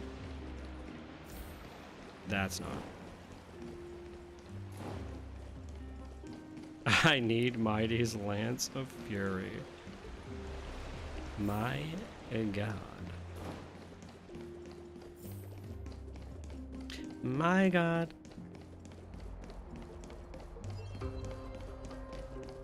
Let's go do optional, non-optional stuff. Okay, this I can, again, I don't think this should be optional, but I legit can't fathom why the, like, leaving of worlds, those scenes are optional. That's crazy. Embracing my destiny before you do, Castorus. Can you feel Oh Thanatos my God. right now? You know what? I don't feel them at all. Regrettably, you have been painstakingly seeking that Titan for so long. Have you ever considered reaching out to me for help? You mean... Death refused to ferry me. If you were True. to send me to the Nether Realm, I may That would be uncover sick. clues Let's do along that. the way back. I would never do that, Lord Mighty. Death is not a game. You're right. That may very well be the reason why my people have struggled for millennia. They What are underestimated your thoughts the on significance of Castress death. so far? She's fine. I think I like the idea of her. Her usage has been a little weird. It's basically like they'll bring her in to like talk to one of the gods, one of their like human forms in a dungeon, and they'll be like, okay, and then she won't come back for a while.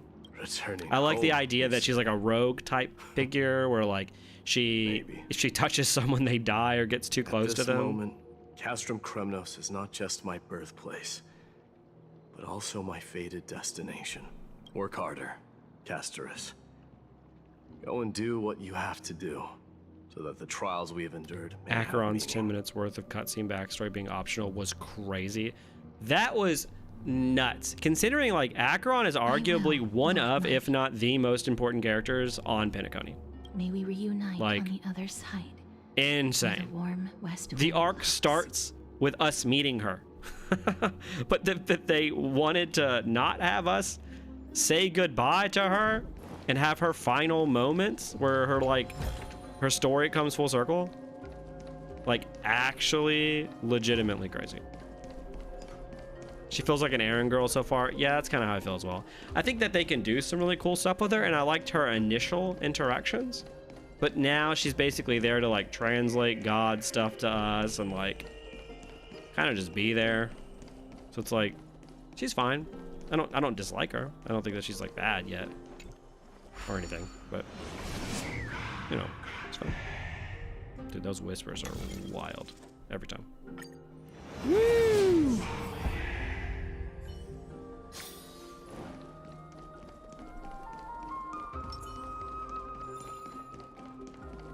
What did you guys think? Do you think this one's better? Do you think the 3.1 story is better than 3.0? What were you thinking? For those of obviously who finished this.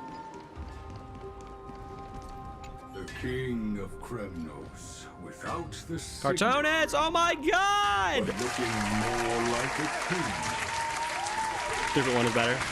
No longer the king, Grand Craftsman. Tribute was also the portal girl at first, and now she's a fully fledged character. I expect the same for Castress. Yeah. That's how I feel as well. Especially considering, like, maybe in dreams she becomes a character soon that you can pull. Matters not the title. I think it's one step up. Not much, but still better. 3.1 is way better and better based. Yeah, like I think people said before, this feels more like it's in multiple acts in an act, which I think is a little better than having acts feel like they're like not in this, like they shouldn't be together. Nevertheless, I must request that you continue to watch over Finon, Cartoonets. And I also feel like the main story here have about a the feeling that like his fate shadow figure who's like way trying to heavier kill than all of these ours characters that we've combined. gotten to know. Way more interesting than we have to go get the flames. Like that shit's boring. I'm not on that. Hopefully they keep taking one step further every patch. I think overall it's more interesting, but there's also more questionable parts, methinks.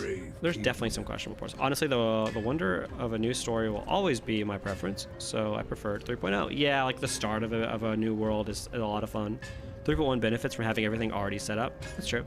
Yeah, it has flaws, but definitely an improvement from 3.0. Mind you, by this time, Penacony Acheron was cutting Aventurine in half.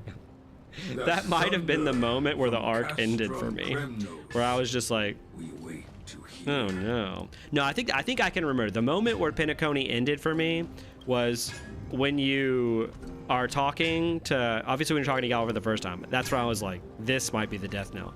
It was when you meet up with Firefly and Robin, and then you have this like that giant explain-a-thon in the other like dreams dream. Yeah, that was when I was like, oh, this is it. this arc's dead. We ain't going anywhere now. All right, let's actually go to the point, to the pointy point. Let's go into our bedroom. Oh my god. What are we doing in here? Oh my god.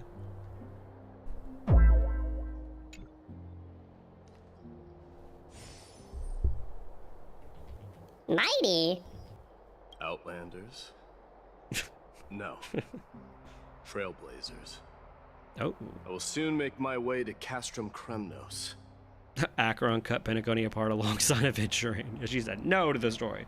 She brought death to the story. If all goes according to plan. Amphorius already has more deaths than Penacony. That is so true. Just want to let you know. That's actually kind of crazy. That I appreciate everything you have done for Amphorius. Look at our main character's eyes right now. Hold on. Let me get in there.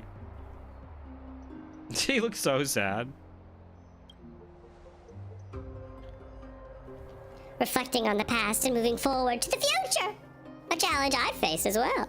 In that one planet for 5 minutes, I fought Blade. But Blade stuck me.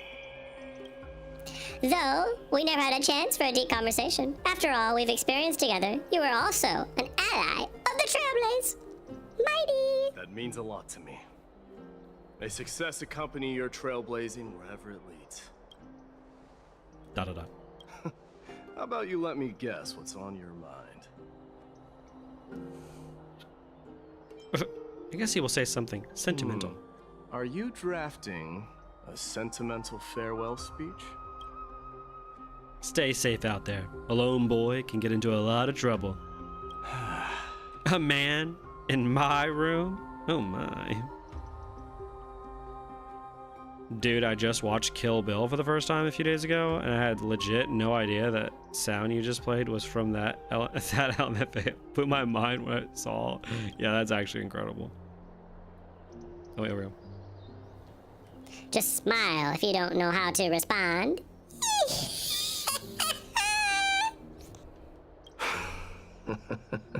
Oh, you laughed too. Now that I bear the divine within me, I can get the vague feeling that you have a great significance for the future of Amphorius. Option 3 makes the Trailblazer cry. Oh, damn. That's With this incredible. Departure, fear that I will never again return. Dude, you keep saying that. But we're going to see you in like Can 5 I minutes. trust you both to watch my back? Oh, literally watch his continue back. supporting the flame chase journey in my absence? Oh, no, I was about to talk in my own voice. What the fuck? Rest assured, we'll do everything we can. You have my gratitude. Then, farewell. Bye. Hold on. Yes. Let's at least snap. Oh my god. He's like, I think March would think you're kind of hot. Let's at least snap a photo together to capture this moment. Shall we? Sure. Let's do it. Actually hilarious. This is incredible. Wait, he's not even in it? Oh no, okay. Who's taking this photo? Let's okay, hold on. Just a little bit. Okay, is that good? Why can't I, what? This is his character. Am I wrong? Oh, no, let me take this! Okay, fine, what about this?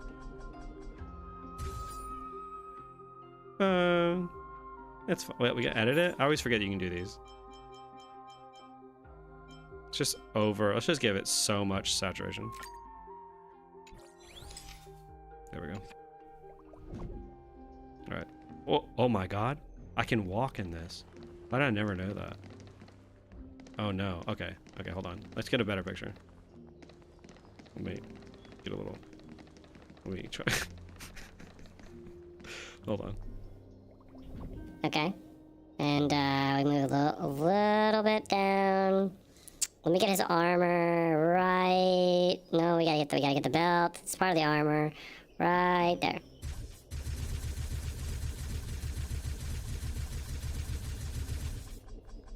Okay, and then right there. There we go. And then there we go. Black and white. Huge. Huge. Okay. Wait, do I still have to? Ugh. I have to get them all together like they're friends. There we go. Looks pretty good. What do you think, my ditties? Well, feels peculiar. Oh I my suppose. god, you've never had someone shove a Not talking camera about into your chest photographic before? skills. It's just that I rarely take photos. But this one, it's pretty good. Someone on Twitch, please clip this. I never fail to impress. Foiled again! I'm glad you like it. Make sure not to leave any regrets behind. Oh, wow. I wish the same for you during your time in Amphorius.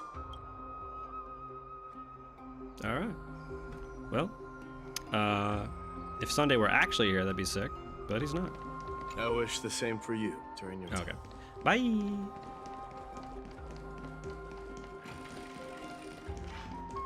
Yeah, Jay. Oh, see? Phaenon's not optional. They knew what they were doing by not making that one optional. Every other Amphoria's character is optional, but not Phaenon. I wonder why.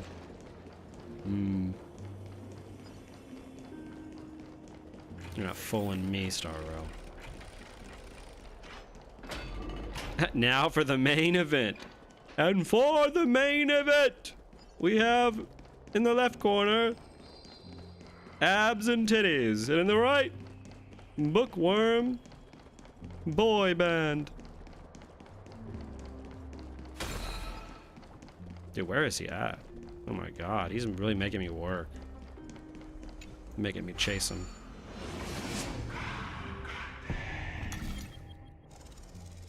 Someone's gonna like decipher that guy who's like, god damn. And they're gonna be like, yeah, that's one of the Aeons who's saying the ending of the game. I don't understand why more players didn't know that at the time.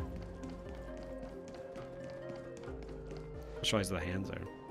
The prince is here! Oh my god, it's the kids who were responsible for our you know, change as a character. Hold on!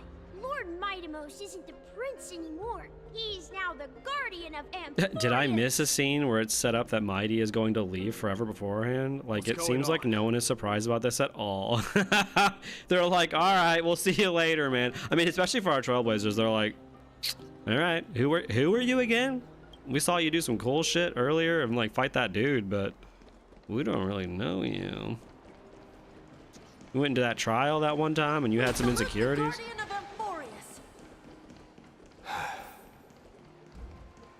See ya, kids. We salute. Farewell. Boyfriend Phaenon. I should have known you were the mastermind behind this. Hey, don't go Is that pointing is that a fingers clip? without cause. I swear I'm innocent this time. Will I say goodbye for See today? those kids over there? Goodbye. They're the Thanks ones who for brought showing everyone up. together. Or do you mean Mighty to his I boyfriend? admit, that took me by surprise. Were you seriously just going to sneak off without a word with me? Well, I was actually on my way to bid farewell to you. Oh, that's quite an honor, I suppose. We better not leave them waiting too long, don't you think? Oh my god. The road to Castrum Kremnos from here is long. Perhaps it wouldn't be a bad idea to take a moment and etch their faces in my memory one last time. Why does he have to be gone forever? I think I'm confused on that part. I think I see more than just the Kremnoans here. Oh, he sees more than the Kremnoans. Maybe it's about time the god of strife gets a new name. How about the god of solidarity or preservation? Oh my god, preservation. Dong Han mentioned. All right, it's about time for us to part ways. Look at the rainbow above his head. I see what they're doing. Subliminal messages. Gay agenda. Any final goodbyes you want to share? This might be your last chance. Why so quiet? I thought divinity would wash away some of your sentiments. Do you truly feel as carefree as you seem? Or is this just a facade you wear? You know what? You sound just like Aglaya at this moment. But you're not off the mark. I just thought that putting on a nonchalant front for this occasion Might help us preserve some dignity. I can see through your deception, even without the power of mind reading. Am I really that terrible at controlling my facial expressions? Well, with that said, thank you for aiding me in defeating my archenemy, Mightimos. No need to thank me. This triumph brings no delight, nor does it signify closure. You understand that more than me.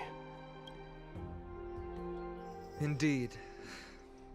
In the end, I still haven't unraveled the mystery behind that black-robed swordmaster. And I can't even ascertain their demise. Maybe I've never managed to cut off my destiny. He's going to the front lines like Nikodor originally was, but realistically it's for the plot. Yeah. Yep, Nikodor gone equals black tide spreads. What happened to the Grove? So new Nikodor has to go push it back. So he's going to fight the computer virus all by himself? If he were the preservation, would that not make the black tide the veracity? Ooh. But that matters not. Pain may be cured, but scars remain. And this should not be effaced. Even with the divine might of Ornyx, you cannot stop the past from leaving its marks in our blind spots. Can you genuinely let go of everything as soon as that swordmaster is dead? That's impossible. Revenge is merely an obligation that must be carried out, and no one can find mental fulfillment through it. You're right. Look forward. Chew up and swallow your past. And make sure emptiness and bitterness. If Phanon is not consumed by rage when he sees the guy who might have murdered his family in town, I will be pissed.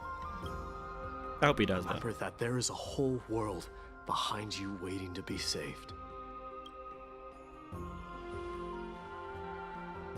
Pretty. He's going to 1v9 the Black Tide in mid lane. Yeah. This is why he has the auto battle. He has to just keep battling.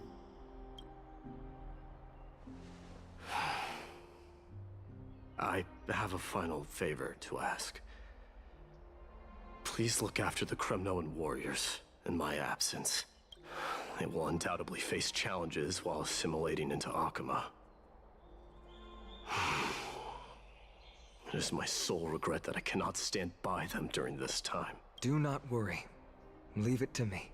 And, while I'm at it, I'm going to find out if the Kremnoan language is really missing that many words. Good callback.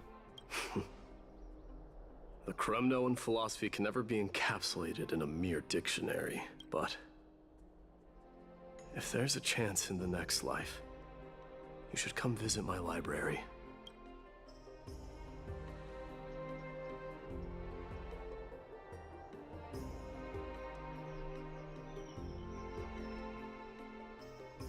I'll be on my way, Deliverer. Remember to stay alive till the final act. If the Black Tide is coming from everywhere, does it really make sense to send him away, though? Yeah, I guess he's going to the front line, I guess. No, that won't end well if Rage consumed him. That would be like Sasuke choosing to destroy Konoha instead of protecting it. However, okay, you're right, but Sasuke doesn't initially choose to protect Konoha. Not initially. The reason it goes into like a nice circle with his arc is because he initially chooses to do the wrong thing. And then he comes around to do the right thing. So I want to see Phanon make a wrong choice. Please, can we have characters that make wrong choices? Well, I guess I should have known trying to share the clip link would get me timed out. Oh no! Oh man, I'm sorry. I gotta change that. Took a little nap after work. How are things going? They're going good. We got the, you know. Yes. They're about to make love. Same goes for you. Right before they say their goodbyes. That library line caused the Legion of Fujoshis to rush to Aether. It's beautiful. Yours, Mightimos. Oh.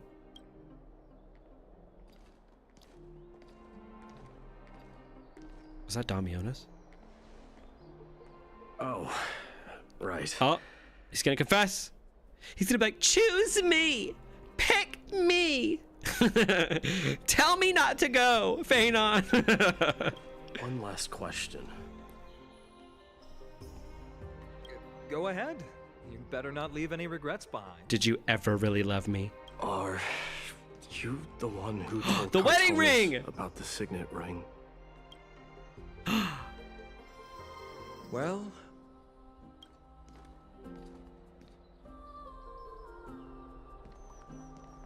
Oh my god, Who he knows? just proposed. He took his wedding ring! It fades to black and you just hear...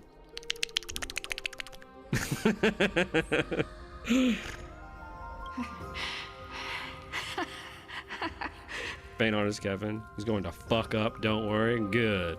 Get up, my son.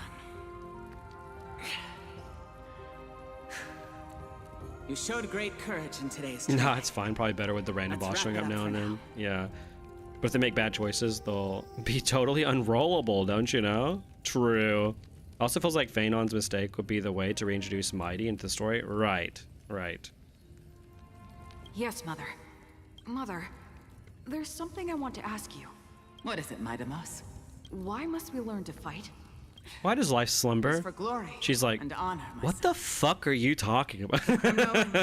mastery of swords and spears is ingrained from birth. And the battlefield is our destined end.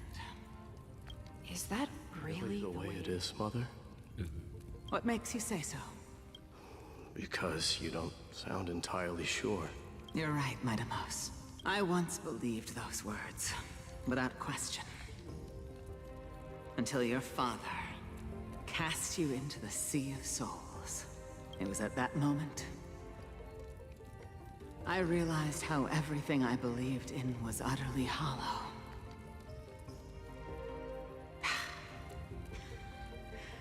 Perhaps the spirit of Kremnos had once existed. But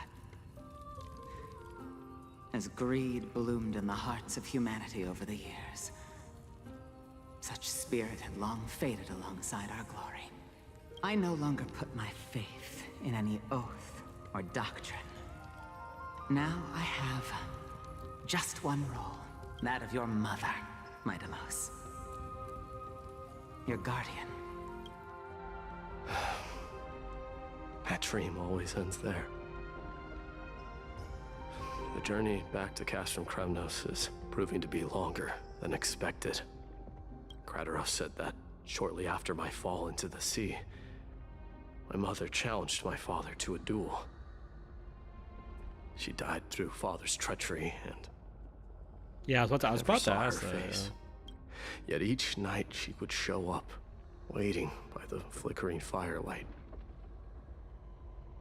I always anticipated the sequel to that dream, believing she had more words of wisdom or guidance to offer. But now, I think I finally come to understand. That is all she wished to tell me. And now, I too am left with but one role. Bottom. Okay. It is time for this journey to reach its end. Ooh.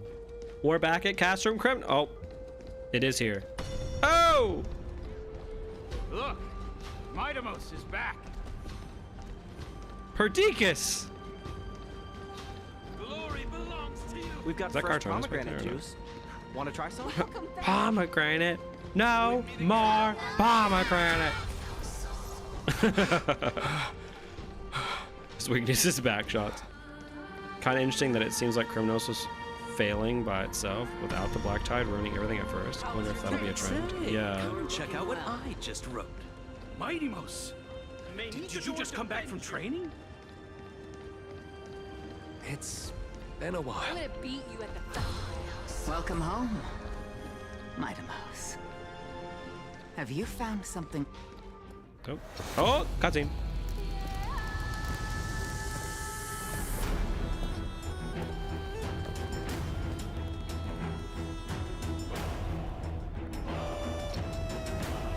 Just Mighty dreamed about his dead gay polycule. The son of Forgo will be drowned in blood! The son of Forgo will be drowned in blood!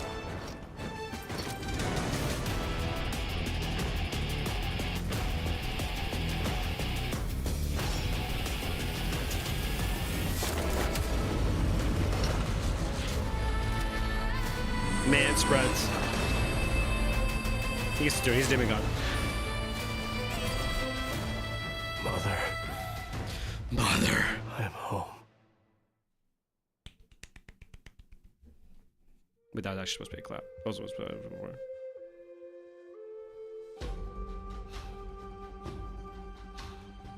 And the new god was born. On the following day, the Cremnoan dynasty, which had lasted for 1,000 years, came to an end.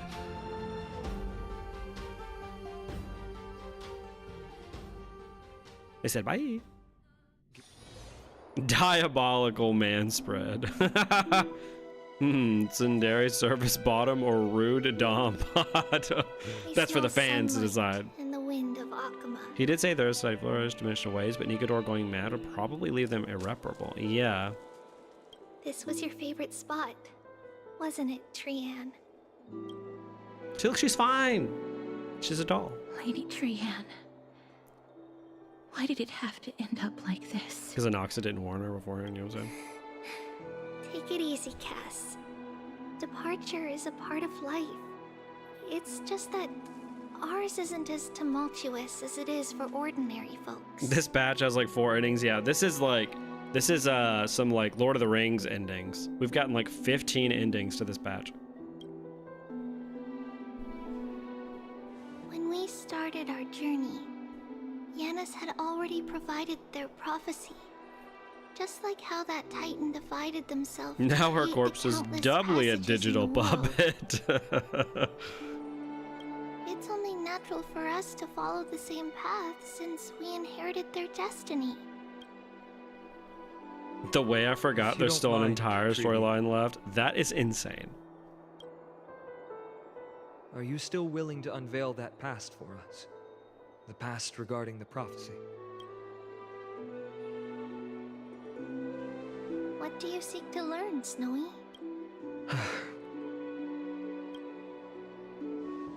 Mightimos has left the city to face his own fate.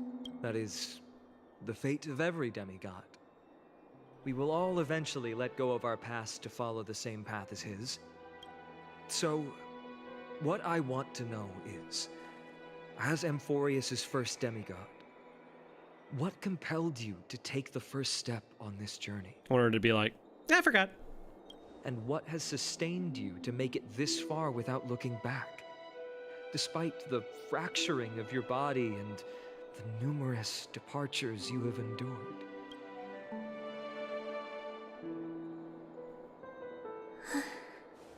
All right. Teacher, are you sure about this?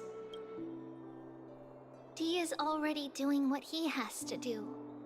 What reason do we have to keep it from them? Let's go, everyone. Let's go to the Abyss of Fate and see how it the used to- exposition. Ma'am, time to work. Then we will leave it to you. Trinan, would you mind?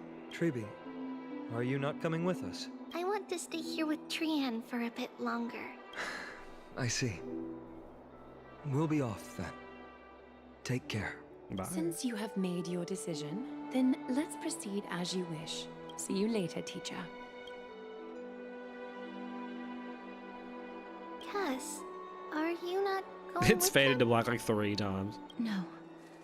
I'd prefer to remain here to accompany Lady Trian. She hated being alone. What's this? Look, she wasn't alone when she died. An old man's corpse was right next to her. She had company. A little gift You that I know? had hoped to It was deliver fine. to her personally. Though fate had other plans. Oh. So you saw us arguing that day? Yes. I figured Lady Trian would like it a lot, so I bought it. I see. Cass. You know, I recognized it immediately that day. It truly is an authentic piece from Yanisopolis. Then why? It's just that Trian had forgotten far more things than I. For example, She forgot that this glass object meant something unfortunate according to the traditions of our homeland. I'm sorry, Lady Treeby. Should I... No need to apologize, Cass. At that time, I simply didn't want her to be trapped by our past, especially considering how much time had passed since we left home. But now... it might just be the perfect gift for Trian. Is it crying? Oh my god, look. All shall bid farewell to one, and that person alone will witness the miracle. While you and I have long accepted this absurd fate, they remain fresh and inexperienced. Oh yes, they totally did rip off that merchant because it was a real artifact. Teacher, that's hilarious. Don't let the weight of that cruel prophecy crush their spines. But it would be even more cruel if we allow them to ignorantly fall before the gates of the new world. They will eventually need to know the truth. We just need the right opportunity. This, to me, feels like the right opportunity. Okay. So, this is how the Temple of the Three Fates looked back in the day. At this point, Yanisopolis I still cannot resides fathom under how people Aquila's did this in one sitting. Yet it is already fated for decline. This has been like 9 hours. Beautiful facade. Is it because Amphorius has entered Arabellica? Yes. Her eyes are 2 tones of blue. I thought she was crying too. Oh shit, that's what it is. But in 5 years' time, at the same entry hour, this temple will become the source of another war. Then, where are you at Become a source of another war. Genshin's 5th year anniversary rewards. Right over there. Why does she look somewhat different? It's because... I don't know, because she's see-through? Are you high? we don't quite recall how we used to look. Isn't it fucked that every demigod gets a spoiler on how they'll die when they ascend? That is kind of wild. I did it in 2, though first patch took me 3 sittings. Without an audience, this quest doesn't take that long. I did it in 5. 5 hours is still long. That's still a long session. We should be the ones apologizing. Come, everyone. It's time to witness our last conversation with Orin. Oh my god, we were at the fucking Persona end of time here. Look, I need to get a drink. There have been 5 fade to blacks. I was like, all right, here's the time I can pause it. I'm just gonna get a drink now.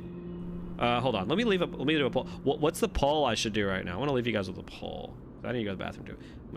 Drink and bathroom. Let's do poll, and let's do, yeah. All right.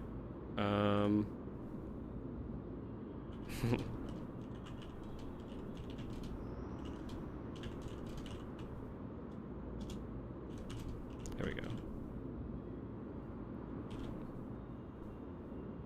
All right. Do you guys think that all that Mighty stuff is kind of pointless? Is Mighty going to be back next patch? What do you guys think on YouTube? Polls on YouTube. All right. I'm going to be right back. I'm going to go get a drink and go to bed.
Like this, put your even from dusk. Yo, you always got my back, and of course I got your back. Don't you worry about that now. It's been a good day, good night. It's gonna be a good day, good night.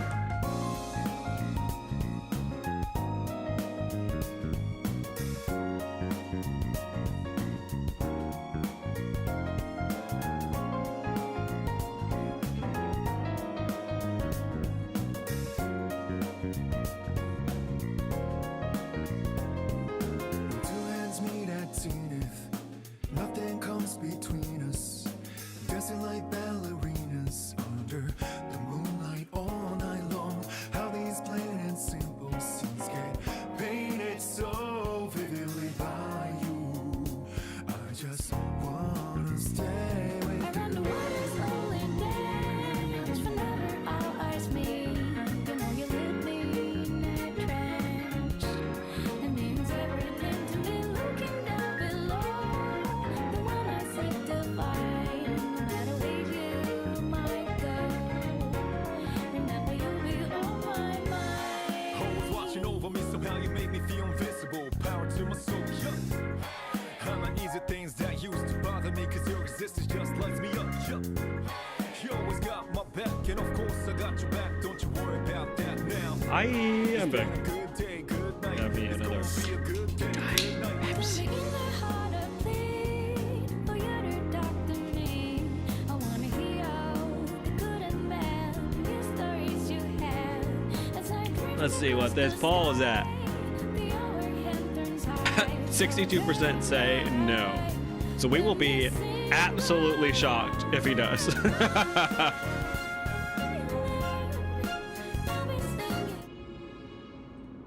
Yeah, 62% no. Keep this up for a little bit longer. Let's see if people change their minds. All right, Treeby. Speaking to Jesus. You're here, Oryx. Wait, I can understand the Titan language now? This is our memory. Next So patch your would be senses are insane. also I'd just aligned start with the skipping through trivials the of that point. moment. I feel like the Son of Gorgo crowned in blood thing was supposed to be recontextualized, but I just didn't get it, I guess. Like, is it just that he's back on the throne? Yeah, I guess so. Oh, thank you for the follow. Super butting. Butting? Super butting? Super booting? Super booting? Thank you for the follow. Son of Gorgo, crowned in blood, basically allude, yeah, to patricide. You still consume yourself for that false prophecy. False prophecy, huh? Ooh. So you still think that way? Even if Kefale has fallen, they would never guide humans to kill their own comrades. Stop while you still can, Trebios. Spreading the prophecy will only kindle disaster. That disaster will tear you into 1,000 pieces. But the Black Tide has already arrived, and Yanis remains in slumber. If even the God of Passages, known for guiding mortals, cannot resist this catastrophe, then what can we do against the incoming destruction? Do not get involved with the core flames. If you do that, you can still remain chosen by fate. Those chosen by fate would never have their family taken from them. And how can I alone remain safe and secure while watching the entire world crumble before my eyes? I wish we seen This I don't know, might a be town our like last completely engulfed Climax. in the Black Tide. Like that'd be sick. I will do everything I can to protect you from the Black Tide. Yeah, it's the prophecy that caused all the drama. Family. That led his father to try and kill him in the first place. What do you guys think about the idea of this prophecy in general? Do you think it's like a good story idea? I'm on the fence about it. Yeah, sure. I was just thinking they were going for a thing where it meant something totally different now, because it seemed like a weird thing to be changing considering what was happening just then. It's our mother. She fell from this spot into the valley a long time ago. Tripping's dangerous. It was during a grand ceremony held to seek Yanis's guidance. Maybe you guys need some rails. Look at this. How do more people not fall off this? Where are the rails here? How do people not fall into this fire over here? But things took an unexpected turn. It was Kefali who responded instead. Did something go wrong with the ceremony? Yes, but those two occurrences were in fact unrelated. Kefali's response was simply a coincidence. On that frosty night with treachery abound, as the holy maiden of Yanisopolis met her demise, the world-bearing titan also fell in another corner of the world. Let's keep up with her. This story, she should be the one to tell it. That thing. Yeah, if we don't get any march. It's the altar of Talantin. But that's not our destination. UG. I don't know, it's kind of hard for me to grade the prophecy thing without knowing how it ends. True. I guess how you feel about it right now. Definitely not as like a whole. Yeah, because that obviously comes with, you know, hindsight. Yeah.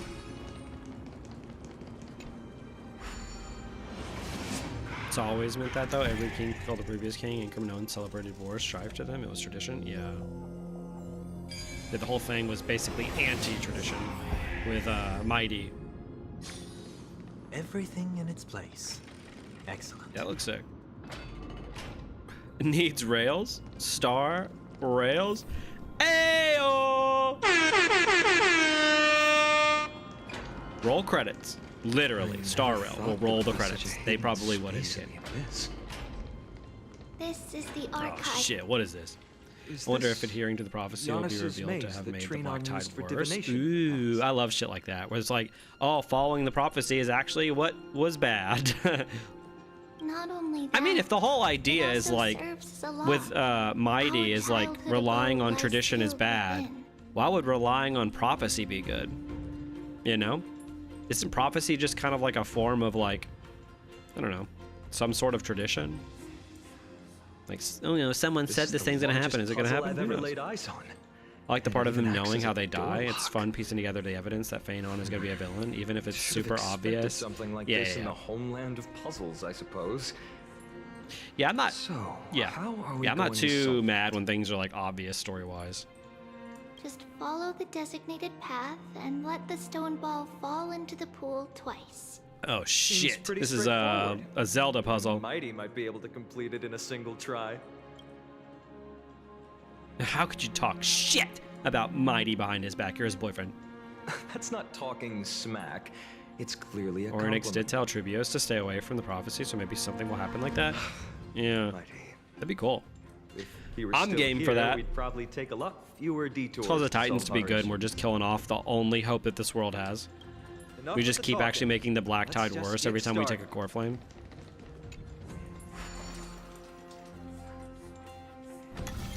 AG. Oh wait, is this timed?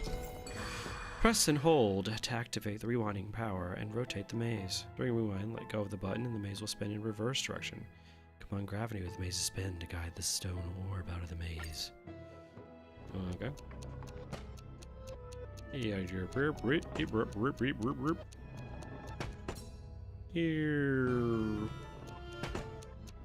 There's definitely something sus about the prophecy. I love that. Do you guys did you guys watch Game of Thrones? I'm assuming most of you probably have, right?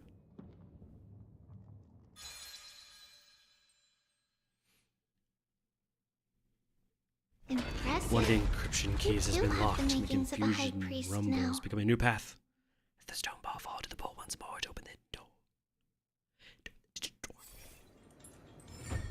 Open the door. Getting that stone ball to the end point looks pretty tough. I love how the little thing was just shaking asleep. Looking at it. Some special wall panels will move in a set pattern. Use the right time to take advantage. Yepski. You guys also read the books? I have not read the books yet. But, go! Oh, it's stuck. Yeah, on the show or the books as well?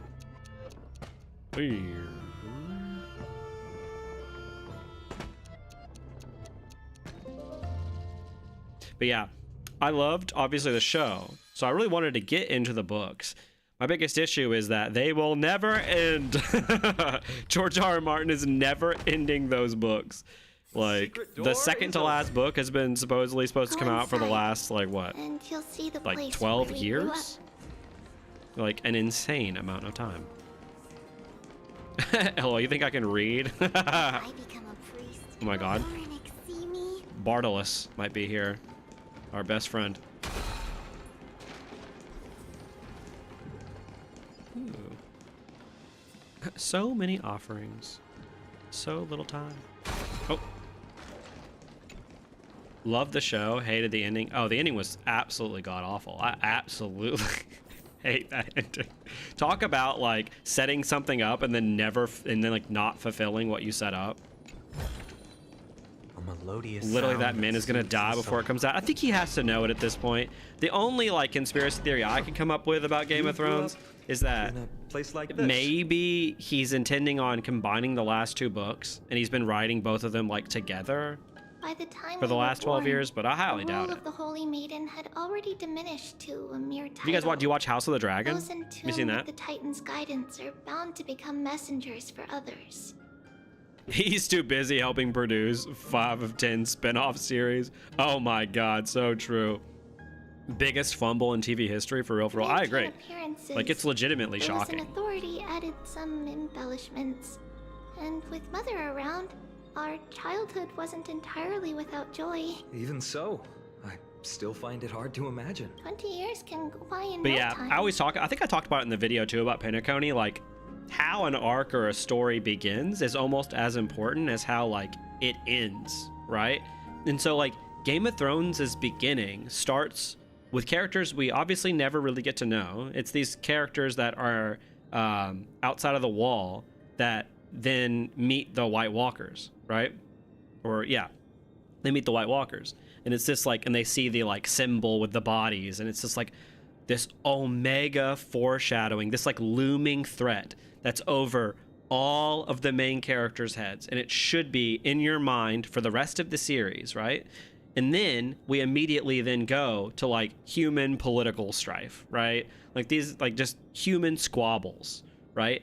And in the core of the show is this juxtaposition between this, like, greater evil, larger threat to humanity. And then whether or not politics is going to get in the way of that, and whether or not these sort of, like, human squabbles will get in the way of this, like, larger looming threat that the show opened with. They fucking ruined that. No spoilers for anyone who's, not seen Game of Thrones, but they dropped the ball so hard. Oh. I'm watching House of the Dragon, yes.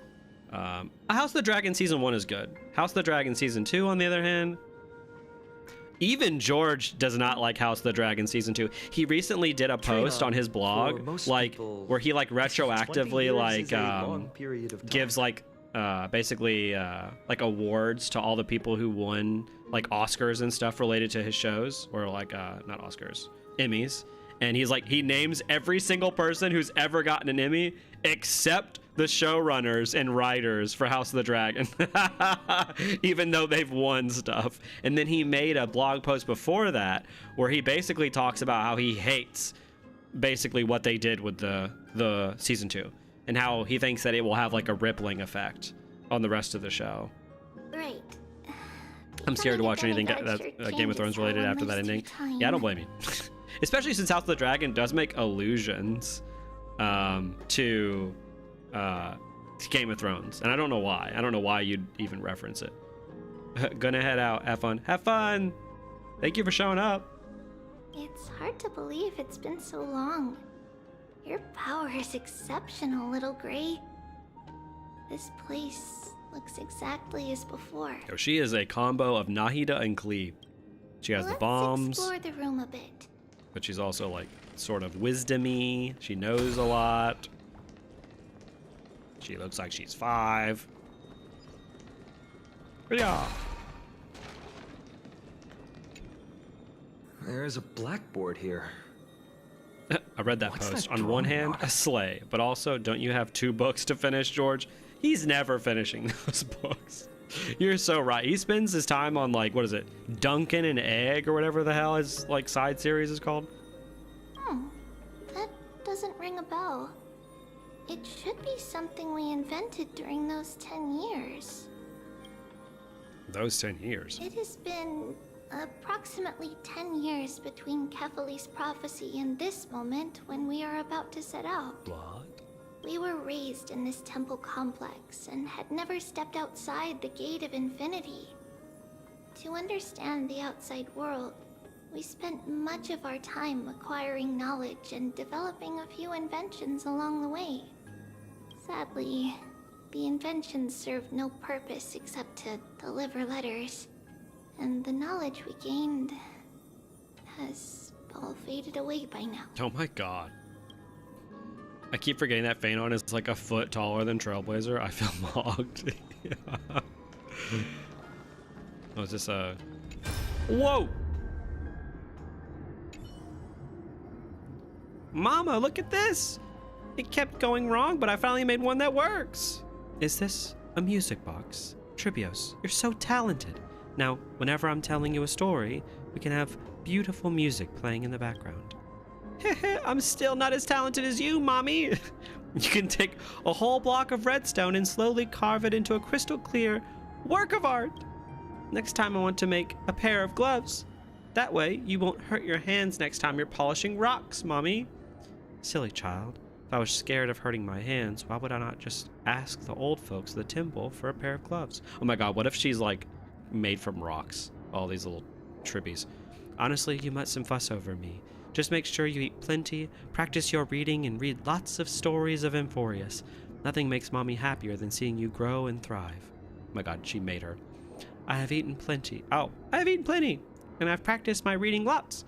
But the stories, there are still lots that I can't read yet. Ah, so that's what you're up to. You were making this music box to slack off so Mommy would read you more stories, right? You sneaky thing. Looks like I won't be reading any more stories of Zagreus for a while. Well then, what story should we read today? The Golden Apple Beauty Contest? The story of King Micus? Gorgo and the Lion? You've heard them lots of times, haven't you? I don't mind. I'll never get sick of them as long as you're reading them to me, Mommy. Oh, she's dead. Yeah, Trailblazer uses the twink model, unlike the tall male one, like Phanon and the rest. Stella is the tallest girl. Let's see what's over. Oh. Oh, I can't look at them. Perhaps Treeby spent most of her time during those grim childhood years with these stone slates. There's so many boxes here. This little diva really had nothing else to do other than read and invent trinkets. These should be our belongings. What's Oh my god, it's a gemstone. Aventurine was here. This was his plan all along. He planted it. A red glass fragment? The IPC just comes in and takes over Amphorius. And they're like, okay, fine. We'll give the Trailblaze some shares. It's like a specialty from your hometown. We were still very young the first time we saw it. Mother came back with a beautiful glass piece, but her face was streaked with tears. She simply placed it on the table. It looked so sparkly that we couldn't resist playing with it, but we ended up breaking it by accident. Mother didn't get angry. She simply held us quietly for a long time. It wasn't until we were older that we learned in Yanisopolis, if someone gloriously died for destiny, Would be something the IPC the would Holy do. Maiden must pick a piece of glass from the volcano's quarry and polish it, then give it to the deceased's family. The IPC be like, how can we monetize the Dark Tide? On the day Mother returned with the glass, her friend lost his life on the battlefield. Since he had no family left, Mother had to keep it herself. Later, on the eve of the ritual, Mother also gave us a beautiful piece of glass. Let's move on to the bedroom. Let's get out of here. The shelf is packed full. But This, all I see speaking are of House of the panels Dragon, this looks like geography their for like base in various season 2. cities. Unrelated to this There are quest, but how do you feel also about the IPC? documents It's about clearly an evil mega various corporation, kinds of but they're Titan clearly the worship. Fatui equivalent of HSR. Yeah. Yeah. We talked about this, I think it was what, last stream or the stream before that, where it's like, I think the IPC is like clearly not good. Like they're not a good organization, yet they're clearly going to go down the route where it's like, ah, yes, but they've got some good people on the inside. And, you know, it's not bad that they have slaves in all of these planets. It's actually the fault of the higher ups, not the people in the organization. Like, I mean, considering we get our money from the IPCs, it's like from the daily quests. Because we believed that we would need to travel great distances to convey Frick the Kepler's IPC. All my prophecy to homies hate the everyone, and should IPC. learn I about say the as a Boot terrains Hill and fan. customs of various places beforehand. I don't really think they're really capital E evil, though, are they? I mean, I guess it depends. Is like enslaving a world bad if you like save the world? You know? Like, I guess they're not just purely meant to like, you know, destroy, but I wouldn't say that they're particularly good. I think the Fatui are inherently way better, like as like a like morally ambiguous but like mostly good organization than the IPC. I think the IPC is the opposite. I think the IPC is almost like 75% morally bad, and then there's like the rest is like they do some good stuff. Don't tell me you actually read them all. Our memories were still sharp. 10 years was enough for us to memorize all these. 10 years. Mother left us these scrolls too. George hasn't even gotten one book out in that time. She's still waiting for the next book. Bedtime stories. Her stories were so That's what I mean. The engaging IPC is like that we evil, could with the vividly Fatui are imagine redeemable. all Yeah, of I think the Emporius Fatui in is our like dreams. an interesting example of like an organization that has some people that are definitely evil, but the actual goal seems to be good from what we know so far, and a lot of their goals are good. Like the actual, and a lot of the people are good, as I mean. Morally gray versus morally ambiguous. Correct. Oh, there are some especially evil people in the IPC. Yeah. Yeah. So I'm interested to see how they treat when we inevitably go to their planet, you know? Like, that's where Silverwolf is, right? Unfortunately, only after Mother was gone did we realize that what was written in the scrolls was far from engaging. Uh-huh.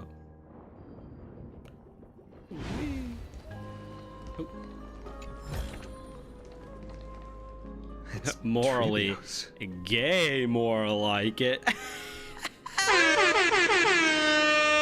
Just as expected. It's time to get going after all. Mama, are you going to that Oswaldo Snyder, when I get my hands on you. That's right, my sweet girl. What's the matter? I wish I could go too. I have something to ask Yanis. Oh. Is that what it's called? Pier Point? Is that the planet? I want to know how to chase the black tide away. Silverwolf is not from Pier Point. She's from Punklore. Right, she's not from there, but she is at Pier Point, right? Isn't that what, like, if there was a cutscene where it showed her there, right? Ah, Or am I see. wrong? Unfortunately, it's a secret ritual, and only I can preside. Yeah, Punk Lord, right? Sounds absolutely nuts. If you want me to consult the Titan on your Isn't it just data, right? you'll have to promise me something. What is it? Be a good girl and go to sleep now. And whatever you dream of, don't be afraid. Just sleep through the night until morning comes. Until the next time Aquila opens their eyes. An IPC Civil War is what caused the creation of Rupert II and the anti-organic equation. Was that in Simulated Universe? Pier Point is the base of the IPC, yeah. Whatever happened to the Oswaldo side plot with Boot Hill and Aventurine? Good question. Does anybody know what happened to that side plot? That's it? Punk Lord is like a cyberpunk-like world, yeah. Amazing holy maiden of Yanis. Yeah, her and Kafka. Okay, yeah. That's so I do remember that cutscene, right? Punk Lord is a planet that has ether editing technology. They're able to hack reality. What was the reason why Silverwolf joined the Stellar One Hunters again? I think hers is the one reason I forgot. But why, Mama? Because this ritual might take a long time. It might take a while, you know. Tomorrow, my sweet child. I'll be back tomorrow. Oh, isn't that what the other Treebee said? Trinon? Or not Trinon, Trian? If not tomorrow, then the next tomorrow. If not, the tomorrow Didn't she after say I'll that. see you tomorrow when she died? But if I still haven't returned for a very long time, that means the ritual has succeeded. Imagine if one day we go to a planet and the means I locals try found to a kick way us to out chase because they away have the beef Black with a Tide nameless called and Oswaldo. reach the new world on the other side. Isn't it just because she wanted a challenge? Is that what it But is? for various reasons, I can't return. Yeah, see you tomorrow. Yep, that's what she said. Sure, Silverwolf joined because she was sort of aimless and they asked. Like, if you talked to her on the train, she said she would have joined the Express if they asked first. Silverwolf is bad at working with it. That's interesting. Everybody else is working with the, working there to get something they've lost. She joined the Hunters because of her talents and to leave her past boring life behind, as she was just a lowly restaurant employee. And Punk Lord values collaboration. Interesting. But I'll be waiting for you there. As long as you stay brave and kind, we'll meet again in that new world. Okay, so she's trying to figure out how to work with others. It's the end of the West Wind. The Black Tide. Yeah, she has the most, yeah. It's like, I want to die, Blade. And then you have, I want to be able to learn what fear is, Kafka. And then you have Silverwolf, and she's like, yeah, I kind of just want to, like, work with some buds, you know what I'm saying? Just, like, hang out a little bit. In the rosy horizon, you'll see a silver-white shoal. It marks the Silverwolf worked at McDonald's. I'm dead. Oh my god, did anybody else do that, like, McDonald's collaboration for Genshin, by the way? and heavy rains. No sorrow can linger there. That is where I'll be. Wow, that sounds just like the island from my dream. Oh, I know. I'll turn the moon into a ship and the Oh my God. stars into sails to go find Mama. The ship, the weapon that she uses. Promise? Pinky promise. As long as you sail toward tomorrow. As long as the sun will rise for the next day. Brazil didn't get the collab? What horse shit? That's Our dumb. wishes will come true together. Yes, I am a sheep. I did the exact same. I got, like, both of the little, like, apple pie things that had, like, what was it, Beto and Kazuo on it? If the final murmurs of the Titan are true, if such a Or just place one, really exists on the shore beyond the Black Tide at the end of I remember hearing about the Genesis, Noel stand being stolen. What? That's incredible. Who would do that? Don't look in the background. No, I'm kidding. Can you imagine? I'd do that and it's just in the back. then our promise still stands. Please, wait for me, Mother. Wait for me, Mother. Those 10 years of darkness, Runs out of the room. when Aquila opened their eyes for the last time, we finally set off. Where did she go? Follow that running child! This way. Now, we'll go through this shelf. But how? I think another With chance to get Yanis's the glider power? is coming up soon. Yeah. Yep. I think it is too. Yeah. The, like, McDee's glider. It's called, like, the Feast or Hunger or whatever it is. She hadn't become a demigod yet. Indeed, we hadn't acquired their power back then. So, this obstacle, it was simply a mirage? Yes, the answer is right on the shelf. Go ahead and give it a try. Okay.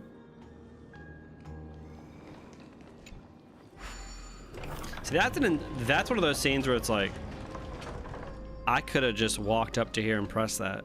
And then they could have said that while I'm walking. It's a secret passage. Yeah. It was a secret passage prepared by the Holy Maiden's supporters for Mother and me as a precaution. And now, Thankfully, I'm not too worried about it the is glider. I turned feel like into it our only looks passage good to on escape. Lenny, who I don't have. Just I think it as looks fine on anticipated. Mawika. Oh yeah, and Kazuha looks okay on him. Yeah. I didn't get what's like there was like a Kazuha specific glider, right? What is that a bug? Where is it? There it is.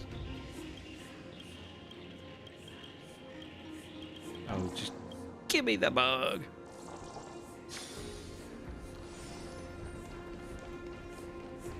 Hiya!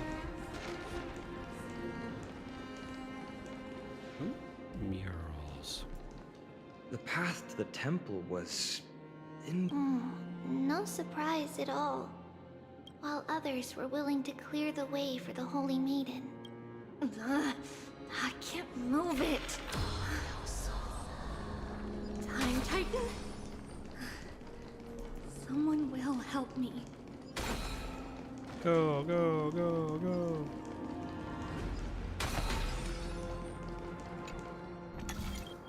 Just like this. This is replicating the memories? Regardless of our actions, the past will remain unchanged. She's just booking it. It was someone else who helped Trebios in the actual events of history. We don't remember the details. As for why memory recreated the past to be like this, I need answers on if their mother is actually just them, you know? closer to the answer within our heart. Passage is now cleared.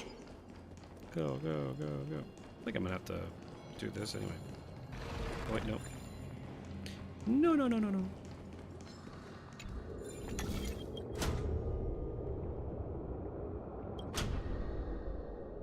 Yeah. Oh, there's a chest. Yeah, no. Argenti helped her somehow. Yeah, it was Argenti. He was here. Fruits of a long journey. Yeah, very much giving Doctor Who. Yes.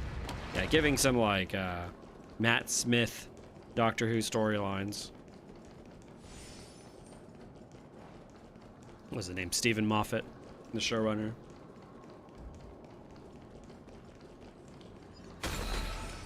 Yeah, where the future helps the past. Yeah, that's such a Matt Smith storyline. Kind of sounds like the, was it the Pandorica opens or whatever? And the Big Bang, that finale. I know too much Doctor Who stuff. Yeah. Ornix. Thank you, nameless god.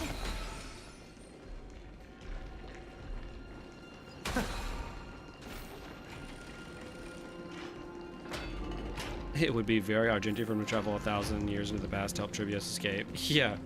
What is going on here? Towering towards the ceiling. Statue's flowing lines are both rhythmic and elegant.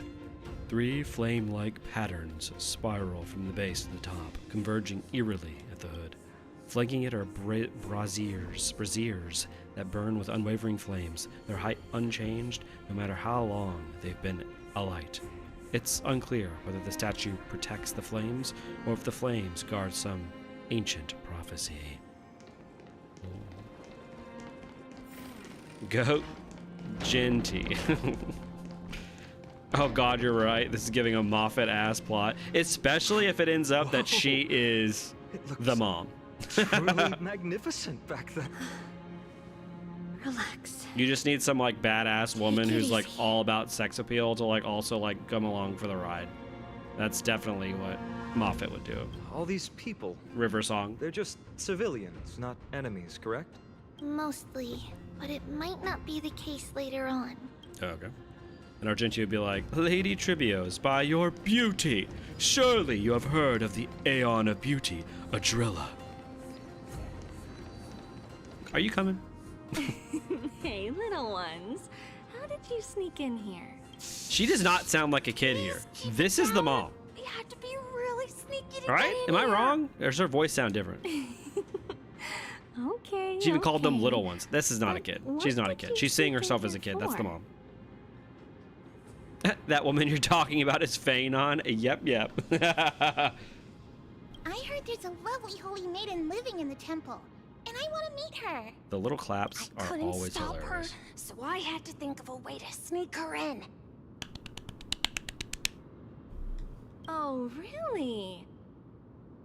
I was here to meet the Holy Maiden as well, but the guard said she had to go somewhere far away today. Huh? What a bummer. Mommy even asked me to bring her gift to the Holy Maiden. It's getting late. I think it's just supposed We to be couldn't her, go but home now, older, okay? and her mom is a separate thing? Honestly, I don't know. He traveled 1,000 years in the past to find a Drilla, got sidetracked, and saved some random kid By instead. the way they are dressed. Honestly, would not the be surprised siblings if look Star like World isn't like civilians living that. outside the temple. He really is just Mother randomly mentioned in that when places. she was a holy maiden, she caught a girl sneaking into the temple to steal the tributes. Her voice is different. Hayden has a different voice for all Tribios. Is this her as a teen? That's a teenager right here? That's some Stealing anime from logic the if I've ever temple seen was it. punishable by death. But that poor girl had no family and just wanted something to eat. So Mother Actually, took her Hoyo outside couldn't and bother to even make gave an her some adult model food. trivia. Perhaps these two children are the descendants of that girl from back then. Yeah, we don't need you theorizing, okay? Why don't you learn how to keep yourself safe, huh? There's only 2 of you left. Why is that? Where is this bitch going? Oh my god. Stop talking to everybody. Just get me over there. Dress warmer. It's pretty cold out. Let me get you a blanket. Yeah, now it's like, yeah, she is a No kid. need to trouble yourself. I'm just going for a Maybe this is when quick she was walk. like a fully fledged. All right, but please take care No, she of has to be an yourself. adult here. Her voice is Your way mother too. made us promise to look after you before she left. Yeah, it's Tribios before she broke into 1,000 pieces. She forgot how she looked. Yeah. Now they mentioned earlier, I think that she forgot what she looked like, so she just remembers the kid version. Right. This model is a stand-in because Tribios can't remember what she looked like. She can't remember what It's she been a looked while like, since I last saw and you. the creators I didn't want to just spend the money on realized it. you've grown into such a Yeah, they didn't want to beauty. model Big Tribios, Just for here, sure. have some of my sweet pastries. She used to enjoy them, so maybe you'll like them She too. used to enjoy them. But maybe you'll like them. What's wrong, Lady Maiden? I'm fine. It tastes really good. This lady is Mother's old friend. Oh no! When we were little, Hold on, let me we swap. sometimes got to eat the sweet Yeah. pastries she brought back. Yeah.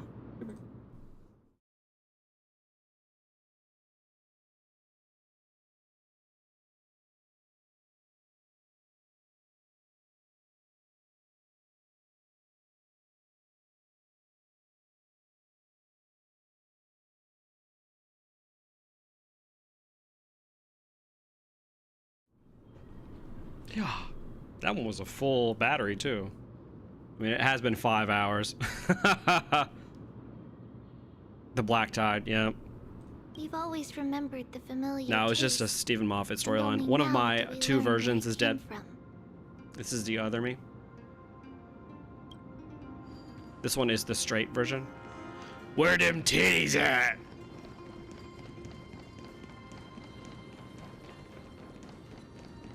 Oh, she is slow.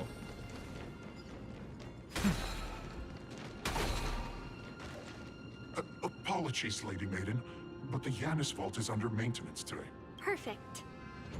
That way, no one will disturb me while I'm talking to Mother. Oh, okay, so I really enjoy that again. All right then. May Yanis guide your path. The Yanis vault? It's where Why have we been Yanis's heart following her around? lies and the core flame is kept. Just enter on the left. It's also the place Like, not story reason, but like, why where are they making it? Trebios was born. Why don't we just like skip to this? Am I crazy? Woo!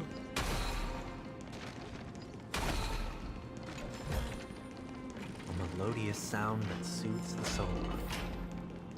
Trebios. What does that name actually mean? These characters ask more questions than The Genshin one characters. with 3 lives. Mother believed our birth was blessed by the 3 titans of fate. She named us thus to express her gratitude. Cool, you got 2 lives now. Looking at how things have Yikes. unfolded, Ah! fate might have had a role in it. I'm sorry! Ah! We good. It's never in danger. Anyway, you know what I'm saying? Coin. Chest. Coin. Chest. Ayo. Ayo. They want us to finish the puzzles in this area, that's why. Yeah. That's the only logical explanation. Peaceful repose. Finally, the Yanis vault is right ahead.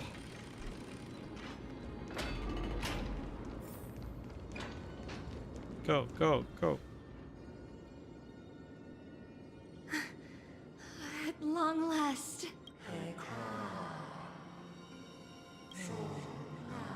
Tribios, you've come. I knew there was some sanity left in you, Yanis. She says, along with 3 lives, but she split into 1,000 pieces? Like, wasn't it just a coincidence that there happened to be 3 left by the time we got there? Yeah, what? That's such a good point. The hell is she talking about?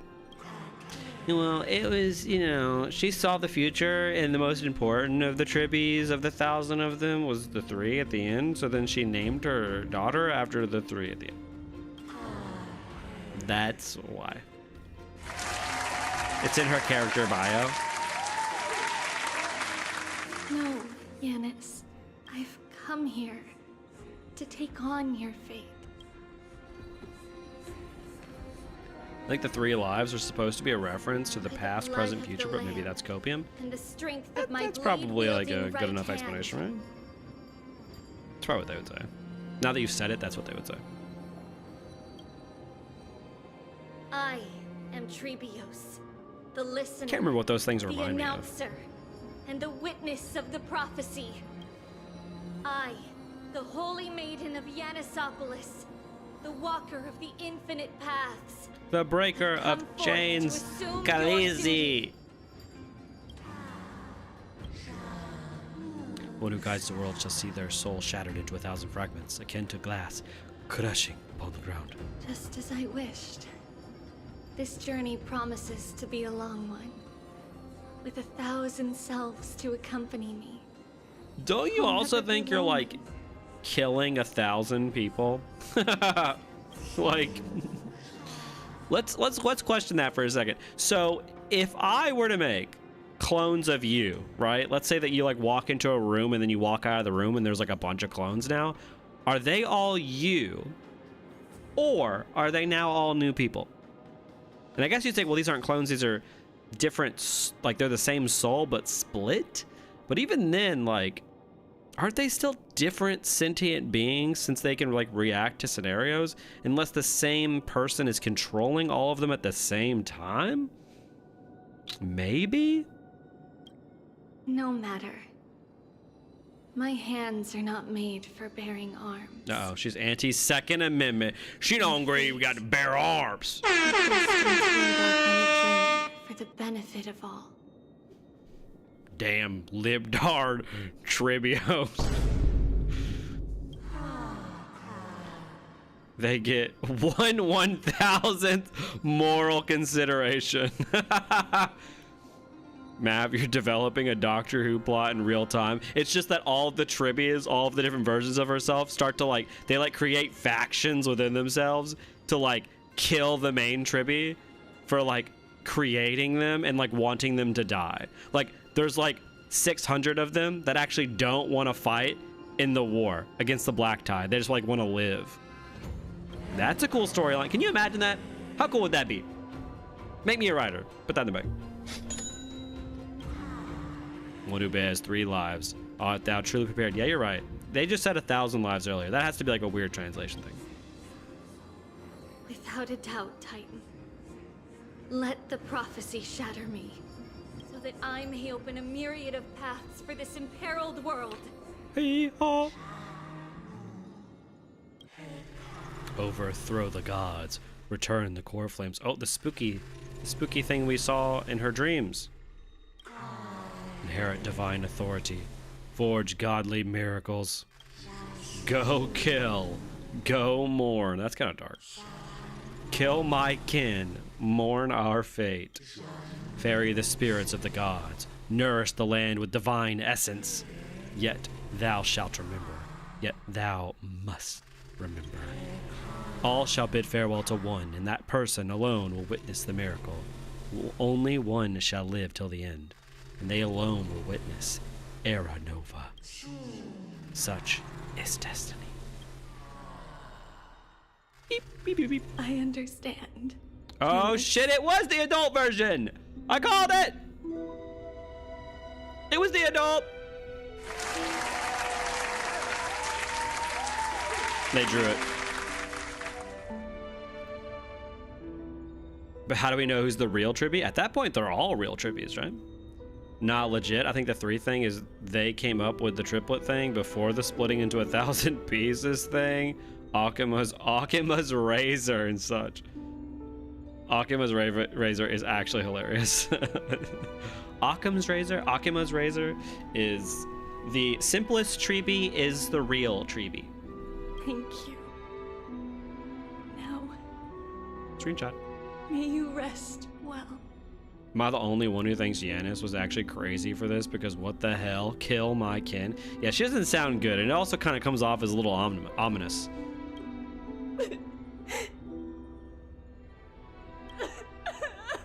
Oh, she got a knife. Whoa, put that down, girl. Mother, did you see that? I have assumed. Oh my god, all these people are shackled by their duties. Stand ready By their to duties.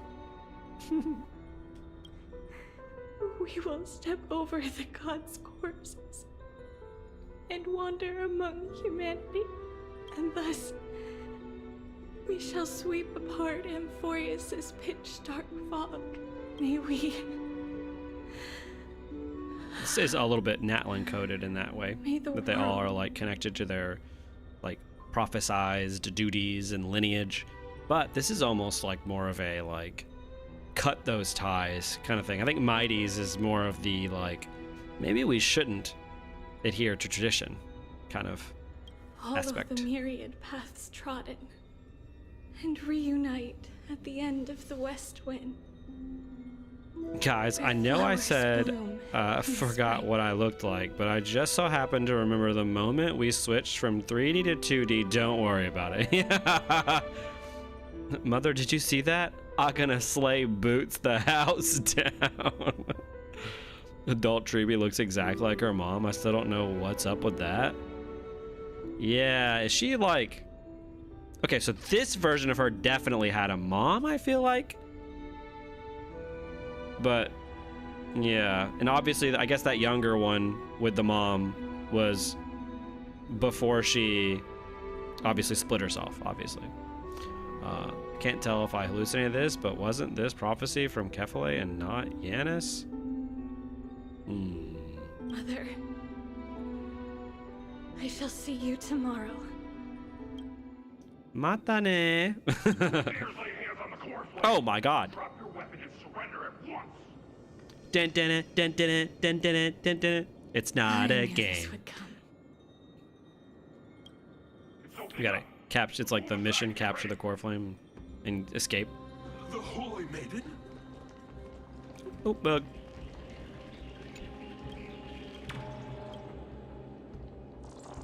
Hold on.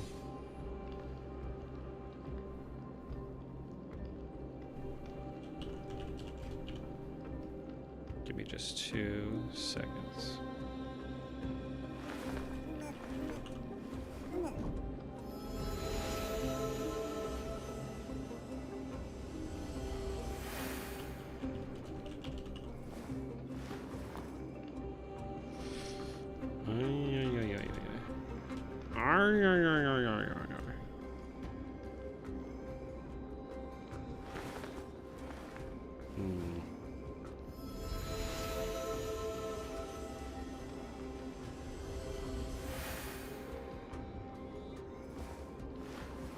It is There we go.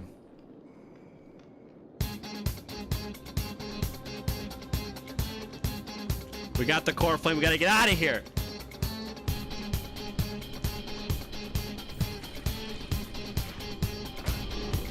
Uh-oh. What's happening here? Lady Maiden, where's the thing who stole the core flame? Look at what she's holding, you buffoon. Oh my god, they caught on. Take your positions and raise your arms. We're taking back the core flame. Bring it on. Come forth. Why does this fit so well? Come forth, my other self!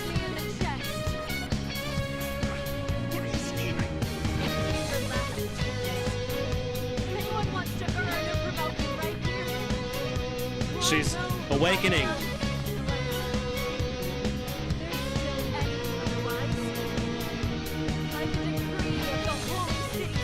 It really feels like a Persona 5 escape.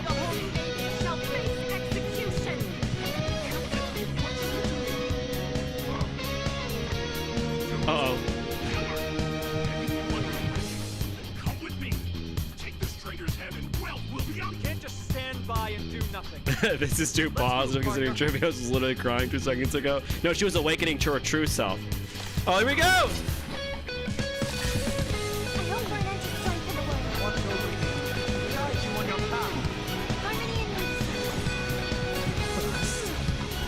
Or maybe I'll take it all!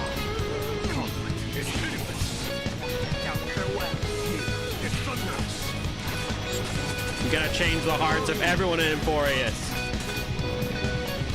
Show no mercy. Huge. They really do sound like shadows. We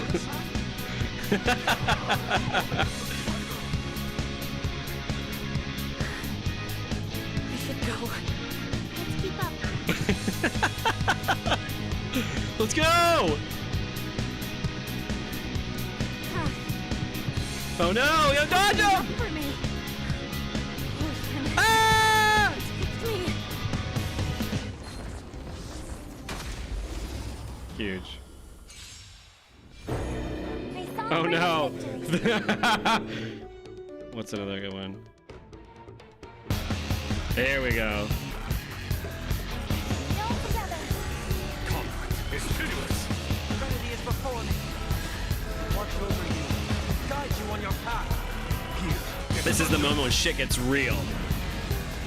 Your mom, she's not coming back till tomorrow.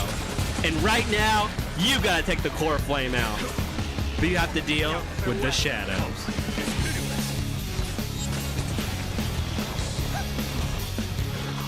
Oh shit, Emporius is a palace. Yeah. Look, it's Persona! Show no mercy. We already have God Personas. We have the DLC. It's thunder. It's pitiless. Doors echo. Why does this work so well? Down, farewell. Watch over you. Oh, he has Persona too, Guide you see? on your path. Here, it's thunder. Show no mercy. Yeah, G.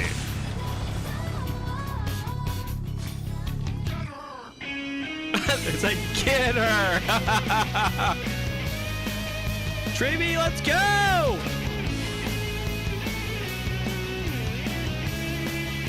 We gotta get out of here. Run! Ah! We have a little mascot too. It's our Morgana.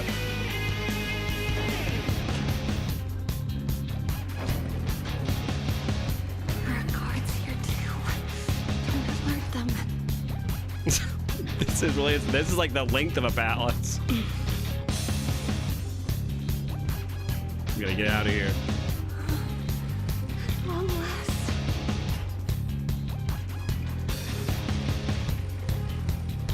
Door simulator. Oh my god. This is okay. This is the boss. Well, we gotta.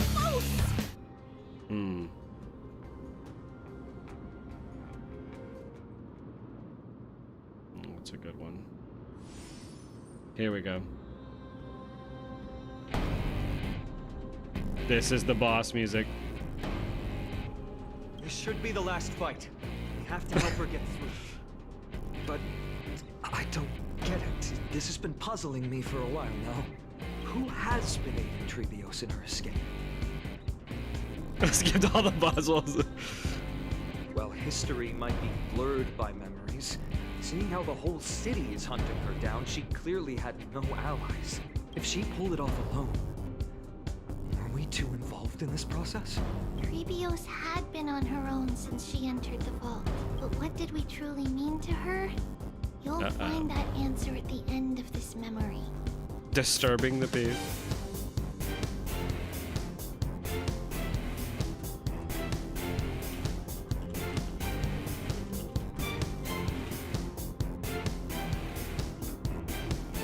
There we go. In that case, let's focus on the mission at hand now. I got last Let's do surprise. this, everyone. Oh, here we go. Whoa!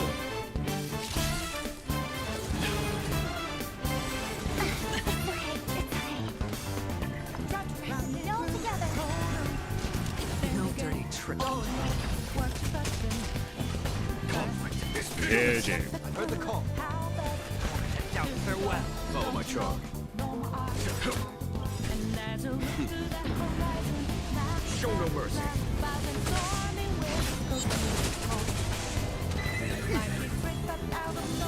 And once we beat this, Trevi gets her true persona, her rank 3.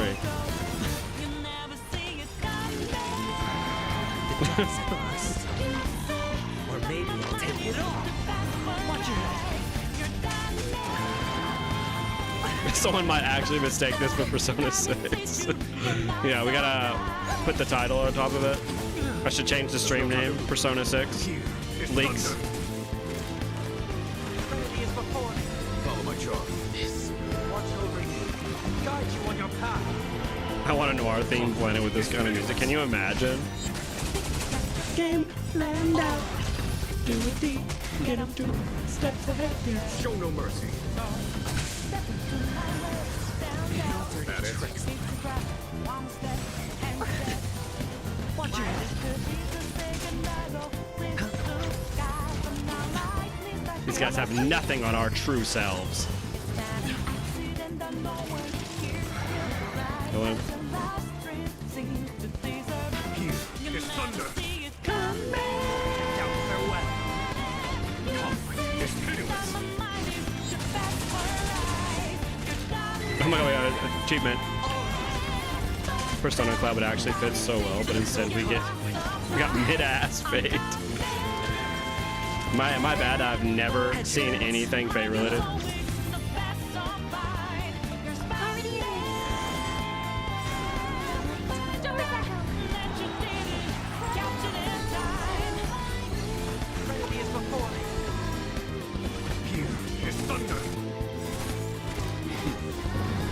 Persona users could even be remembrance to summon their personas as Mimos writes. That's too perfect. We did it. Finally, beyond this gate Huge. awaits a boundless world. This is where my journey begins. God of passages, can you see me? I will complete the path that you started.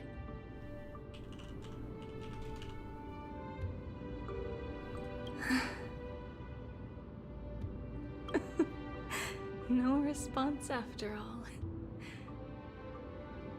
Yanis, may you have a good dream. I can't stay here much longer.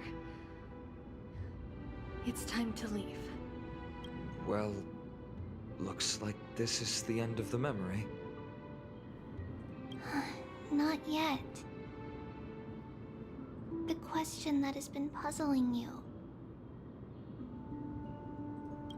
Oh. She's about to reveal the answer. My god, that's pretty. Let's wait, hold on, let's go to the game. Oh, I got that. Oh, I'm in the way. Tragic. but nothing happened. What was making her or you hesitate at this moment? If she had known this flame chase journey would proceed as the Titan foretold, bringing about great suffering and fatalities, including her own, would she still have chosen to walk through the gate and start her journey? I think the answer is already within you. Ooh. And you've made your own decision. What? You can hear us? Not really. She can neither see nor hear us. Yet she knew that one day, someone would return to unveil this dust-covered memory. We can never know for sure who helped us back then. But that kindness was forever engraved in our hearts. Oh my god, it was us? Motivating us to move forward. It was our Persona music that helped her? This memory into a special letter. Oh my so that god. we do not forget our original intent. It's a letter written by Trebios of the past and sent to her future self. In this memory, it is Trebios of the future who This was so overcomes all Doctor Who coded. difficulties Oh for my her god. and sends her on a long journey. Any game that collabs with P5 dies, though. That's so true. It's crazy. I played Dragalia Lost and absolutely loved it. And then it had a Persona 5 collab, and I was like, oh my god, so cool. And then the game died. This illustration was so beautiful. Good lord. Yeah. Wallpaper worthy. 1,000,000%. Parallel to Anoxa having prep responses to the future, I wonder? I don't know what the significance would be, though. If this world ends up being like a storybook world or like a fake world or whatever, all of these moments, like, really work, I think, in retrospect. Yes, you'll remember it all. And then find your way back to the gate where everything began. Here, I will set sail toward the distant horizon. Here, you have traveled far on your way home. Such is the maxim Rip that Dragalia. unveils Yeah, dude, Trebios' Dragalia had fate. like the best like You shall raids shatter into in a gacha thousand games. fragments and wither on the soil of foreign lands. So, if you ever feel lost, return to this place. I'll keep this memory here for you. Or for me, to embrace it again. Worry not. The loss is something we've grown used to. Our resolve and our pledge are what Trebios will never forget. Each one of us has never failed to remember. Losses are a constant on the flame chase journey, among which even life itself holds little value. The hot blood of the sacrificial lamb will not be spilled in vain, like my mother and I. The libations poured are guaranteed to bear fruit, just as my blade-wielding right hand is not a hollow formality. Surmount the myriad passages of Yanis, and we will once again ride the west wind and let the wings carry us far away. So, this is your answer. That's right. In the name of the three fates, I stand by my answer with no regrets. Now, with or without the god's blessing, I run towards the world's agony. If I can truly pierce through the utter darkness, we will meet again at the end of the west wind, where flowers bloom in spring. Light calendar 3760.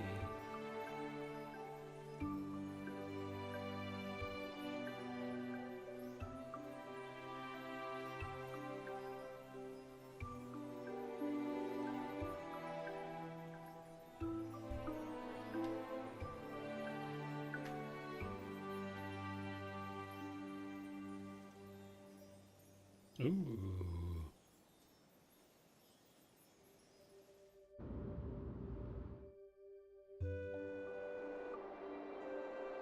Lady Treby, do you still think... That was a crazy scene. Let's see.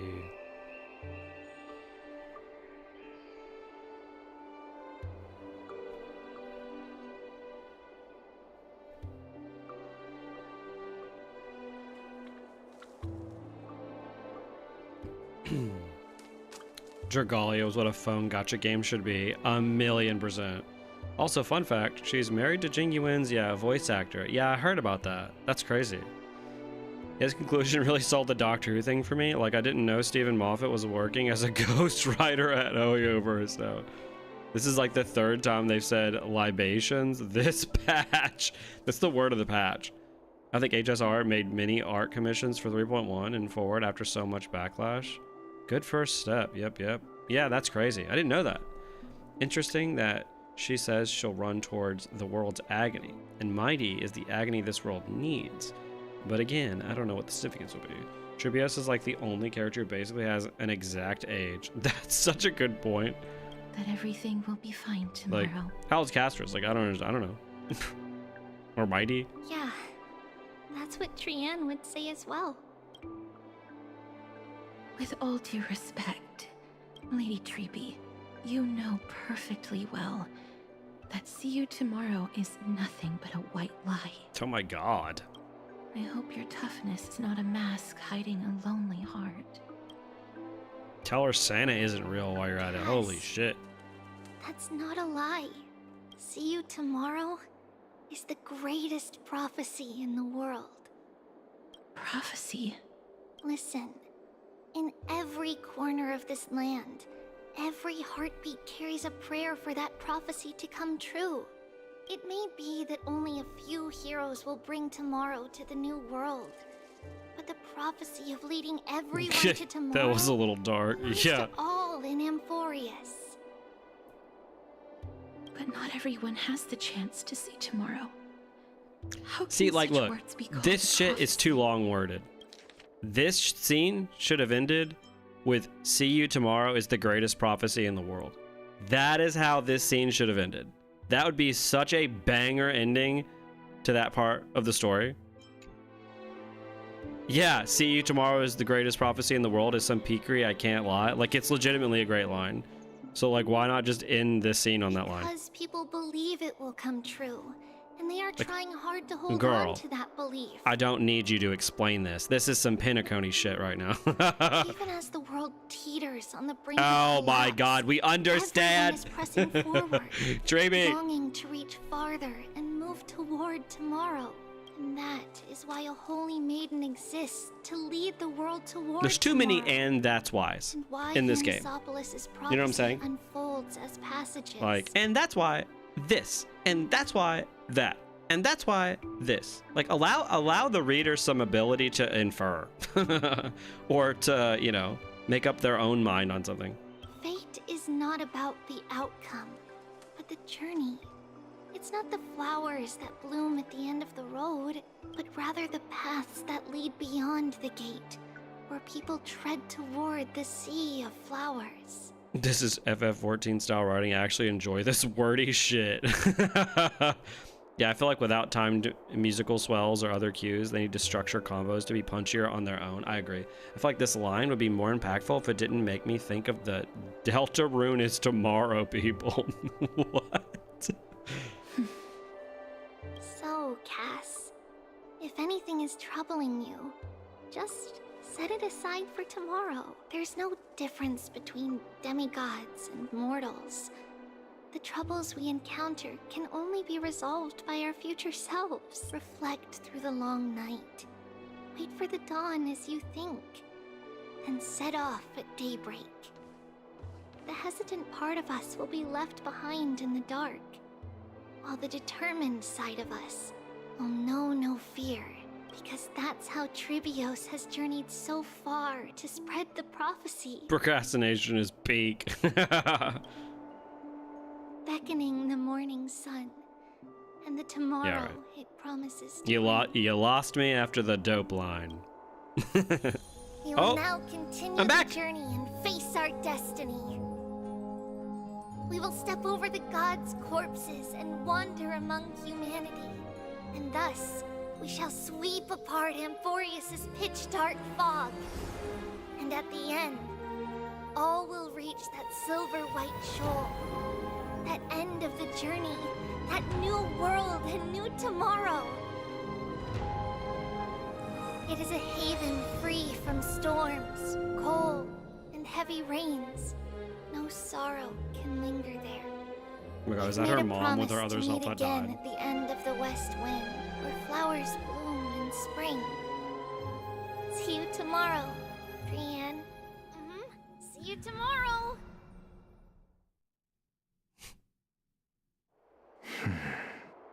My opinion, Treeby over-explaining stuff. Here is her teacher side coming out to make Castros feel better. We will step over the gods' corpses is wild. This is like the unskippable elevator scene in the dungeon on Final Fantasy XIV. Yeah. What's that dungeon called? Like the first like story dungeon that you can do in the roulette? Child of humanity, surely you are not waiting. Oh, he for just the has this arrival diva of in his night. brain. Nights do not fall upon Akuma. That's why it's futile for you to wait here. Screenshot worthy. Honestly, I didn't expect the renowned Reason Titan to behave like this. And that's all thanks to you. If your soul weren't as prickly as a hedgehog, I wouldn't have to act this way. If you were more accommodating, you wouldn't be opposing me all the time, and I could teach you more freely instead. Huge. It was you who insisted on implanting the core flame in me. Forget it. Cut the sarcasm and just say what you need to say. Praetorium. Fine. That's what it is. All We're I back with want is Venom to and Eddie remind Brock. Yeah. There's not much left. She does in kind of your have the Venom soul. vibes. She's got the branches If you instead don't of the do symbiote. something soon, I will have to take over this body. Ooh. If I'm not worried. Can you why imagine should what a cool conflict that would be if she was like, hey, I know you humans are trying to kill just my want ass, my help and I'm not going to answering give the that to you. I want to take over your body. Imagine if she like actually took over his body and like controls him, right? So that she won't die. That would be too cool. No. What exactly are we? Oh, he's already going to that level? It's good that you remember. Thus, equivalent exchange. Look how pretty It's it looks. only fair. It's a thumbnail shot. Then rest easy. The answer will soon be revealed, and you'll have to return my body shortly. Is that true? Certainly. This is I Jujutsu initially Kaisen. thought this extremely frail state would hinder me from getting my body back. But I didn't expect the answer to be right within it. That saved me a lot of trouble. They're saving that conversation between him and I don't even need the Aglaya for next patch black-robed for swordmaster ceremonial sure. blade.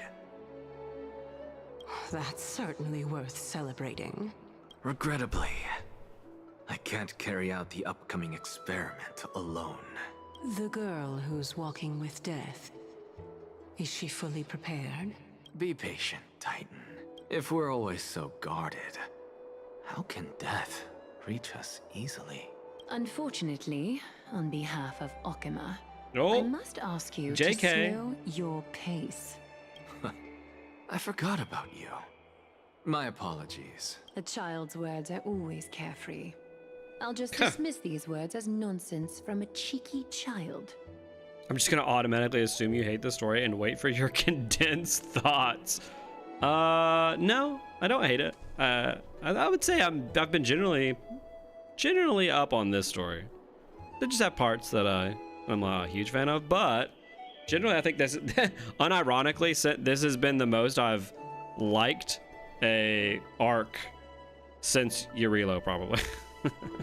Up to this point. Come now, conceited performer. It's time to address your relationship with that Titan. What if I refuse? Provocation will only tip Talantan's scales further toward your demise. There's no need to go to such lengths. Oh, monster, neither human nor divine. I'm dying. Don't forget that you won't dare kill me. If you snuff out the core flame of reason, I genuinely cannot get over how Noxo is just HSRL Hytham. Yeah, I can see it. what else can you use to stand against the council? Do you two mind if I cut in? I warned you. Do not interrupt me. I just have been meaning to ask. Does death really matter to you? Oh, cool, he looks. What do you mean? What I mean is, before I implanted the core flame into your heart, you were already a silent, cold corpse. What? Unlike Itham, he really is a frail scholar this time. Yeah. Is he literally a zombie? Calling her monster, neither human nor divine. Owned. I'm back! Finally have a moment to catch my breath. Wanna chat, Maverick? Wait, catch your breath? You guys were in the room the whole time together. What was going on? Oh my god.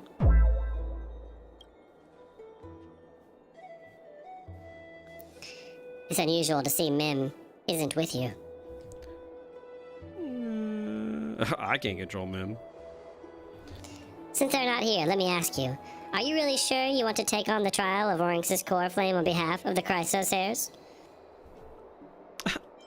It was Mim's idea. We've ended up at this point after all. This is probably a fate that Trailblaze can't evade.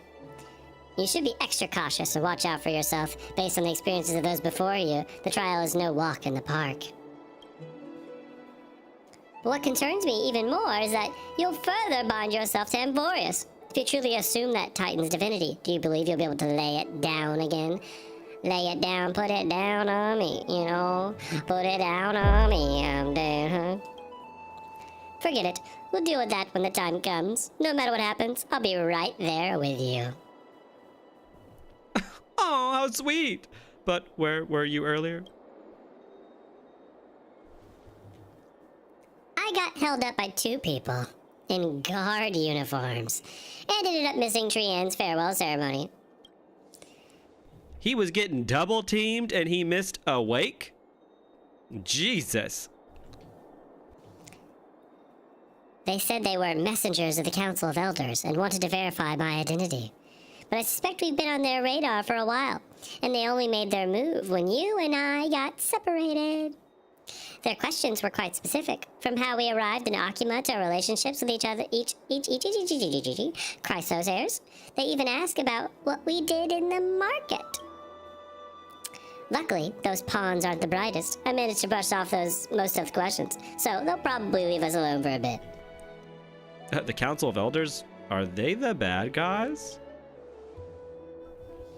I'm not ready to label them as good or bad, but their conduct is certainly irritating. But on second thought, Aglaya also initially kept her guard up with us and tried to kill us. It's best not to provoke either side until we know the full truth. The only thing we know for sure is that some members of the Council of Elders aren't happy with the Chrysos heirs. In the worst case scenario, we could be caught up in the internal conflict of the Holy City. That's my favorite episode. If only we had more time to sort through clues about the Black Tide. But now, the weather is the only lovely thing left. Let's take some more pictures. Oh my god. Huh? What's going on? Something wrong, Dan Hung? Why are your pants off?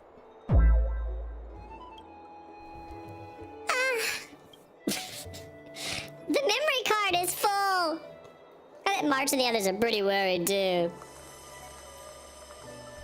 Oh shit. We're gonna get anything? We're gonna get anything? And so, Are we gonna get anything? this long day passed for Akuma. Are we gonna get anything? Some people arrived, and some left forever. Just like every other day of this journey, where we, stumbling, move forward. We have long been prepared. If we are to chase the flames, then we must grow used to farewells. No one back then could foresee death. Oh! Its arrival would always be so sudden. Ready? And so momentous. Even little Gray, coming from beyond the sky, Oh my god. I'm dead. I just realized that's me. could not escape the Reaper's two hands. And what people gained and lost in that trial of death was far heavier than life itself. just like the destiny that the prophecy revealed for Cass at the end of the Sea of Flowers. The souls of the living shall warm thy fingertips, and after an embrace, there shall be eternal separation. Nah, the Trailblazer's too old for them to kill off, you know?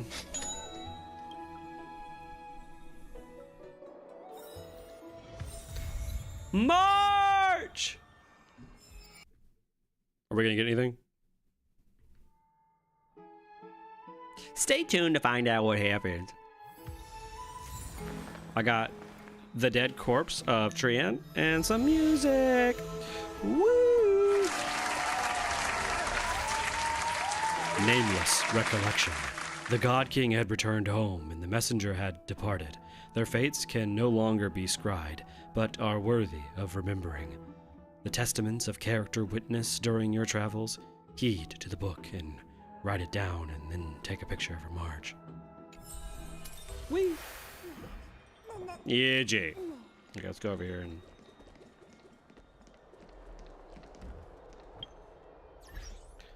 Okay. Let's talk. Let's just talk, you guys. Let's just have a conversation. Alright, hold on. Let's see. Let me go back and read what you people were saying to me. Honkai freaky rail. What were they doing in that room? One thing that's super annoying that I'll fully acknowledge, prophecy for Treepy, or that one lullaby prayer thingy, whatever, is repeated way too many times. Oh, for sure. By the end, I was groaning and rolling my eyes, which is a reaction that I shouldn't have and didn't want to have. Yeah. 2 guards in uniform, that's hot. It was good recontextualization of things, but oversaturation all but totally destroyed the impact for me. Yeah. Euphorious Donzo. Also, that the voice actor problem hasn't been resolved yet and we're still deprived of talkative Danong is a crime against humanity. Yeah. This scene pissed me off. Like, why would you show March again? We got no info relevant to her in this patch. That was just a tease.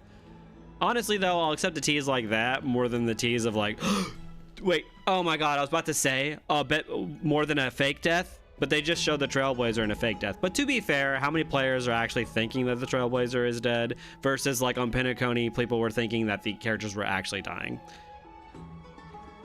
They just remind us that she exists. I expect actual express scene for 3.2. Hopefully we'll see the Herda versus Black Swan. The art has been beautiful. Wallpaper material.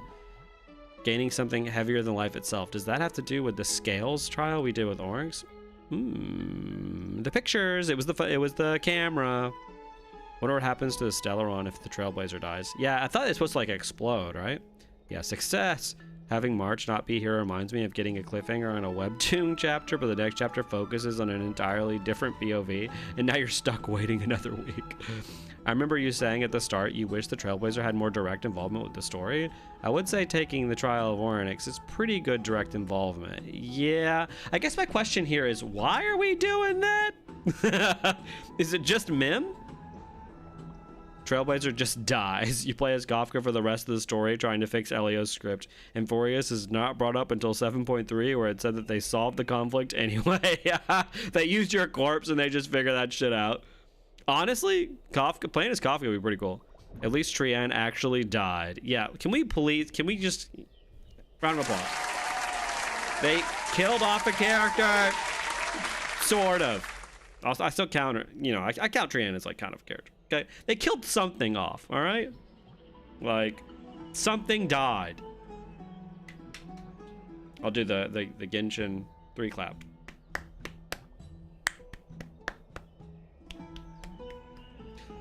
Yeah, so let me try and figure out what my thoughts are. And that was a lot.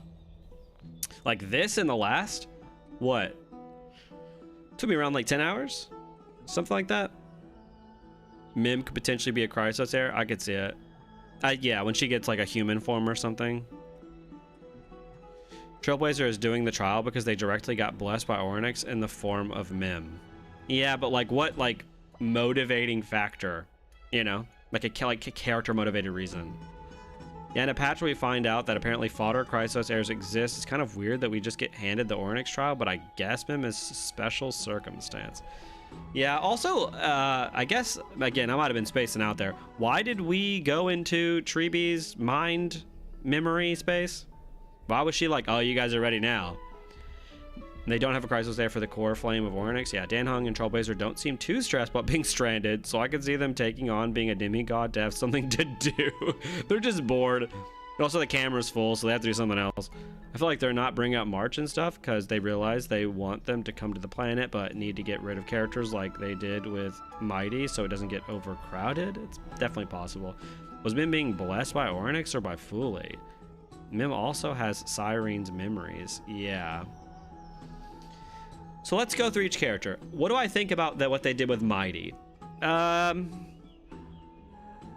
Generally, I think it's fine. I think I'm a little annoyed that we didn't really get any true conflict with Mighty. We also really did kind of do like Treebee's trial at the very end. We kind of did in the, you know, the Persona 5 like exit scenario with the Chrysos thing. Like that was basically her trial and we did it.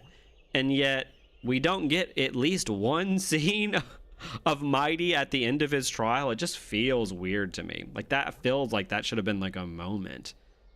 Like I expect videos of people hunting to see if Trienne shows up anywhere in Euphorius. Yeah, I could definitely do that.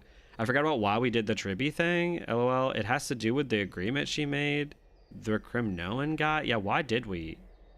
We went into Tribby's memories because Phanon wanted to know why Tribby even bothered with the prophecy. Why do you want to know that now? I feel like that's something that Phanon would have already known, right? I mean, they've known each other for a while. We are going to show Mighty's teachers the origins of the prophecy. Oh, but Phanon also wanted to see. That's what it was. Oh, thank you. Thanks for the sub. Hell yeah. Mighty got shafted in the trial department. LOL. Yeah. I feel like the issue, one of my issues with this chapter is that like, there's like a weird, it feels like discombobulated like between the Treebee stuff and the Mighty stuff. It doesn't feel like they're exactly too connected. Like you have like the Treebee and then like Trienne dying and all that stuff's really interesting. And then Mighty pops onto the scene for 2 seconds to like punch the guy and then the guy disappears. And then we're back to the Treebee stuff, you know? It's honestly kind of weird that Danhung and Stella aren't at least trying to figure out some loophole in the Sky Titan barrier to get some outside help. Yeah, the main characters' connections right now are non-existent. 3.0 was 10 hours long. This main story quest was 8 hours long. I feel they're trying to condense so that people stop fucking complaining. Yeah, my issue is, again, I've always said this. My issue is not with length, obviously. It's with the girth, you know what I'm saying? No, So Treebee did what she did and started fulfilling the prophecy by starting the mission of gathering the core flames in the Chrysos Airs after she split herself into 1,000 pieces because her mom. Was it like an indoctrination into the prophecy? I clearly obviously missed something there. I'd feel better if each character got a patch instead of sharing, but then the patches would be even longer. Yeah, I feel like my issue is not necessarily that they share a patch. It's that the stuff I feel like doesn't connect that well between the Treebee and the Mighty portions.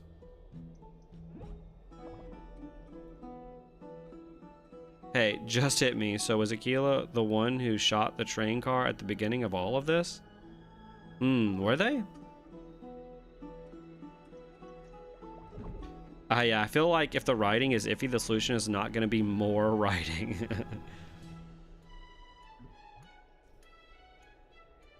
And then there was, that final scene with Treebee was great. I just think that it should have ended on that incredible line rather than continuing to go on and explain and go on and explain. It's weird. Like Starrail doesn't know when to leave like good enough alone. Like there was like really a fantastic line and they could have just, you know, finished it. And then they didn't. Tribios got the prophecy from Ornyx, and then Yanis confirmed it when they told her to walk over the gods and kill their kin. But why does she care to do it? Is she just like a random devotee?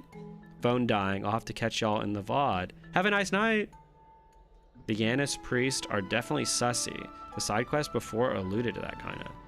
Honestly don't know. I feel like there was so important docs during the first dungeon run before Trian died with stuff about the Tribio's origin, but I do not get it. I think in a live stream they said it was a Nikador spear. Oh, that hit the ship? It hit our car that we had for 5 minutes? Yeah, so I think what I'm a little lost on is like the idea of Tribi is super cool, and I love the Trian death. That is a huge W. But I'm not sure. Still not sure I really understand the motivations of Tribi. She did it because she knew the dark tide was coming, and her mother was a victim. Her mom died to the dark tide, so that's why she is so against it. Like it's for revenge. So then I guess hers would be revenge. And then Phaenon's main reason would be revenge.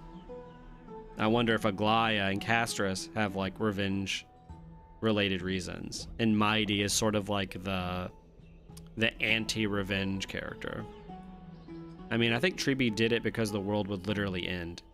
Yeah, which is fine, but wouldn't any normal person do that? When the rest of the crew comes to the planet, I'm going to need Welt to have some form of reaction to Phaenon after he had a whole speech about Kevin to Akron and Penacony. Maybe that's why they're keeping him away right now. That's a good point, because he's literally he looks the exact same. But yeah, I don't know. Obviously you guys know me at this point. I tend to shy away from being interested in character motivations that are sort of like save the world motivations. I think it's boring. I think that character motivations that are more like intrinsic, like more like internal, are interesting. Like Phaenon's character reason is interesting. The sort of like wanting revenge is sick, and I like that. Tribi was already upset seeing the tide in her dreams, and she wanted to stop it. Felt that Aglaya could use a companion quest for his backstory, actually. Yeah. Thought her mom died to some sort of political backstabbing bullshit.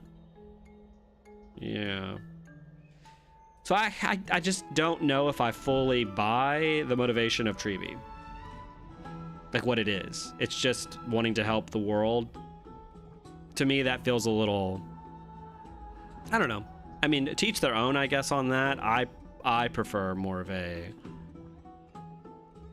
character-related motivation. Not revenge, but her mom sort of put that doctrine in her mind that she will be the first to start the spark. So not just save the world. Okay. So she was like indoctrinated as a child. Welt would lose his mind looking at a planet full of people he knows are dead on Earth. Yeah, anyone would want to save the world, but these Chrysos heirs are exceptional, so they should have exceptional reasons for doing what they do. Yeah, I think so too.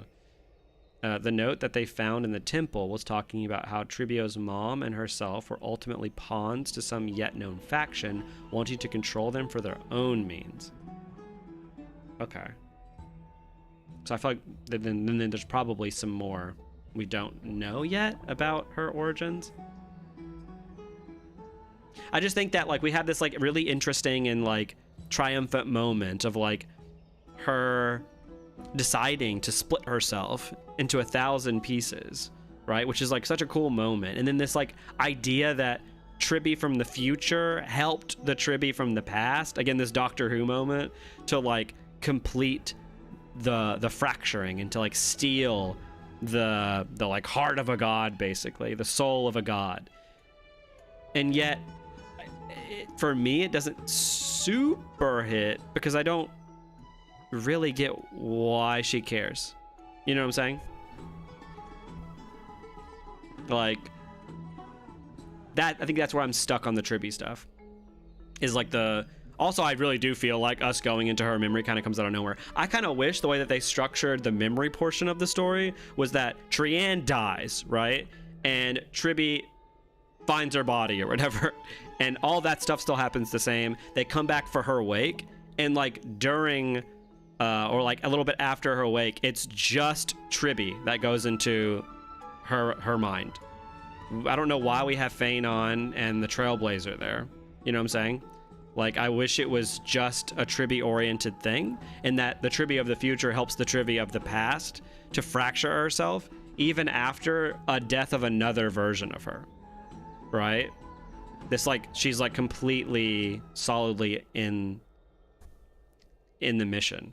It's interesting. It's because one Alicia says that the Flame Chasers are just people who tried to save the world because they were the only ones left, and she believes any human would do that. But in Forios, the heroes are chosen and special. Cool, it's the inverse in a way. Yeah, that's interesting. Yeah, I'm trying to... I'm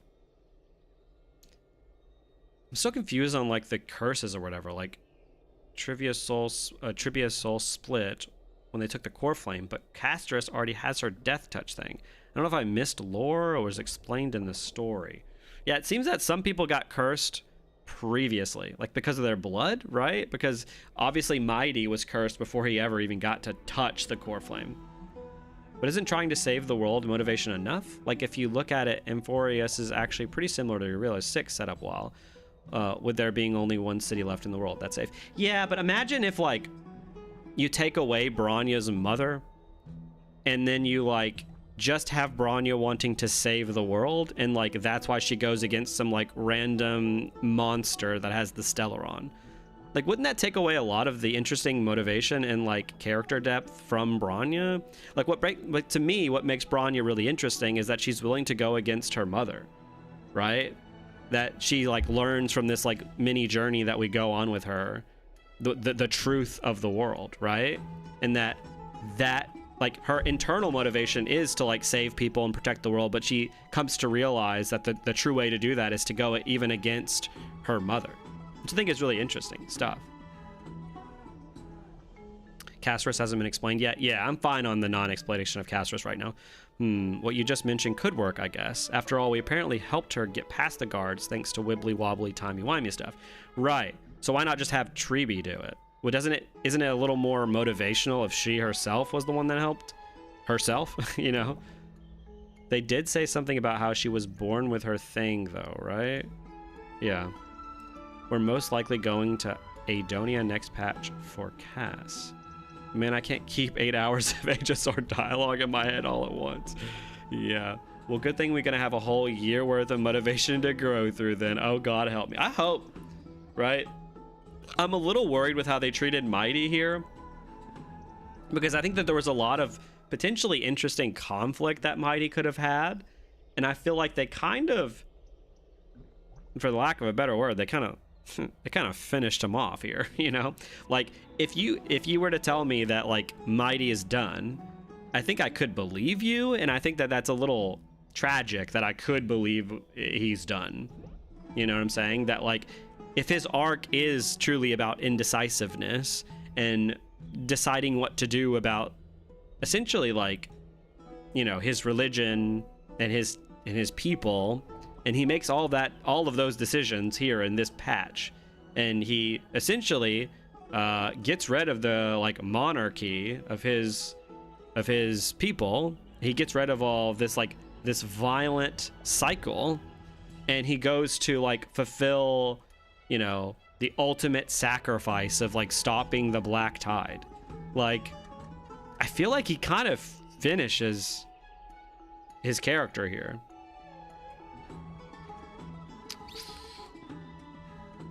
I don't think we helped Tribios of the past fracture herself. Time travel doesn't exist. It's just revisiting memories. Tribios created the memories so the future can learn about the past. But didn't she say thank you, though? Because they even asked as you're going through the dungeon, they're like, who's helping you? They're like, who's helping you get through this? And then you get to the end and her past self says thank you to her future self, because it was like you guys that, like, helped her, right? I personally enjoyed Mighty, so I hope they're still going to do stuff with him. Again, Mim's book entries for him are unfinished. Yeah, I don't think it's entirely impossible. I think the thing is if someone were to tell me, oh, he's done, I think at this point I would believe them. But there's clearly still more. Gotta wrap it up so we can sell Castris and Anoxa next batch. But there is more based on, yeah, that I've written them. She didn't thank us, though. Didn't she say thank you in that point? Doesn't she say, like, doesn't she basically talk to the future version. She doesn't see you, but she's like clearly knowing that someone will revisit those memories, right? It's a complicated thing, but as far as I can understand, some trivial doesn't exist, as we can't alter the past, but people do use Oryx's blessings to get things from the past to use in the present. I think there's not much internal conflict left for Mighty, only external stuff about his connection with Phanon and how it would break apart, for sure. Yeah, and that's, I think, my issue with Mighty now, is that essentially all of the internal conflict was deleted here, which is a little bit of a tragic thing to do when, like, the arc is basically just starting. Like, I don't know if we needed to do that here. Like, that's a little... Yeah, you can alter the present by using things you get from the past, right? Yeah, her past self thinking her future self is literally what she's talking about when she says, it's you in the future who solves your problems. Yeah. Not to us specifically, okay. She said that someone did help her in the puzzle room, but her running away with the core flame and helping us was what Tribios created. So did we help her in the puzzle room? From the future to the past?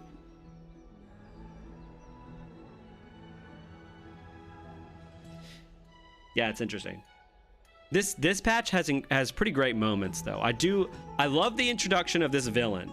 Like this entity that essentially is going around like killing Chrysos heirs to like steal the core flames is a really cool idea. That to me pulls me into the main story. We talked about in 3.0 how I thought the characters were great, but like the actual main story itself was like boring because it was based on like 90% prophecy nonsense, and that stuff just doesn't appeal to me. Like I think it's boring because it doesn't have much like forward momentum, especially with the Trailblazer and Dan Hung. It just did not relate to them at all, and it was like boring. Whereas here, it's like to have this opposing force who might be attached to the Black Tide, who knows, but it's an actual person. It's like it's a person that we can see be opposed to our cast, and you know, basically be an assassin is cool. I actually really enjoy that, and to have him kill one of them already is really cool because that sets the stakes really high. I don't think we'll be seeing any more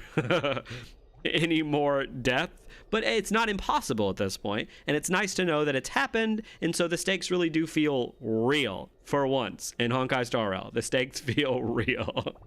And like, that's cool. Not since we saw Branya's mom die from a Stellaron did we not see the stakes of a specific thing happen, right? Like that showed us like how powerful the Stellaron is after we just watched it mind control a woman and then on a planet that was destroyed by it and then kill her, right? Like that stuff is great, and the same is true here. So huge plus for us actually having a villain here. Now whether or not the villain ends up being good or bad, that's up to the future patches, but like it's really cool that we actually have a villain. I'm happy about that, and I'm glad that we didn't just spend a whole another patch going through prophecy nonsense. There was still that here. The prophecy stuff still does not interest me almost at all. Hopefully there's a twist on the prophecy. I'm a little hesitant now to say that there necessarily will be a huge twist on the prophecy because they sort of like made you view the prophecy in like a positive lens in the Tribi portion. That's sort of like all of this is worth it for the greater good mentality of her like splitting herself.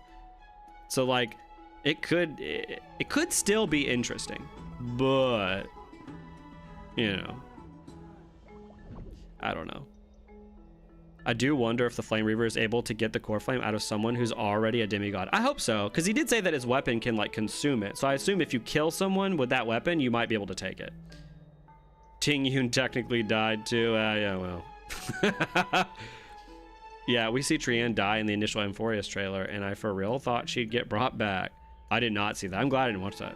By the way, the Express didn't show up again, but in 3.0, Black Swan says she will stay to look after March, but when she's freezing over, Black Swan is nowhere to be seen, so either that's a plot or Hoyo forgot. It might just be the second one. But that's a good point, though. I feel like that's a weird thing to forget. There were only 3 people on the Express at the time, because Welt and Sunday were gone, so it was literally just Black Swan, March, and Himeko. So that has to be a thing that they, like, there's no way they just forgot, right? You know, flashback to this moment when they forgot. So villain, great. I legitimately, I think it was last patch, I complained how this game is a severe lack of interesting villains, And so it's cool that we're getting one. And he could still be uninteresting. He could still be like, ah, yes, it's a physical manifestation of the Black Tide or something boring. But as of right now, he's cool. I do like that. Now they say that Black Swan mysteriously left, so they know. Okay, that's good. And the Ting Yun stuff could be interesting. Yeah, I think the Ting Yun stuff could end up being really interesting. I just think that the usage on the planet was dookie butt. Ting Yun being alive just means she gets to die again soon. Whoopee! It's a plot. They make it a point to say that, yeah, she's gone if you get the batting. Core flames aren't stored inside the demigods. They're stored inside the vortex of Genesis. That's why the flame reavers target where Oryx, Anaxa, and the vortex of Genesis. Anaxa, I guess, then is the interesting portion here. And you'd think he probably would still want them dead, right? In 3.0, yeah.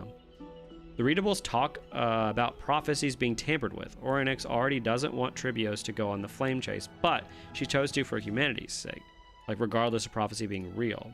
Good point. Or fake. The world's issues are real, and she wants to bring hope or something.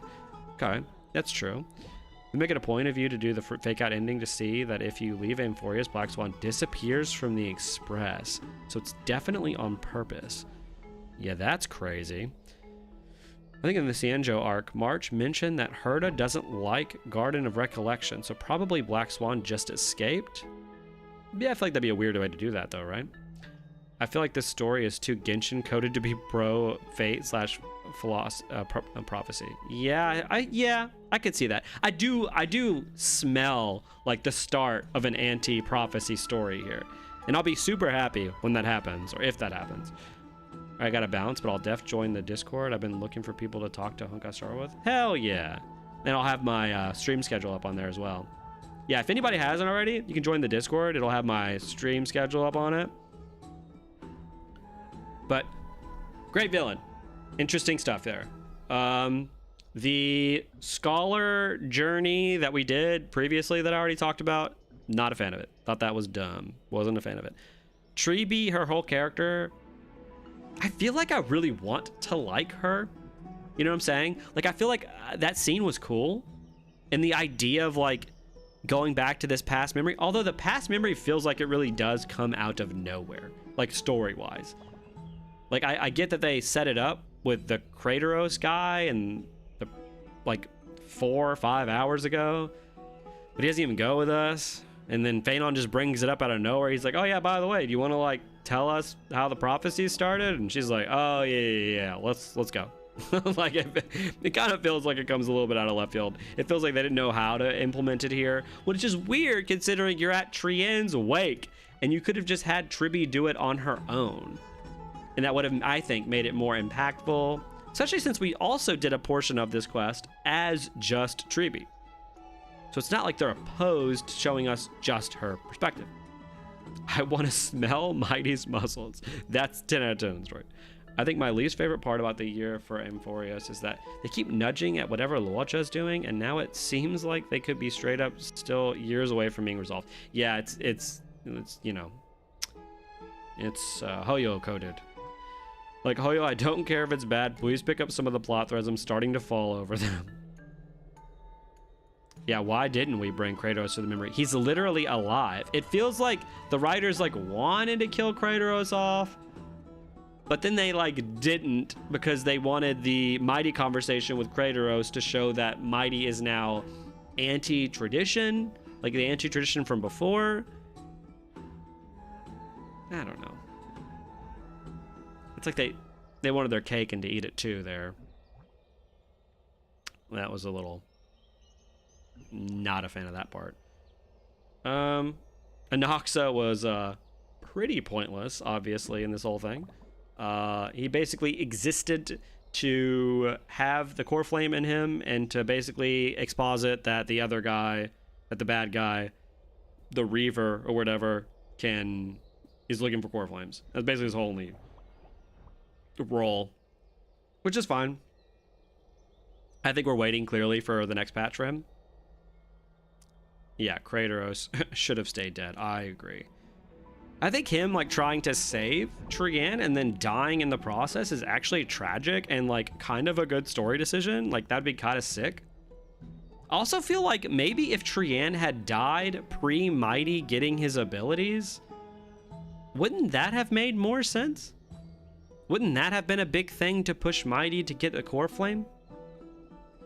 I feel like that would have made more sense there, right? Yeah, but at least Anoxa got a badass scene where he punched through the Weaver's chest. No, that was sick. I think Anoxa was fine here. Anoxa might be a walking plot device, but he is peak. Yeah, I think someone can be like sort of introduced as this kind of semi-plot device now and then be expanded on later. Kind of like Castris. Like, I'm sure she's going to get expanded on. My biggest worry at this point, right, well, from where we're at, is are they going to get expanded on like Mighty? Like, are we going to get them and then in one patch they're going to like finish, you know? Are they gonna finish too soon, is what I'm trying to say. I don't know why, again, we've talked about this. I don't know why Star Rail seems so like they just don't like the idea of characters developing over multiple patches. Like, I was hoping for a Mighty development. It, to me, doesn't really read like an arc, and if you do read it like an arc, that arc happens over the span of what? 1/18 of a quest? Like, that's like the quickest arc I've ever seen in my life, if we consider this an arc. I consider it more like a moment of indecision, and then him going actually, and then him doing it. You know what I'm saying? Like, it feels so like blink and you miss it. So it's like a little sad. I hope we obviously will get more of him later in this arc, but I don't know if we're gonna get anything substantial, like character motivated conflict. The only thing we could get character motivated conflict wise is like people have said, Mighty versus Phanon, if and when Phanon turns out to be evil or a version of him is evil. I feel like that will be pretty interesting because they've at least set up that relationship and sort of like the push and pull that they have and the similarities that they have with each other. And you even get that moment where Mighty's like, don't succumb to revenge, which, by the way, says the guy who killed his own dad. Like, basically with revenge in mind. I'm sure at least a bit, right? Like, you don't know. It's like, but that could end up being really cool there.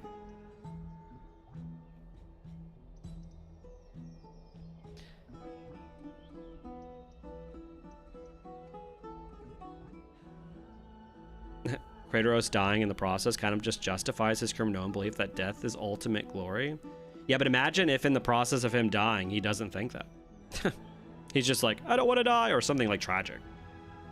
We still have so many flame chasers left, so they might be, yeah. Speaking of Reaver punching, when he got punched, there was a bunch of memory shards coming out of him. Ooh, that's a good catch.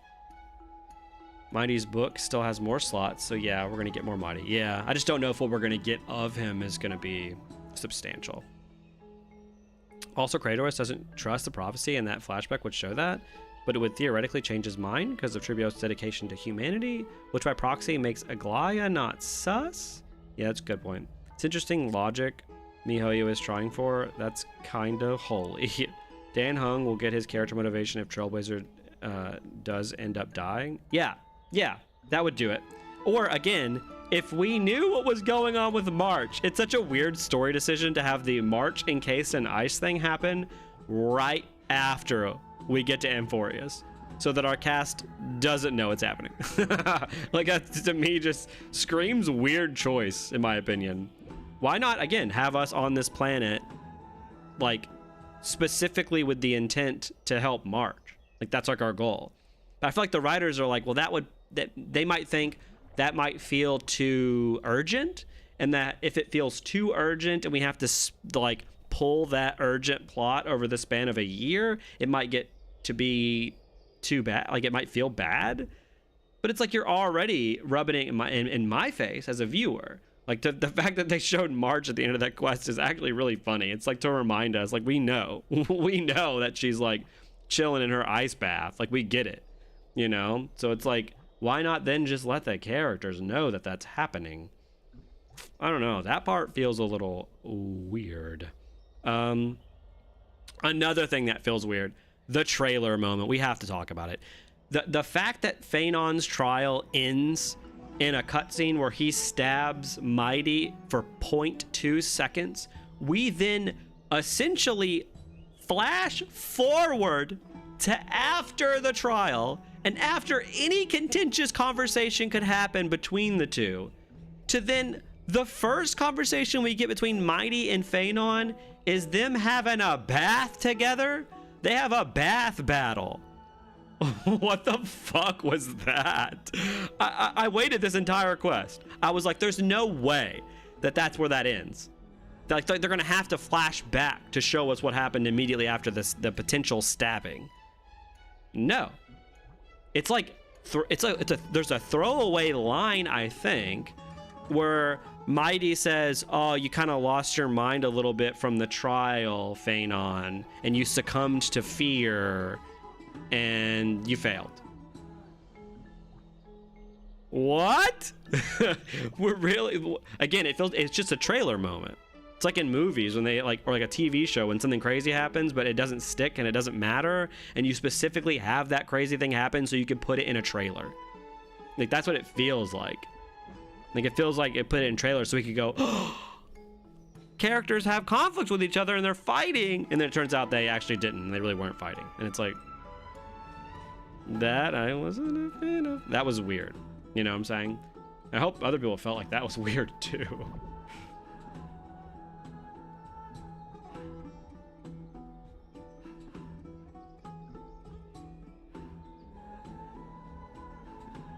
Let's see.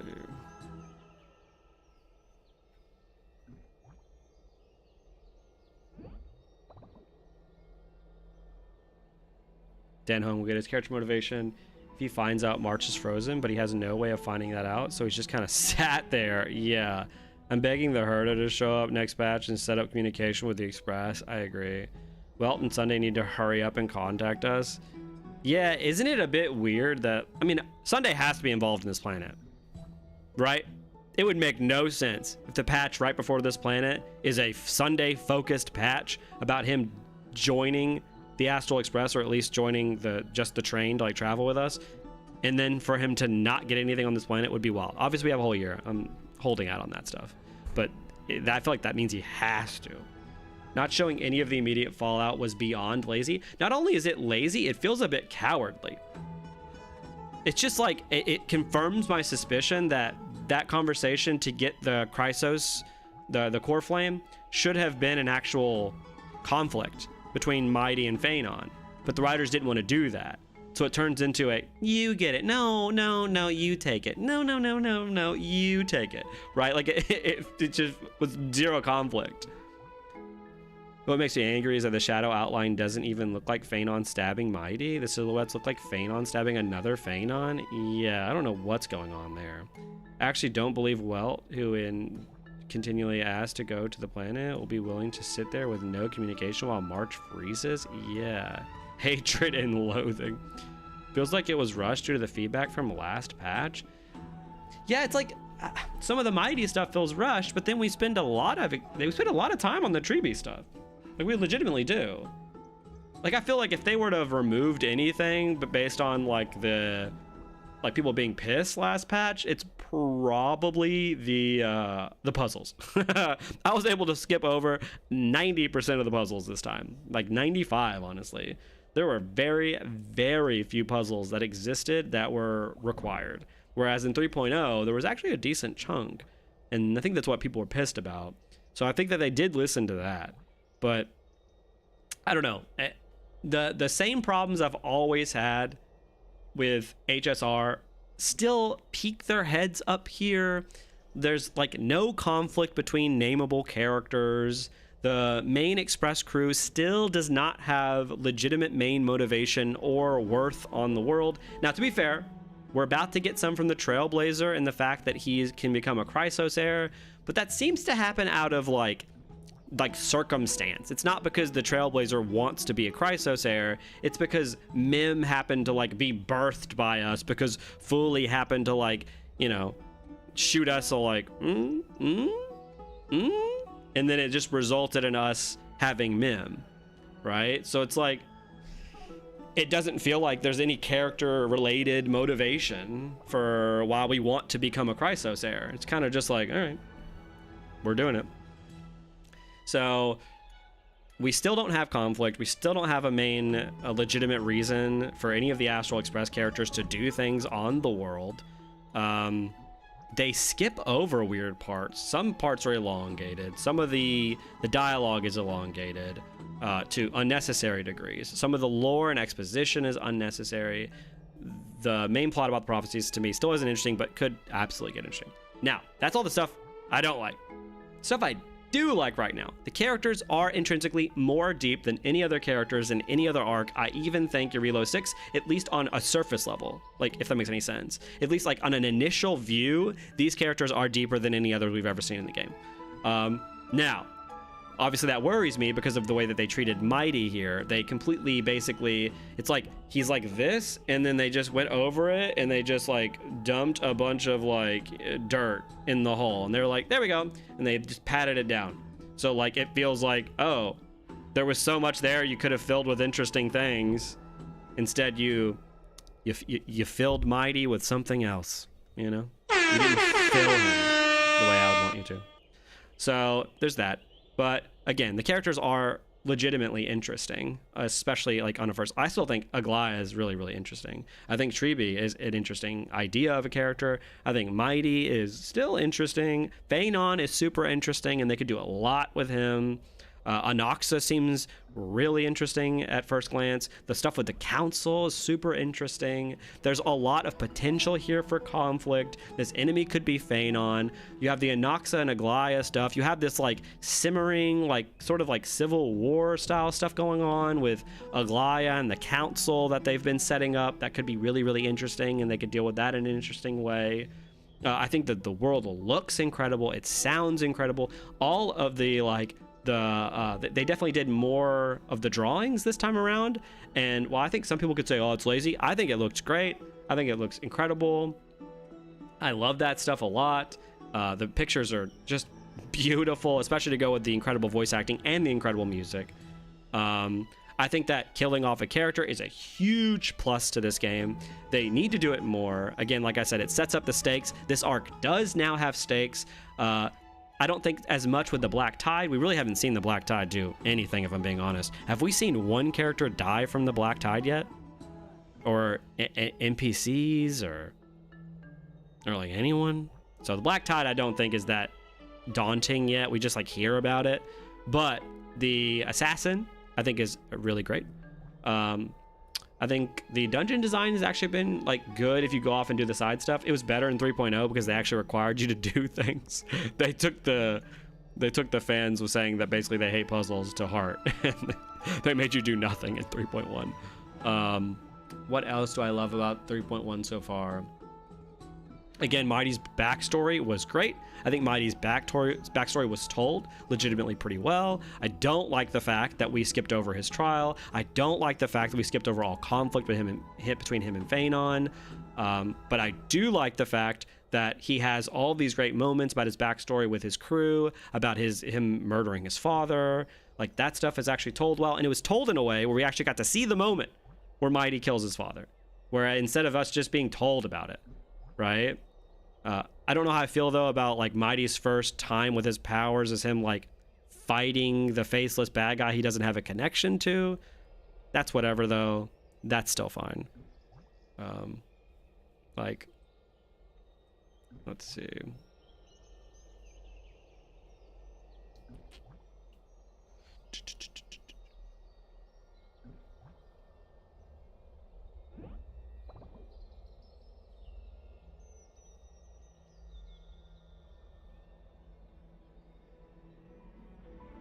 Yeah, foreshadowing for the Flame Reaver maybe is the Phanon stabbing Phanon.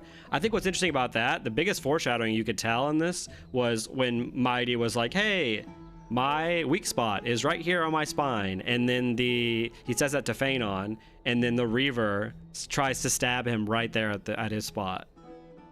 After part of the fandom couldn't handle Aglaya being kinda at conflict with us, it's like a self-fulfilling prophecy. Don't have character conflict, then parts of fandom can't handle it, and so on. Wait, part of the fandom hated the Aglaya stuff? To me, that was one of the most interesting parts about 3.0. It's probably a bias, but Hoyo is always willing to shaft us bondos when needed. It feels like they scrambled to trim out some things that would have been deemed yapping. I hope not. My current theory is that the final scene is not a fake out, and the Trailblazer will really die, and the MSQ will be about Castris saving them from the sea of Souls. That would be super mega cool. I'd be on board with that. Calling it now, HSR has a bias towards overriding female characters versus male characters. That might be the case. Although we have Himeko, so I feel like that breaks the trend there if that's the case. Phanon plus Mighty conflict would have been just them standing talking for 5 minutes equals more complaining. Yeah. Also, the game keeps putting Welt and Sunday together, so I'd be surprised if they aren't setting something up with that outside of Welt inviting Sunday to the Express. But like, I don't know what they would do. Yeah. The watercolor painting they did for Trivios was incredible. Oh, absolutely beautiful. The NPCs in the Grove died to the tide. Yeah, but we don't see that happen, right? Like we just hear that they died. Yeah, she was too mean to us. It's happened with Topaz and Jade too, though part of that is IPC hate. I wonder. It's like, I legitimately wonder if any of their sales would go down if they had more character conflict. I highly doubt it. I legitimately highly doubt it. I don't know about that. Sunday was more overwritten compared to his sister. Oh god, yeah. What a good point. Robin was toast. Oh my god. It's not really the case of them preferring to write female over male. Yeah, I think that they have like a weird focus sometimes. Robin should have been given way more focus, like I say in my video. The dead bodies were there. Yeah. Well. After the fact, dead bodies. I want to see what happens when the black tide kills people. You know what I'm saying? Like, do they just fall over? Like, I want to see like the black tide like consume a town or something. Like they have all these beautiful cutscenes. Why is it not the case that like take us to a town, have us be there for a little bit, maybe even that starting area we were at, then show us a cutscene of that place just getting like overrun by like the like data stuff. Maybe they think that that would like reveal too much, but I think that would be sick, and it would make us realize like, holy shit, the black tide is crazy. Or you know what they could do? Have this town get overrun in like 2 patches, completely decimated, destroyed. And we have to like go into like hiding in a specific other part, right? And we're like refugees with a few other people, like all the main characters basically. Like they like lose the town. Like, that'd be sick. It'd be nice to see more base animations rather than just cutscenes of showing the black tide. Yeah, base animations, yeah, would be nice too. That one NPC had wounds from the tide, the one Trian found. Yeah, I guess I'm not really saying like after the fact. I'm saying like show us its force, like in real time. You know what I'm saying? My biggest fear for the Astral Express is them once again just realizing Welt has both too much info, Kevin, and power in this story, so he gets like thrown away like in Pentacone again. Yeah, remember Hule fighting Foxy and stuff? They need to do that for the Black Tide. Yeah, I agree. Like the way that they illustrated how powerful Hule was great. Like, I don't think Hule is the best villain in the world, but I think the way that they illustrated his power was really good. Like, he was, like, throwing characters all over the place. And it's the same thing for what they're doing with this assassin character, you know? Like, I love what they're doing with it. Because we have known characters getting their asses beat by this, like, Randy, powerful guy. And so it makes us realize, like, oh, shit, this guy's a threat. I think it's definitely a case of it might reveal too much if we see it. Like if it's almost a computer virus, that tells us, the players, that Inforius is not real and exists in a computer or something. Yeah, they like wrote themselves in a corner there. I agree. I think that that's the reason they're not showing us its powers, because if they did, they would just show us like it like deleting a place or something. That might be what happens. And that might be when we actually see it like that, which is interesting.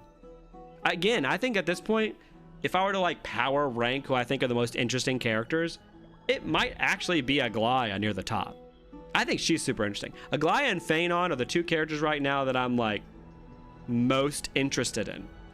I would say Aglaya, Phanon, and then I would say Anaxa, because we still don't know much about him. So obviously he's like an open box at this point. So it's like, I want to be able to like dive in. Like he's almost an open box. Then I would say, I get Castris, because there's still clearly more interesting stuff that they can do with her. then I guess I would say Mighty, because there's the interesting relationship stuff with him and Phanon that they're clearly going to pull more into later. And then I would say Treeby. Not to say that I think that Treeby is a bad character. That's a different question altogether. Just her usage in the story has made me less interested to see where they could go with her. Because it feels like she's more just like, I don't know. I'm not buying into any of her motivations. She feels like the prophecy exposition character that has this like really great moment at the end of this arc. I loved that like little dungeon of her past in the future. That was sick. That was A+. I loved that. The stuff about her being split into 1,000 pieces, like that's so cool. But like the fact that she's like all of her selves are like so willing to go along with this, and the fact that like she's lost so much but she's still willing to push on, I get the point of it, but it makes her to me a little bit more uninteresting. And again, a part of that is that she doesn't have flaws, right? I continually bring this stuff up. I don't think every character needs to be, you know, like Walter White, but like to not have any flaws, I think makes characters a little bit more boring in my mind. Same, why is she an errand girl? I too want to dive into a Noxus open box. People who complain about Ruin May and Aglaya do sadly just result in the game continuing to favor safe characters over interesting ones within the story.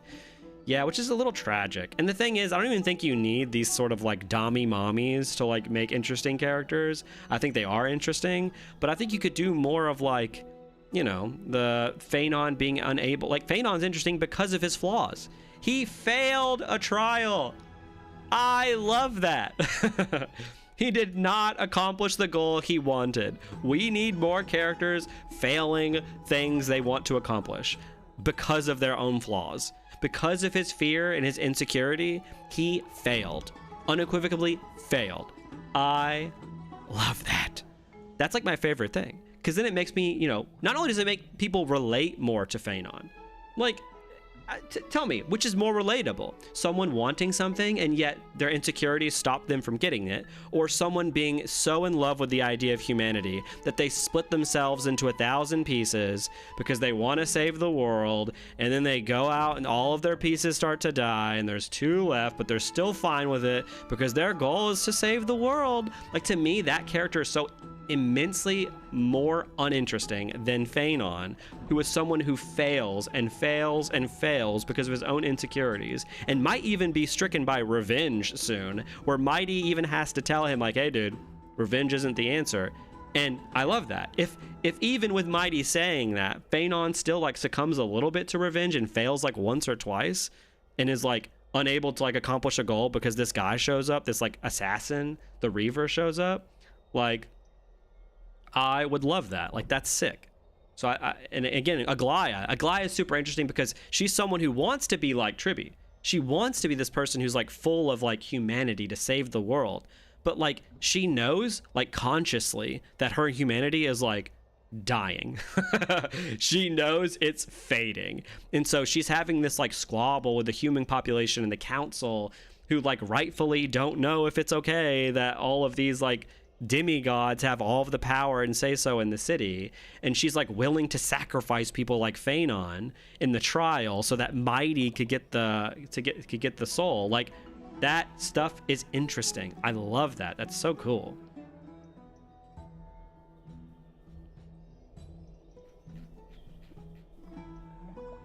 Move this a little bit. What if I do this? I pull this. Oh.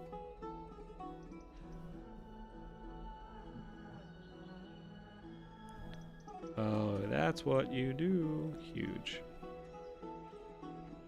There we go.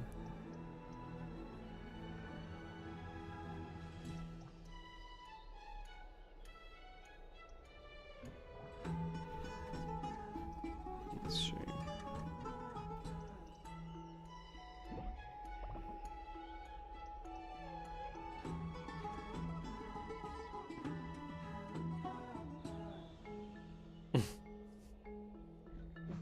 That does suck. Just let Aglaya be a bitch. Damn.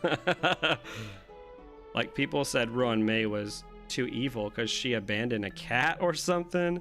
And I just want Hoyo to be brave enough to make a character who just makes poor decisions sometimes. Yes, I agree with your idea about one of the triplets questioning their prophecy. It'd make Tribi more interesting. Yeah, because like imagine, these are different parts of her soul. Like 99% of Tribi could be completely down for the prophecy, but you're telling me every single one of them is? Like it'd be cool to sort of, and then it would illustrate to us how down she is for the prophecy and how down she is for humanity to like essentially deny one of her own versions of herself to do so. Like that'd be cool. I think and hope the Trailblazer will also fail their trial. Maybe that's why they die. That's a good point.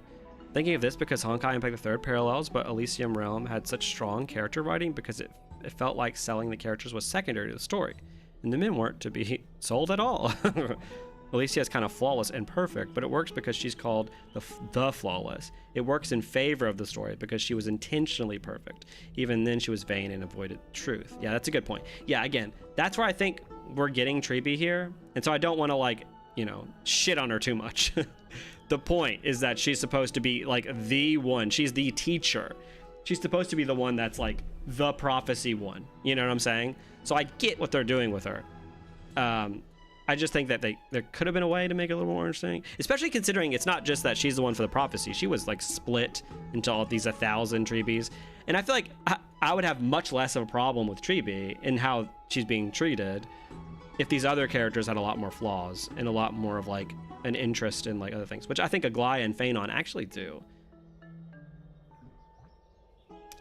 They were all in favor of it because they were a hive mind. They only get individuality when their divinity starts to fade, like how Trienne couldn't hear their thoughts anymore. It would have been interesting to see, like, other than just the memory leakage, basically, what happens to them other than that. Like, do they, like, I would have loved to see, like, her start to go, like, legitimately crazy. But I guess that would make her death a little less impactful, so I can see why they didn't do that. You know? So I get that part. But no, still, I say all this, again, it might sound like I'm just shitting on the quest. I'm not. There's a lot that I like here. And again, these characters really do still prop this up. This isn't like Penacony where the characters start to get assassinated left and right and the main story gets completely assassinated. Where in Penacony, the only interesting stuff left was the themes. Here, there's so much left that could be interesting, that could stay interesting. And I'm really happy about that we've gone now 2 patches. We're 2 patches in. Let's just be happy about this. We are 2 patches in and I'm still on board. I am very critical, as you can obviously tell. And it's because I like to be like, hey, look, here is what I think, you know, would work. And here's what I think doesn't work based on how I view good writing. And it allows you guys to be like, oh, okay, I agree or I don't agree because, you know, here's how I view good writing. That's why I'm here. So I love that I'm still so on board that I'm like, I still really enjoy this and there's still good writing here. And I want to point out why this thing is good and why this thing is good, right? And even by me pointing out the things that are flaws in this quest, it doesn't mean that those flaws pervade the entire patch. If that makes any sense. Like when I say things like, oh, there's not enough characters with flaws, I still point out characters like Phanon, who very obviously has open flaws that the writers have focused on. I love that. That's a huge win.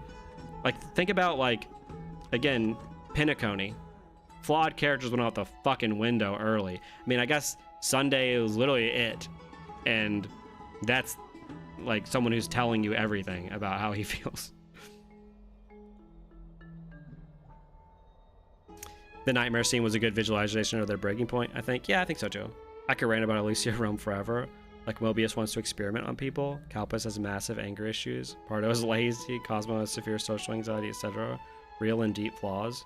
Even so, Trienne's divinity fading would have been a good time for her to suddenly have not only doubts, but a crippling fear of dying. You could even take the fact that one of her versions is having doubts, and then when that version dies with doubts, the other 2 are like, why did we start this to begin with? Like, should we start having doubts? Right? And then that's when they go into the memories of the past when they started their journey. Right? And so it like reignites this like feeling for wanting to help humanity and wanting to continue the journey by seeing the start of their own journey, right? I mean, if the prophecy eventually ends up being rejected by parts of the cast, Trienne's sacrifice could ultimately be a source of conflict. True. Remember, every other Treebie that died, all the others felt every second of their fear and dread. Yeah, that's wild. And like you said, that might be a good reason to like bring up like, well, they felt that she was not in for the prophecy at the point that she died. And that might cause the other two to be like, look, we need to reevaluate this shit. And then they go into the past and they're like, you know what? No, we're sticking with it. Like, at least then there would be a little bit of like internal conflict. Whereas Trienne here seems like, let's be honest, one of Trienne's dies, and I think it works extremely well from a like conflict perspective with the antagonist and setting up the stakes. It works super well. But from like a internal conflict perspective from Treebie, I don't know if it does anything. It opens her up to exposit to us more about the prophecy and stuff, but it doesn't really cause her to like question anything. Like, a version of you just died. And like one of the first things she says is, I'm still on board, which obviously shows us how committed she is. But it is a little weird that like when you kill someone off and almost no one reacts in like a very heavily negative way, or like in a very heavily emotional way. It's a little weird, right? I find it interesting because they probably felt fear and dread because they were going back into being human when they were at a point of dying. It's a good point. I wonder if the conflict is going to be focused on the second half of the Flame Chasers, since we started with people like Aglaya and Treebie who are very much at the core of the city and believe the prophecy. Yeah, I'm interested to see Flame Chasers. Like, you're right. Maybe these are the characters that are like the core of the prophecy. They're not going to waver. That's the point of their characters. And then we bring in these other characters like maybe Anaxa, who are a little bit more questioning of things. That could be super cool. Treebie was okay with Trienne dying already. Yeah. That's why I'm like, I don't know how I feel about that choice. That there's not even a moment of anything. You know? 99.7% of her died already. She's gotten used to this. Yeah. She's like, put it in a doggy bag and just throw it off the cliff. She's like, who gives a shit?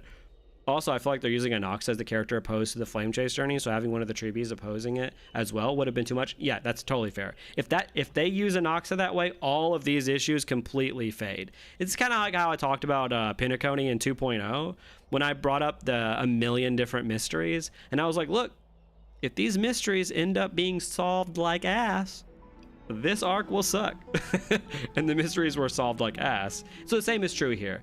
I think these are more preemptive issues than they are current flaws. Castris felt more sad about Trienne dying than Treebie did. Yeah.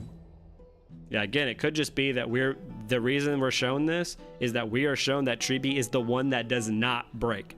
And then we start getting this Anaxa, and then Anaxa comes in and then starts questioning shit. Maybe Aglaya starts questioning shit because of the council. Like, you know, these dominoes could fall, and Treebie could be the one source of the prophecy that still exists and gets to say something like, hey, look, literally, I'm dying for this. Like, you guys need to get your shit together. I'm literally dying for this prophecy, right? Like, that could be really interesting. Oh yeah, it's a throwaway line in 3.0, but Cypher is slacking in the prophecy right now, according to Aglaya, and based on Treebie's story trailer, she's been a demigod for quite some time. Ooh, cool. How long has Castris known Treebie anyway? Apparently, Treebie was Castris's, like, teacher. Like, basically, pseudo-parent for a long time. Also, Treebie being the next one opening the gate means the Trinon might be the last one to go. Yeah, I could see that happening. I could see another one of them dying off and just leaving the one.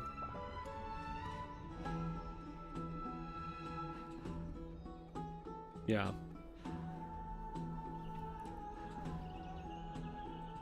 Let's do the poll question. Let's do a poll question right now. Start the poll. How would you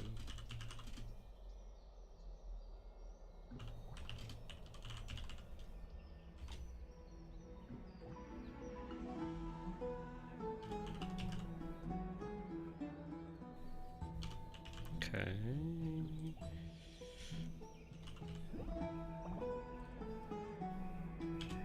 Okay. New poll is up. A new poll. It says, how would you rate 3.1 overall? Great, good, meh, or bad? Let's see what you all think. And then I'll tell you what I think. I want to get, well, I mean, I've already told you what I think, but in terms of like summing it up into one of those 4 categories. But streaming it with you guys has been fun. This, again, was another long quest, and obviously it would have been shorter if I, you know, didn't stream. And I wasn't talking to people while doing it. But I think it makes it so much more fun, right? When there's good moments, it makes it exciting to have a people here to experience it with, and then when there's like, you know, shitty moments, it allows me to rant to a group of people, which is a lot of fun too. And I just want to say, you guys are great about, you know, going back and forth. No one has been like, I can't believe you don't think this is good or whatever. Like, we all acknowledge it's just, you know, it's just fun, you know, fun critiques. To be like, oh, I think this is good or this is bad. And honestly, you guys have changed my mind on some stuff too while we've been doing this. So like, that's awesome. If you guys weren't, you know, going back and forth with me, I wouldn't change my mind on this stuff.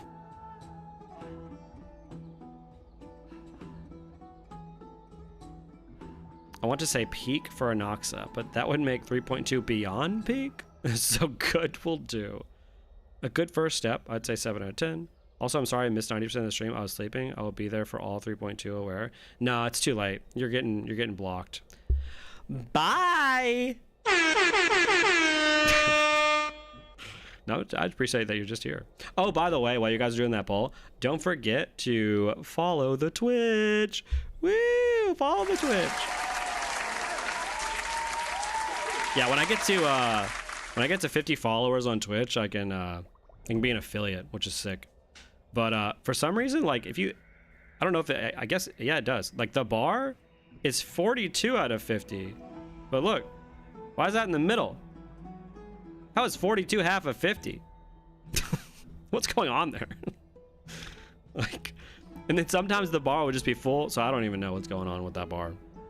It's just like, you know, it's like an accessory to the stream, you know? Let's see what we got here. Oh! Thank you for the follow, Kenta. Yay! Woo! Thank you. We're getting closer. Oh my god, thank you for the follow! Emily? Thank you! Oh my god, we're getting there. We're getting close. Let's get excited. Oh, I know Kalpus and Mighty are super different characters, but man, when Mighty mentions anger, it's like, tell, don't show, where anger? It just made me salty because Kalpus showed his anger all the time. Yeah, Mighty wasn't exactly an angry guy. He actually seems really level-headed, even before he got the soul. And it's like, why can't we get this with Mighty? It'd make him more, give him more depth and stuff. Yeah. Mighty carried the patch for me. I think Mighty is super cool. And if this is like his like finale true patch, I still think he illustrates an interesting message. I still think he's cool. I don't think every character needs to be this like omega deep, super developed, goes through 27 different developments. If Mighty is not a huge player in this quest and he's simply set up as this sort of like anti-tradition focal point and set up as this sort of like Phanon like counterpiece in this like future battle with him, if that happens, I'm fine with it. I don't think it's that big of a deal. I think again they could have stretched him as like an interesting development and reached this point later, but if they clearly have more they want to do and they're like, look, we just want to use him, we want to establish him now so that in the future we can have this stuff happen with Phanon and we can have this back and forth, I'm okay with it. You know.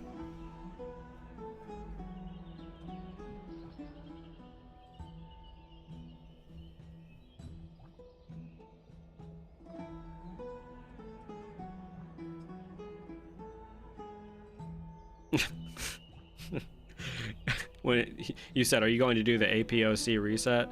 I was like, am I gonna do a person of color reset? Wait, I was like, what? But yeah, is it resetting now?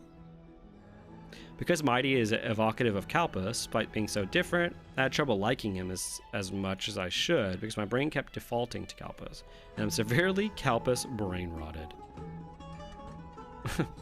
Yeah, I guess it's a good thing that I haven't played Honkai and Back the Third, because a lot of people are making these comparisons.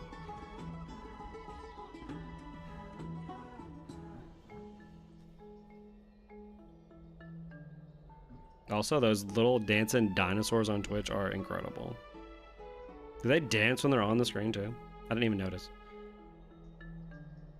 And Kalpas showed his struggle with his deteriorating mental health, his longing for a family that he keeps losing, his anger issues and everything, but it makes his genuine loyalty all the sweeter. Oh, they do dance! That's incredible. See, another reason to go to Twitch. Oh, it reset already? Well, then I'll just say that I did it. You guys, I did it. I maxed it. Are you excited for me?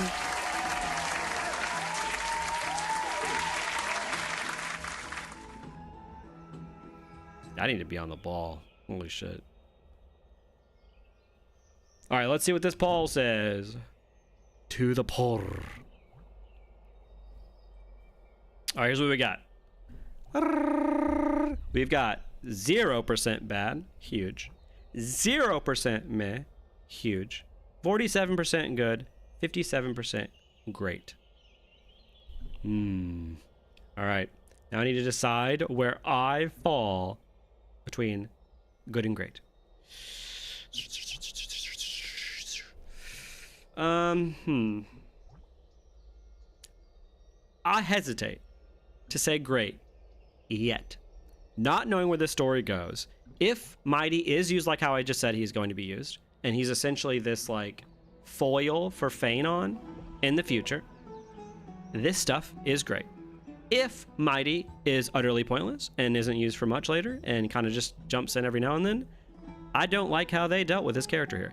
And if the Treeby stuff is used as this sort of illustration of the prophecy of like the pure person for the prophecy, and then these future patches we start to like deconstruct the prophecy with these other Chrysos heirs while Treeby is the one that's like pro prophecy, and we have all of that context from this story quest, then it's great.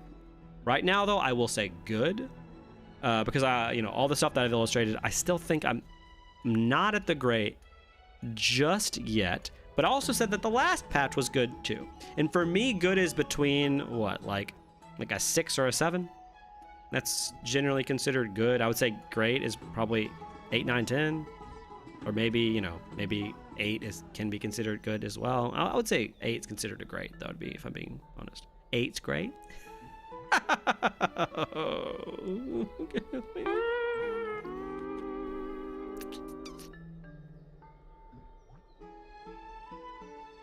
True, but I also think that another future character that was silhouetted in the trailer would be more like Kalpas. We need to see more. If that's true, then Mighty could be Cosmo narratively, since both have similar roles in the Flame Chasers, so it's hard to tell who he's meant to be. And also, Honkai and Back to Third couldn't even focus on selling characters because half of them weren't playable. That's incredible. Honestly, it's a little bit better for a story, right? Because you have these like characters that you can do whatever the hell you want with. Meanwhile, these other characters are the ones you have to worry about. Whereas for Star Rail and Genshin and ZZZ, all these characters, I can guarantee you have these groups behind the scenes that like argue about, oh, well, it won't sell if we don't do this. And it's like, in all truth, if your character is well written, people will like them. I fundamentally believe that. If they look cool and they're well written, people will like the character. That's just how I feel about it. Like, I mean, it's generally the case with like everything else. I feel like gacha games is the only thing where like writers feel like they have to like walk on eggshells. You know what I'm saying?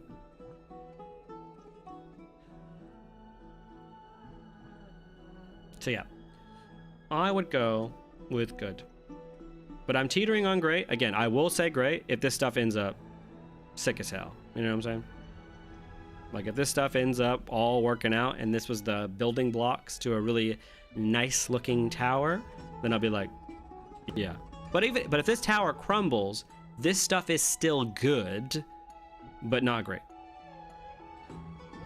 They tried to make them playable, but the incels didn't let it happen. That is absolutely wild. That is so crazy. That's so funny. They had to apologize. Cosmo was oofed the most because of the FC, because he didn't get enough screen time, sadly. Plus he has a lot of interesting premises. Alright, my throat's dying. We're at 7 hours! Where does the time go? That's actually crazy. I remember thinking this stream was gonna last like 2 or 3 hours. No. Dumb little me. There's no way. Why can't I get men in my Gooner game? But yeah, if you haven't already, you guys make sure to join the Discord for the stream schedules. That'll be on there. Also, you guys can chat about whatever you want. You know what I'm saying? You can chat about Honkai Star Rail. You can chat about ZZZ. You can chat about Genshin. You can chat about anime in there as well. You know, if you guys watch anime, anything like that. I watch anime. I haven't seen much recently, the last like week or two, but I do watch anime. Attack on Titan's best anime made. Also, if you haven't already, follow the Twitch. I'll shout that out every time. Also, if you haven't already, give yourself a round of applause. We did it. We're 7 hours in, you know?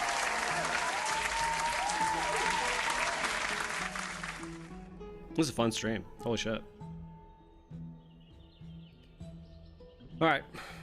I think I'm probably gonna skedaddle and get some food. Erica, May, join the Discord. You guys are the same person, so you guys can make a single account. You guys can.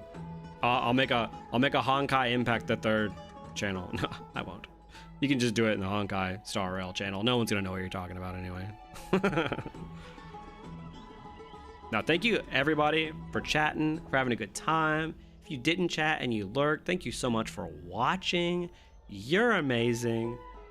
All of you are amazing. Thank you for interaction on the polls. Thank you for being sweet. Thank you for going back and forth with me. Thank you for yapping about anything that you wanted to yap about.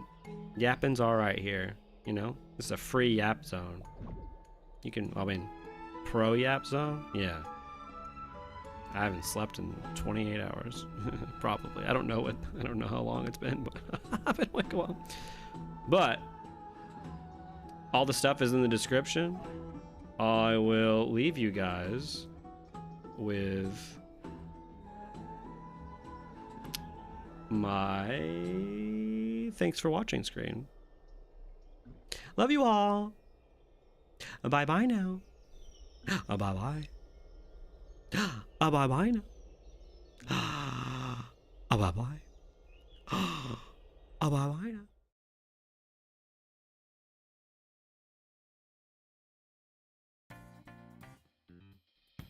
now.